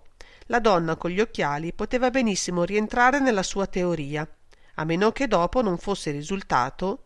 Bene, questo in parte era ancora affar suo. «Se la vedeste senza occhiali, senza pelliccia e senza cappello, la riconoscereste?» «Che ne so, fatemela vedere e ve lo dirò». De Vincenzi risalì in tassì e rimase qualche minuto assorto. L'autista, con la testa girata all'interno della macchina, lo guardava. «Dove?» «Ah sì, vai al Continentale». Quanti erano gli elementi che gli mancavano? Molti, e almeno 2 essenziali. Parte 11. La prima manche. 1. Agiva come se si fosse trattato di far le valigie per prendere un treno, che avesse dovuto partire fra un'ora, senza perdere un minuto, senza fare un movimento superfluo, senza dire una parola di troppo. «Fa presto e dimmi tutto». «C'è Carmelo con quel blitz nel salottino di angolo laggiù. Merani è rimasto dove lo hai lasciato. Gli sono sempre stato accanto. Non ha detto una parola e s'è fatto portare 3 caffè. Al quarto che voleva l'ho consigliato di non tentare un avvelenamento per caffeina. A Chrysler si trova nella sua camera. L'agente che lo sorveglia s'è messo a sedere davanti alla porta. Un altro agente è nel corridoio davanti alla 111. La contessa Merani si è chiusa dentro e non ha dato segno di vita. Che rimane? Ah sì, Broxley. Quello ha contemplato per un bel po' la gente che gli ho messo alle calcagna e poi ha ordinato al barman di portargli un liquore. È rimasto nel bar a bere. La gente si è seduto nel salone e non lo perde di vista. Bene. C'è Cruni con un fattorino degli espressi, eccolo laggiù. De Vincenzi cominciò dal fattorino. Naturalmente, a dargli la lettera da recapitare a Pigeon era stata una donna con un cappello nero a campana, gli occhiali di tartaruga, la pelliccia grigia. A che ora? Alle 9:30. Gli si era avvicinata e gli aveva consegnato la lettera e 5 lire, senza una parola. Lui aveva lasciato la bicicletta in consegna a un compagno. Per andare da Piazza del Duomo a Piazza della Scala, coi semafori, avrebbe fatto più presto a piedi. Ed era andato. De Vincenzi trasse da parte Cruni e gli diede qualche ordine sottovoce. Hai capito? Sì, dottore, li prendo tutti e due e li porto con me. Poi mi faccio indicare il bar. Il bar lo conosci? Voglio dire che spiegherò al direttore. Fa quel che vuoi, ma tra un'ora devi essere lì. Cruni afferrò per un braccio il fattorino e se lo trascinò fuori dall'albergo. De Vincenzi saliva già le scale, quasi di corsa. Numero 13, venerdì 13, coincidenze. Una camera a un letto, meno fastosa delle altre. Un baule, 3 valigie, roba di lusso. Si trattava di far passare tutta quella roba al vaglio di un esame minuzioso, ma doveva essere rapido l'esame. Non aveva tempo di far le cose con delicatezza, rimettendo tutto a posto, per non lasciar segni visibili. Se il dirizzone che aveva preso lo portava a battere il naso contro il muro, tanto peggio, si sarebbe rotto il naso. Una valigia, 2 valigie, nulla. Fuori la roba dal baule. Quante diavolo camicie di seta aveva quell'uomo? E neanche una Colt, e neanche un buco nell'acqua. Il primo della serie.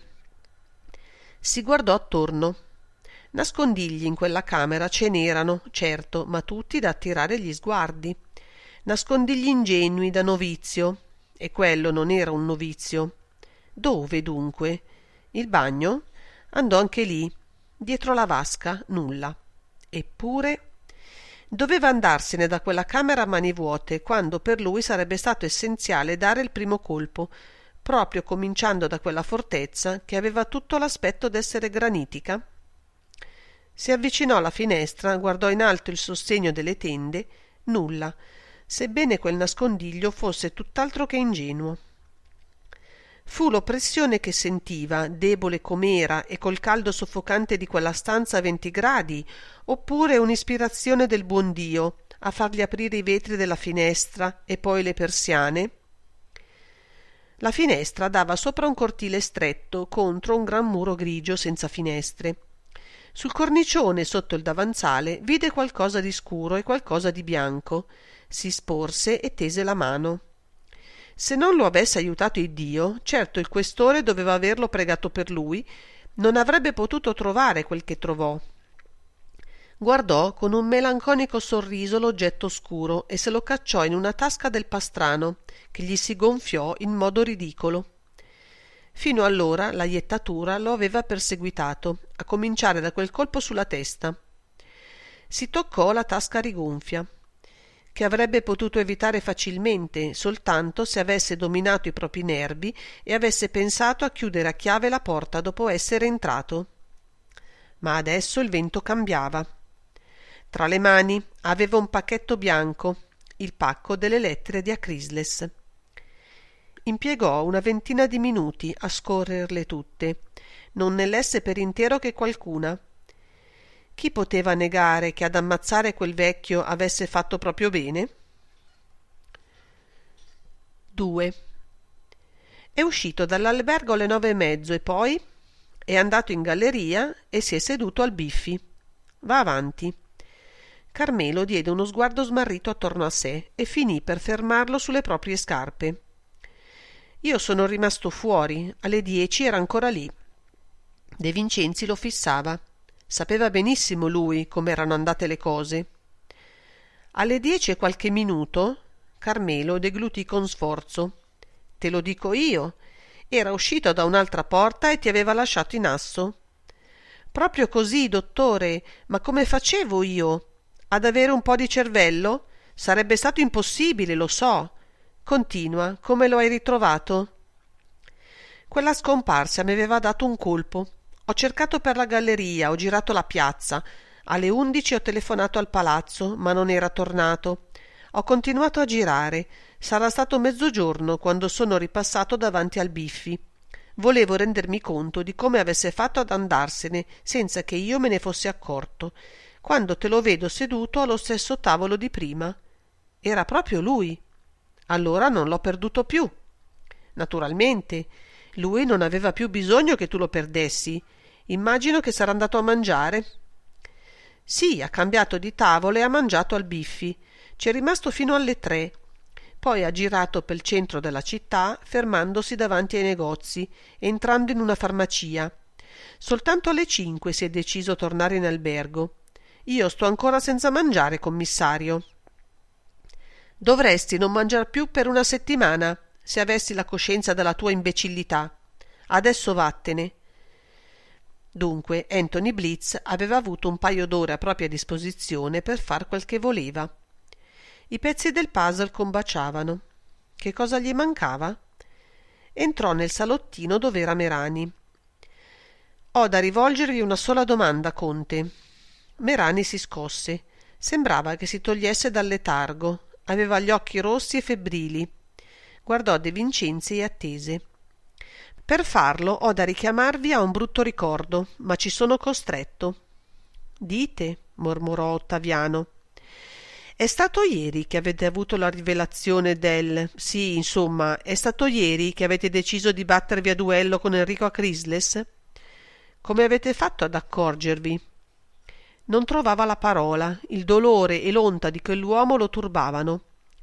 Fu Merani a continuare con voce fredda, fattasi a un tratto drammaticamente inespressiva. Ad accorgermi che mia moglie mi tradiva? Oh, nel modo con cui quasi tutti i mariti se ne accorgono. Una lettera anonima. Quando vi è giunta? Ieri mattina. L'avete ancora? L'ho stracciata, vedete? È come il mio alibi di stamattina. Non ce l'ho. Non importa. Che cosa diceva quella lettera? Ne ricordo le parole quasi esattamente. Vi piacerebbe, diceva, sorprendere vostra moglie col marchese Enrico Acrisles? Andate in via Morone numero 16 alle 5 di oggi pomeriggio. Era firmata. Un amico? Esclamò De Vincenzi. Sì, lo avete indovinato, perché tutte le lettere anonime sono firmate a quel modo, vero? E anche perché quell'amico manca assolutamente di varietà nelle sue epistole. E li avete sorpresi? No, io avevo lacerato la lettera, ma avevo preso nota dell'indirizzo su di un pezzo di carta. Mia moglie lo ha scoperto e ha capito che sapevo tutto. Allora ieri non è andata in via Morone. Questo me lo ha detto lei, dopo naturalmente. Io mi sono recato in via Morone e ho trovato Acrisles solo. È stato lo stesso.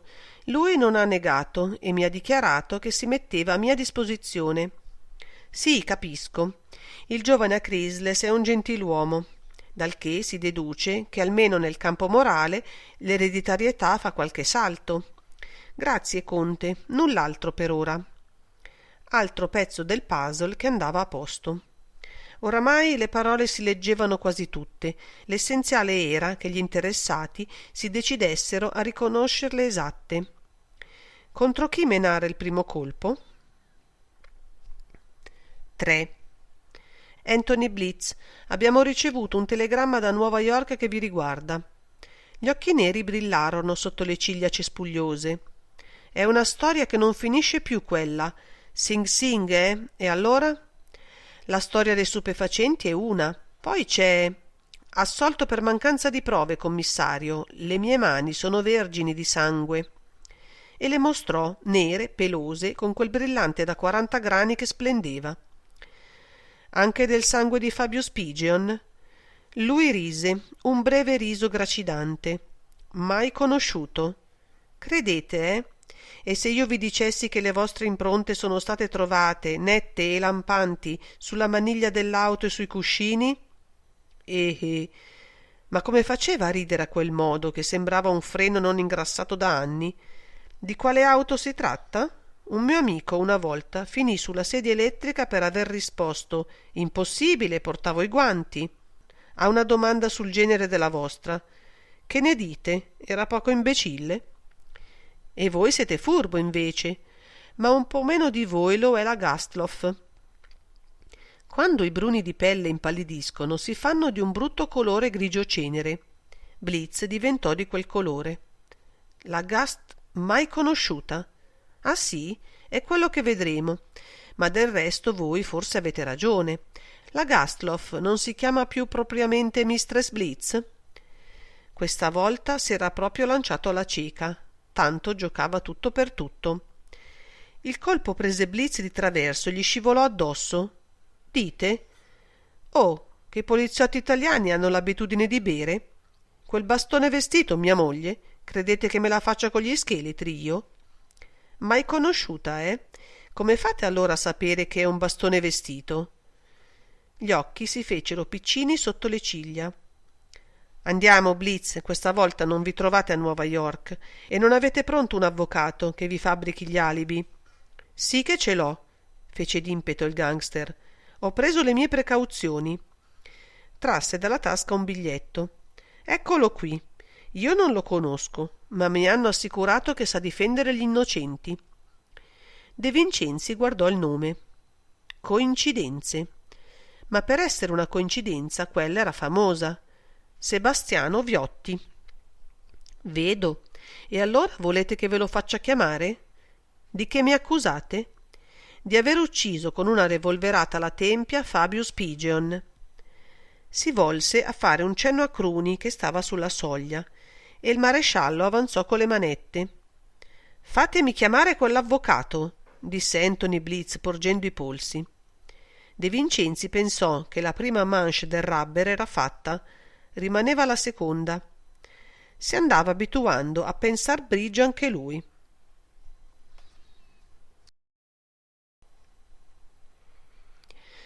Parte 12.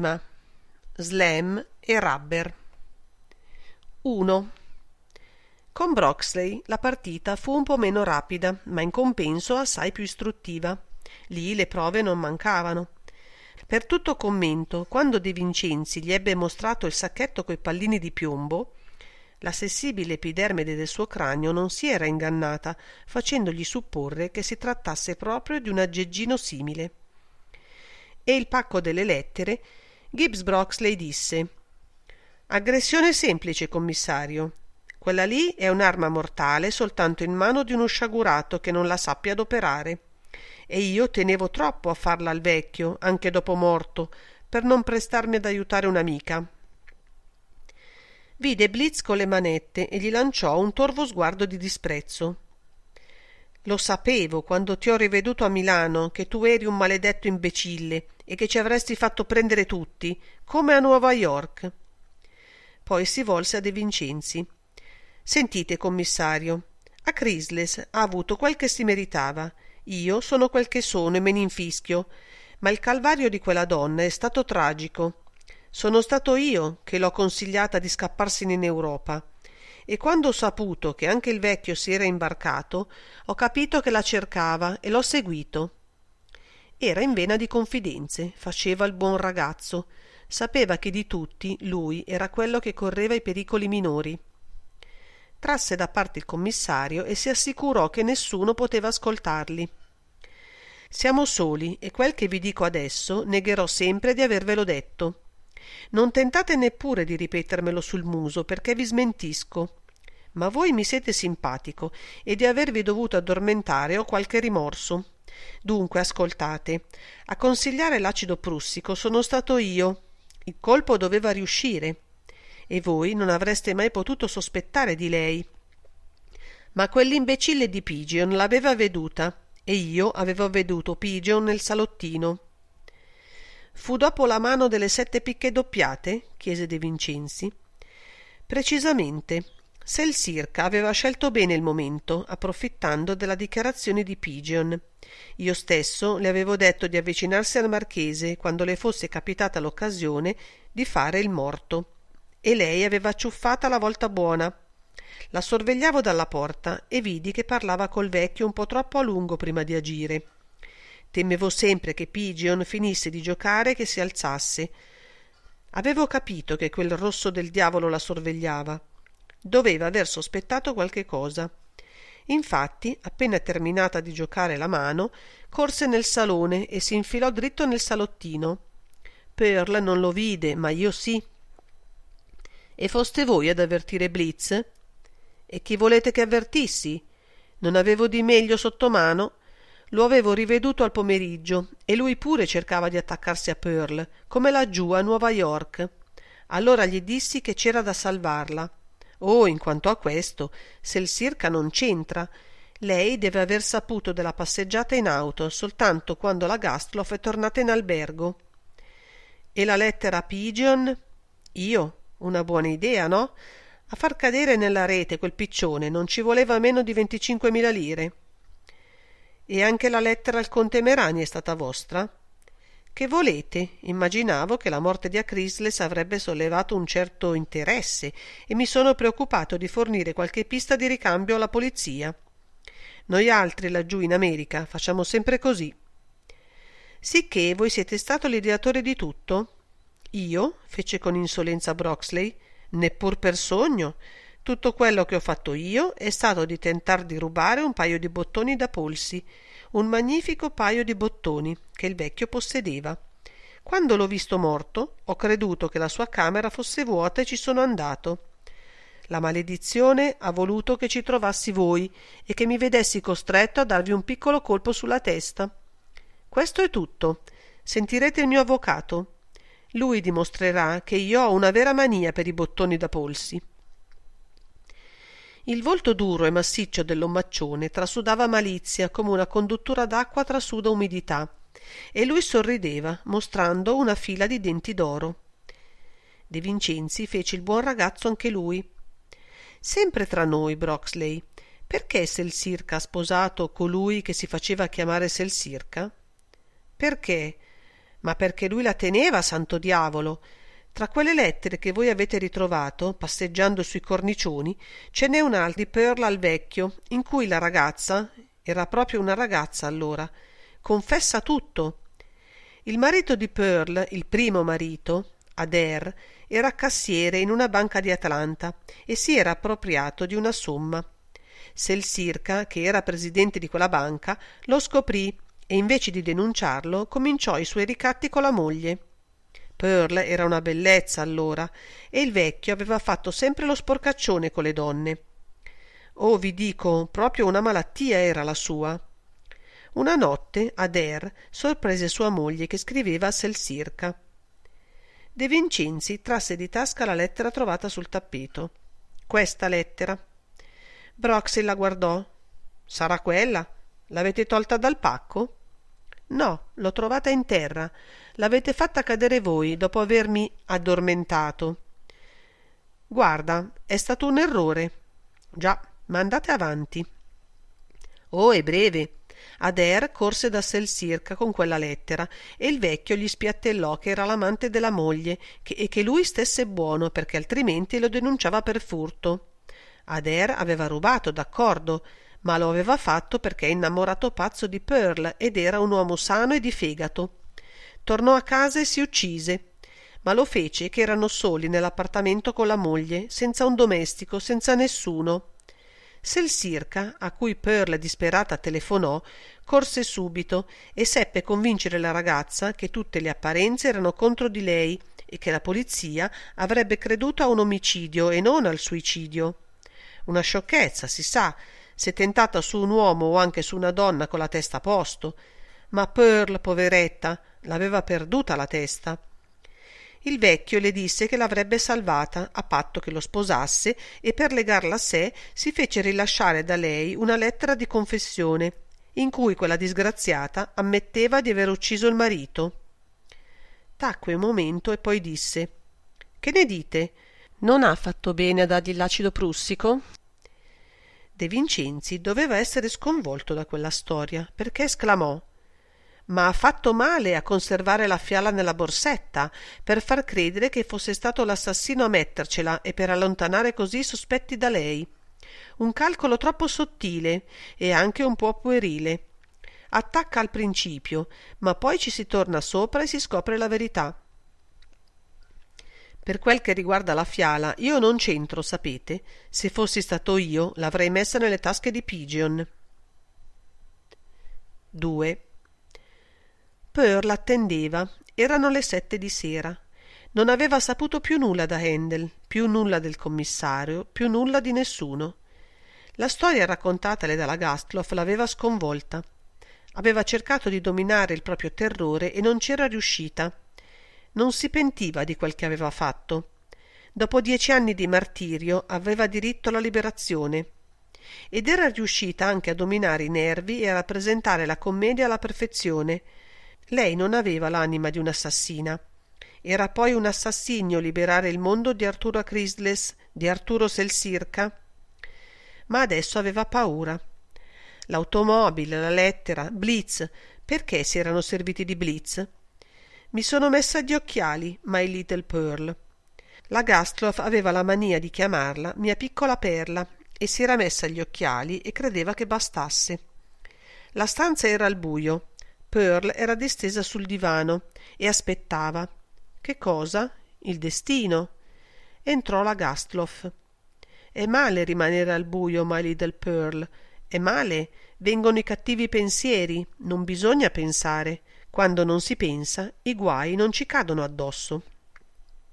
Lo diceva per rassicurarla, ma sapeva che, seduto sulla cassapanca del corridoio, c'era un uomo e che quell'uomo non si era mosso di lì un minuto, un solo minuto, da 6, da 7 ore. «Taci, Gastloff, e vattene». «No, my little, no, non ti lascio sola». «Allora siedi là in fondo e taci, e non accendere la luce». Poi chiese: «Che ora è?»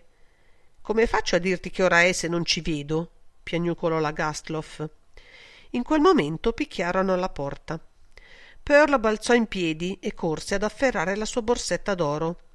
«Apri, Gastloff». La ragazza girò la maniglia e trasse un poco a sé il battente. Attraverso lo spiraglio vide un uomo.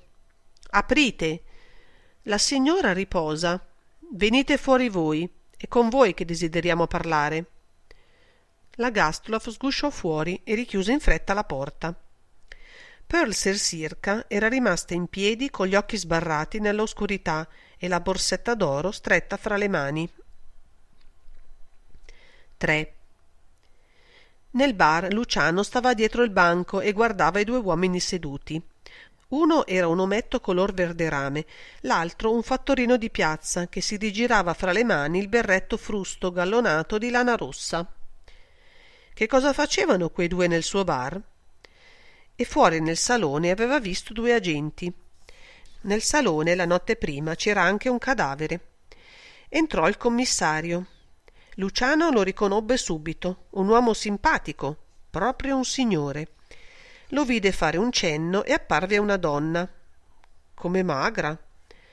O che si nutriva di spilli? «E lei?» disse l'ometto con la faccia color verde rame. «Non so, sì, mi pare», balbettò il fattorino, che aveva lasciato cadere in terra il berretto. La donna era pallida come un cencio e tremava tutta. «Va bene», disse il commissario e condusse la donna via con sé nel salone. «E adesso? Che cosa vogliono ancora?» blaterò l'ometto. «Dopo 7 giorni mi capita un cliente?» Luciano, per non sentirlo, si mise a batter lo shaker dei cocktails. 4. La borsetta d'oro era in terra. La scatola d'oro col rossetto e la cipria giaceva anch'essa poco distante, aperta, e la cipria si era sparsa sul tappeto. De Vincenzi non ebbe bisogno di fiutare per sentire odore di mandorle amare. Ma quante fiale aveva con sé e come aveva potuto procurarsele? Sul tavolo vide un foglio.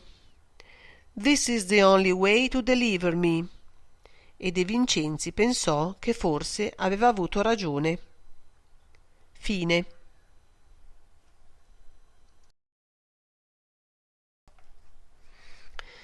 Appendice.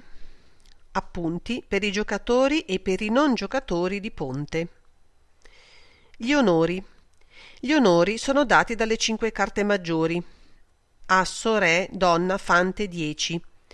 Giocando a colore, se si hanno in mano tutte e 5 queste carte, si segneranno 150 punti. Se se ne hanno 4, anche non in sequenza, si segneranno 100 punti. Giocando a senza atù, se si hanno 4 assi in mano, si segneranno 150 punti. Nel senza atù non esistono altri onori. Specchietto dei punti d'onore. Asso, re uguale 2 punti. Asso, donna, x uguale 1 punto e mezzo. Asso, fante, 10x uguale 1 punto e mezzo. Re, fante, 10, 9 uguale 1 punto e mezzo. Asso uguale 1 punto. Re, donna, x uguale 1 punto. Donna, fante, 10, 9 uguale 1 punto. Re, x uguale mezzo punto. Donna, fante, x uguale mezzo punto. Colori dichiarabili. Sono dichiarabili tutti i colori di 5 carte con almeno 2 onori e i colori di 4 carte con almeno 3 dei 4 onori massimi. I colori di 3 o 2 carte aventi l'asso sono dichiarabili solo in seguito a un forcing del compagno. Sono ripetibili durante il susseguirsi delle dichiarazioni solo i colori di almeno 5 carte con 3 dei 4 onori massimi o i colori di almeno 6 o più carte con 2 onori anche minimi. Per esempio, avendo re, fante, 9, 8, 6, 5, 4 di picche, si potrà aprire in picche e ripeterne la dichiarazione durante il gioco. Apertura a colore e senza atù. Per aprire a colore in prima manche occorrono almeno 2 punti e mezzo, per aprire in seconda almeno 3 punti. Per aprire a senza atù in prima occorrono almeno 4 punti e in seconda almeno 4 punti e mezzo. Questi punti debbono essere divisi in 3 colori e il quarto colore dovrà assolutamente avere almeno una ferma. Per esempio, re con una scartina, donna con 2 scartine oppure fante con 3 scartine. Si aprirà di un senza atù, per esempio, con le seguenti carte: picche, asso, donna, 9, 7, cuori, donna, 10, 5, quadri, re, donna, 4, fiori, asso, fante, 10. Seguendo questa regola nell'apertura a senza atù, si dà agio al compagno di poter parlare anche con solo mezzo punto e si è sicuri di raggiungere quasi sempre un contratto sufficiente a fare la manche. La dichiarazione quando si è segnati. Questa dichiarazione acquista un carattere speciale. È indispensabile aprire con un punteggio superiore al normale, poiché sappiamo come gli avversari non lascino mai giocare tranquillamente 1 o 2 a colore o a senza atù, se appena potranno difendere la manche con un minimo di rischio. La dichiarazione in difesa. La dichiarazione in difesa si può fare anche con un minimo di 1 punto e mezzo o con una distribuzione speciale di carte. Facendo tale dichiarazione occorre usare la massima prudenza e sapersi fermare a tempo, anche per non dare l'illusione al compagno di una forza di punteggio che invece non si possiede. A sua volta il compagno di chi fa la dichiarazione di difesa dovrà evitare di fare salti nella risposta, per le ragioni sue esposte, anche se possiede un forte punteggio. Cambiamento di colore. Quando il nostro compagno ha aperto in un colore e in seguito chiama un secondo colore, si dovrà sempre riportare la dichiarazione nel primo colore annunciato, a meno di avere un fortissimo aiuto nel secondo colore, oppure a meno che questo secondo colore venga ripetuto dal dichiarante. È noto infatti che ripetere un colore significa forza nello stesso. In questo caso aiuteremo il primo o il secondo colore dichiarato basandoci nel farlo sulla nostra distribuzione. Risposta all'apertura di colore. Il dichiarante apre a 1 di colore, il compagno risponde a 2 dello stesso colore. Questa risposta è segno di debolezza ed implica il possesso di un punto e mezzo distribuito come segue: 3 scartine in atù e un punto e mezzo come a côté degli altri colori, oppure mezzo punto in atù, donna XX e un punto a côté. Dichiarare invece un altro colore sull'apertura del compagno significa forza nel colore che si dichiara: 5 carte con un punto d'onori e 4 carte con un punto e mezzo d'onori, e un complesso totale mai inferiore ai 2 punti. Rispondere con un senza tu sull'apertura di 1 a colore del compagno significa un punteggio complessivo da 1,5 a 2 punti e mezzo distribuiti in almeno 3 colori. Esempio: picche, donna 9-6, cuori 10-8-7, quadri, re fante 10-3, fiori, donna fante 5. Per fare un salto sulla dichiarazione o in un colore proprio o in uno dei colori chiamati dal compagno si deve avere una speciale distribuzione. Esempio: una sesta di asso re o un punteggio elevato, sempre però con l'obbligo di aiuto nel colore dichiarato dal compagno. Risposta all'apertura di senza a tu.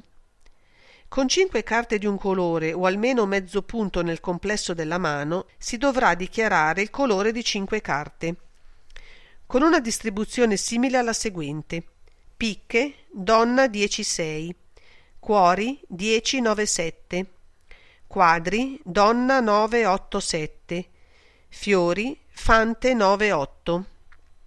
Si risponderà con 2 senza tu, il che indica la forza di un punto o un punto e mezzo distribuiti in almeno 3 colori, avendo un colore pieno, per esempio asso re, quinti o sesti. Con un complesso di almeno 2 punti si farà un salto, dichiarando 3 del colore pieno. Convenzione Culbertson dei 4-5 senza tu. Dato un forcing del compagno o in seguito a un complesso di dichiarazioni che ci svelino la forza della nostra mano, si dichiareranno 4 senza a tu, nel caso che si sia in possesso di 3 assi o di 2 assi e un re. Si dichiareranno invece 5 senza a tu nel caso che si sia in possesso di 4 assi o di 3 assi e un re. Questa convenzione ci permette di giungere allo slam senza svelare agli avversari la posizione dei nostri punti. Chicane, singleton, doubleton. In un contratto a colore, se il morto ha una chicane, un singleton o un doubleton e una o 2 sole atù di aiuto, ciò trasforma in debolezza la forza apparente della chicane del singleton e specialmente del doubleton. Queste 3 speciali distribuzioni acquistano invece il carattere di una forza assoluta quando il nostro compagno sia partito di 3 a colore o quando il morto abbia almeno 3 o 4 carte in atù. In questi 2 casi noi possiamo considerare la chicane come un punto e il singleton e il doubleton come mezzo punto. La chicane, il singleton e il doubleton sono invece sempre una forza in mano a chi gioca il contratto. Forza assoluta se il colore è poi molto forte o lungo. Non giocare mai un contratto a senza tu con una di queste 3 distribuzioni, a meno che il colore in cui si è chicane, singleton o doubleton sia stato dichiarato dal compagno e quindi ripetuto. Impasse e doppio impasse. L'impasse si fa sempre partendo dalla debolezza. Per esempio, se il morto ha donna 5-2 di picche e il dichiarante ha asso fante 10x, si partirà di donna dal morto, che è la debolezza del colore, per fare l'impasse al re sulla mano, che è la forza del colore. Gli impasse si debbono sempre fare soltanto se necessari al raggiungimento del contratto. Sono inutili e pericolosi quando il contratto è raggiungibile anche senza l'impasse. Queste regole valgono anche per i doppi impasse. Le fourche. Le carte acquistano al bridge un valore diverso a secondo della loro posizione. Infatti, avendo una fourche in un dato colore, essa sarà una forza assoluta. Se la dichiarazione in quel colore viene dall'avversario alla nostra destra, Diverrà invece una debolezza o una forza minima se la dichiarazione sarà stata fatta dall'avversario alla nostra sinistra. Sul valore che acquistano o perdono le fourche sono spesse volte basati i raddoppi. È quindi chiaro che le dichiarazioni della difesa possono modificare il punteggio d'apertura, se questo punteggio è basato anche su una o più fourche. Il doppio informativo. Quando uno degli avversari ha aperto il giuoco e noi abbiamo in mano un minimo di 3 o 4 punti, useremo il doppio informativo. Questo doppio si chiama punto informativo perché serve ad informare il compagno della nostra effettiva forza di punteggio. Infatti, riportandoci alla regola della dichiarazione in difesa, se il nostro compagno dichiarasse un cuori sull'apertura di un quadro dell'avversario, noi non potremmo sapere se egli ha un punteggio reale o se la sua è esclusivamente una dichiarazione di difesa. Per questo, e giustamente, noi passeremmo anche con un punto e mezzo. Dando il doppio informativo, invece, il compagno è obbligato a dichiarare il suo colore più forte, anche avendo complessivamente solo un punto. Si potrà passare sul doppio informativo del nostro compagno soltanto se l'avversario alla nostra destra avrà parlato dopo il doppio. Non dimenticare mai che il doppio informativo si può dare solo dopo la dichiarazione di un colore. Il doppio punitivo.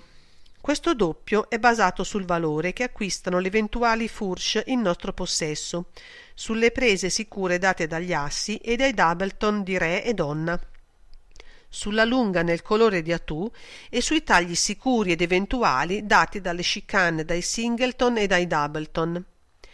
Il doppio punitivo va basato sul numero delle nostre prese sicure, più una che si può considerare in mano al compagno. L'apertore e il suo compagno dovranno cercare di far salire gli avversari che avranno parlato in difesa, quando potranno prevedere l'utilità e la sicurezza di un doppio fruttifero sia per la forza complessiva del punteggio, sia nel caso in cui si abbia una lunga nel colore scelto dagli avversari come atout. Il raddoppio. Lo si deve usare con la massima cautela ed è pericoloso in confronto al minimo dei benefici che può apportare. Si darà il ridoppio solo quando si potrà avere l'assoluta certezza che il doppio punitivo degli avversari è basato su prese di un colore di cui noi siamo chicane o singleton e quando la nostra distribuzione abbia un carattere del tutto speciale. Convenzione per l'apertura di 2 fiori. Si parte da 2 fiori con un punteggio minimo di 5 punti e mezzo o con una distribuzione equivalente a tale punteggio. Le risposte del compagno saranno le seguenti: 2 quadri, non avendo nulla o mezzo punto al massimo, 2 cuori con un punto, 2 picche con un punto e mezzo, 2 senza atout con 2 punti, 3 fiori con 3 punti e mezzo. Dopo una di queste risposte avute dal compagno, l'apertore dichiarerà il suo colore forte e a sua volta il compagno dirà il colore in cui possiede il punto o i punti, anche se questo colore è di sole 2 o 3 carte. A questo punto e per tutto il seguito le dichiarazioni riprenderanno il loro aspetto normale. Partenza di 2 e 3 a colore. Giocando con la convenzione dei 2 fiori si avrà il vantaggio di poter partire da 2 a colore. Tale partenza è la più forte dichiarazione che si possa fare dopo quella dei 2 fiori. Essa implica il possesso di un colore di 5 carte con almeno 4 onori e un complesso dai 3,5 ai 5 punti.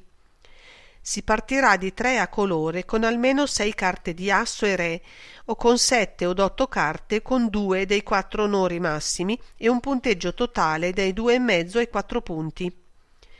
Notiamo quindi come la partenza di 3 a colori significa quasi esclusivamente una lunghissima a colore, senza molta forza nel punteggio totale. Si cerchi di evitare il più possibile la partenza di 2 senza atout. La si userà solo quando, essendo segnati di 30 o 40 punti, si abbia il timore che il compagno passi sull'apertura di un senza atout. L'avversario apre di 1 a colore. Il nostro compagno chiama 2 dello stesso colore, che significa anzitutto un forcing assoluto con il minimo dai 3,5 ai 5 punti, con un colore pieno di almeno 5 carte con 3 dei 4 onori. massimi e di obbligo nessuna carta perdente nel colore che si è sopra dichiarato. Lo scarto. Vi sono due tipi di scarto: lo scarto di rifiuto, che si opera con le carte dal 2 al 5 e che significa come si desideri che non venga giocato il colore in cui si fa detto scarto, e lo scarto di chiamata, che si fa con le carte dal 6 in su e che significa invece come si desideri che il nostro compagno esca in quel colore non appena gliene sia data la possibilità.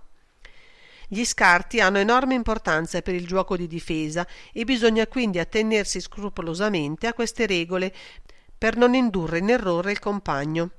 Fare quindi sempre molta attenzione agli scarti degli avversari, i quali, chiamando i colori o rifiutandoli, possono darci preziose informazioni per eventuali impasse. Le uscite. Quando il compagno ha dichiarato un colore, si esce con la carta più alta di quel colore e se il compagno non prende, si continua sempre giocando la carta più alta in nostre mani. Così, tornando in mano con eventuali altre riprese, si dovrà sempre rigiocare in quel colore, a meno che durante il gioco il nostro compagno ci abbia chiamati in altri colori o si sia constatato in mano al dichiarante una qualche altra debolezza. Nelle uscite al buio non si esce mai in un colore, in fourche, né sotto il re. In caso di Doubleton, re donna, donna fante, fante 10, 10-9, accompagnati da una o due scartine, si esce sempre con la carta maggiore. Fa eccezione a questa regola il Doubleton di asso e re, in cui si esce di re, avendo ad esempio donna terza o fante quarto o 10 quarto, si esce solitamente con la carta più bassa di una di queste combinazioni. Quando il nostro compagno ha aperto la dichiarazione con un senza tu e gli avversari giocano un contratto a colore, si esce solitamente con la carta più alta che si ha in mano, a meno che questa carta corrisponda alla tu che si gioca. In singleton è quasi sempre una buona uscita, a meno che non corrisponda a un colore chiamato 2 volte dagli avversari. Quando dobbiamo tornare al colore dell'uscita del compagno, dovremo sempre giocare la carta più alta di quel colore. Così nell'uscita si dovrà sempre coprire con la nostra carta più alta per cercare di liberare il colore al compagno. Giocando a senza a tu si esce dalla quarta o quinta carta in ordine decrescente del gioco più lungo, a meno che il compagno non abbia chiamato un colore. In questo caso si segue la regola dell'uscita a colore. Giocando a colore è una buona uscita nel caso si abbia asso e scartina in un colore non chiamato dagli avversari. Uscire di asso e poi di scartina nella speranza che il nostro compagno possa avere il re e farci quindi tagliare il terzo giro di colore. Regole generali. A destra del morto giocare nel forte, a sinistra nel debole. Tanto nel gioco a colore quanto in quello a senza a tu, cercare sempre di liberare le lunghe quando si è attivi, cercare invece in tutti i modi di impedirlo quando si è in difesa.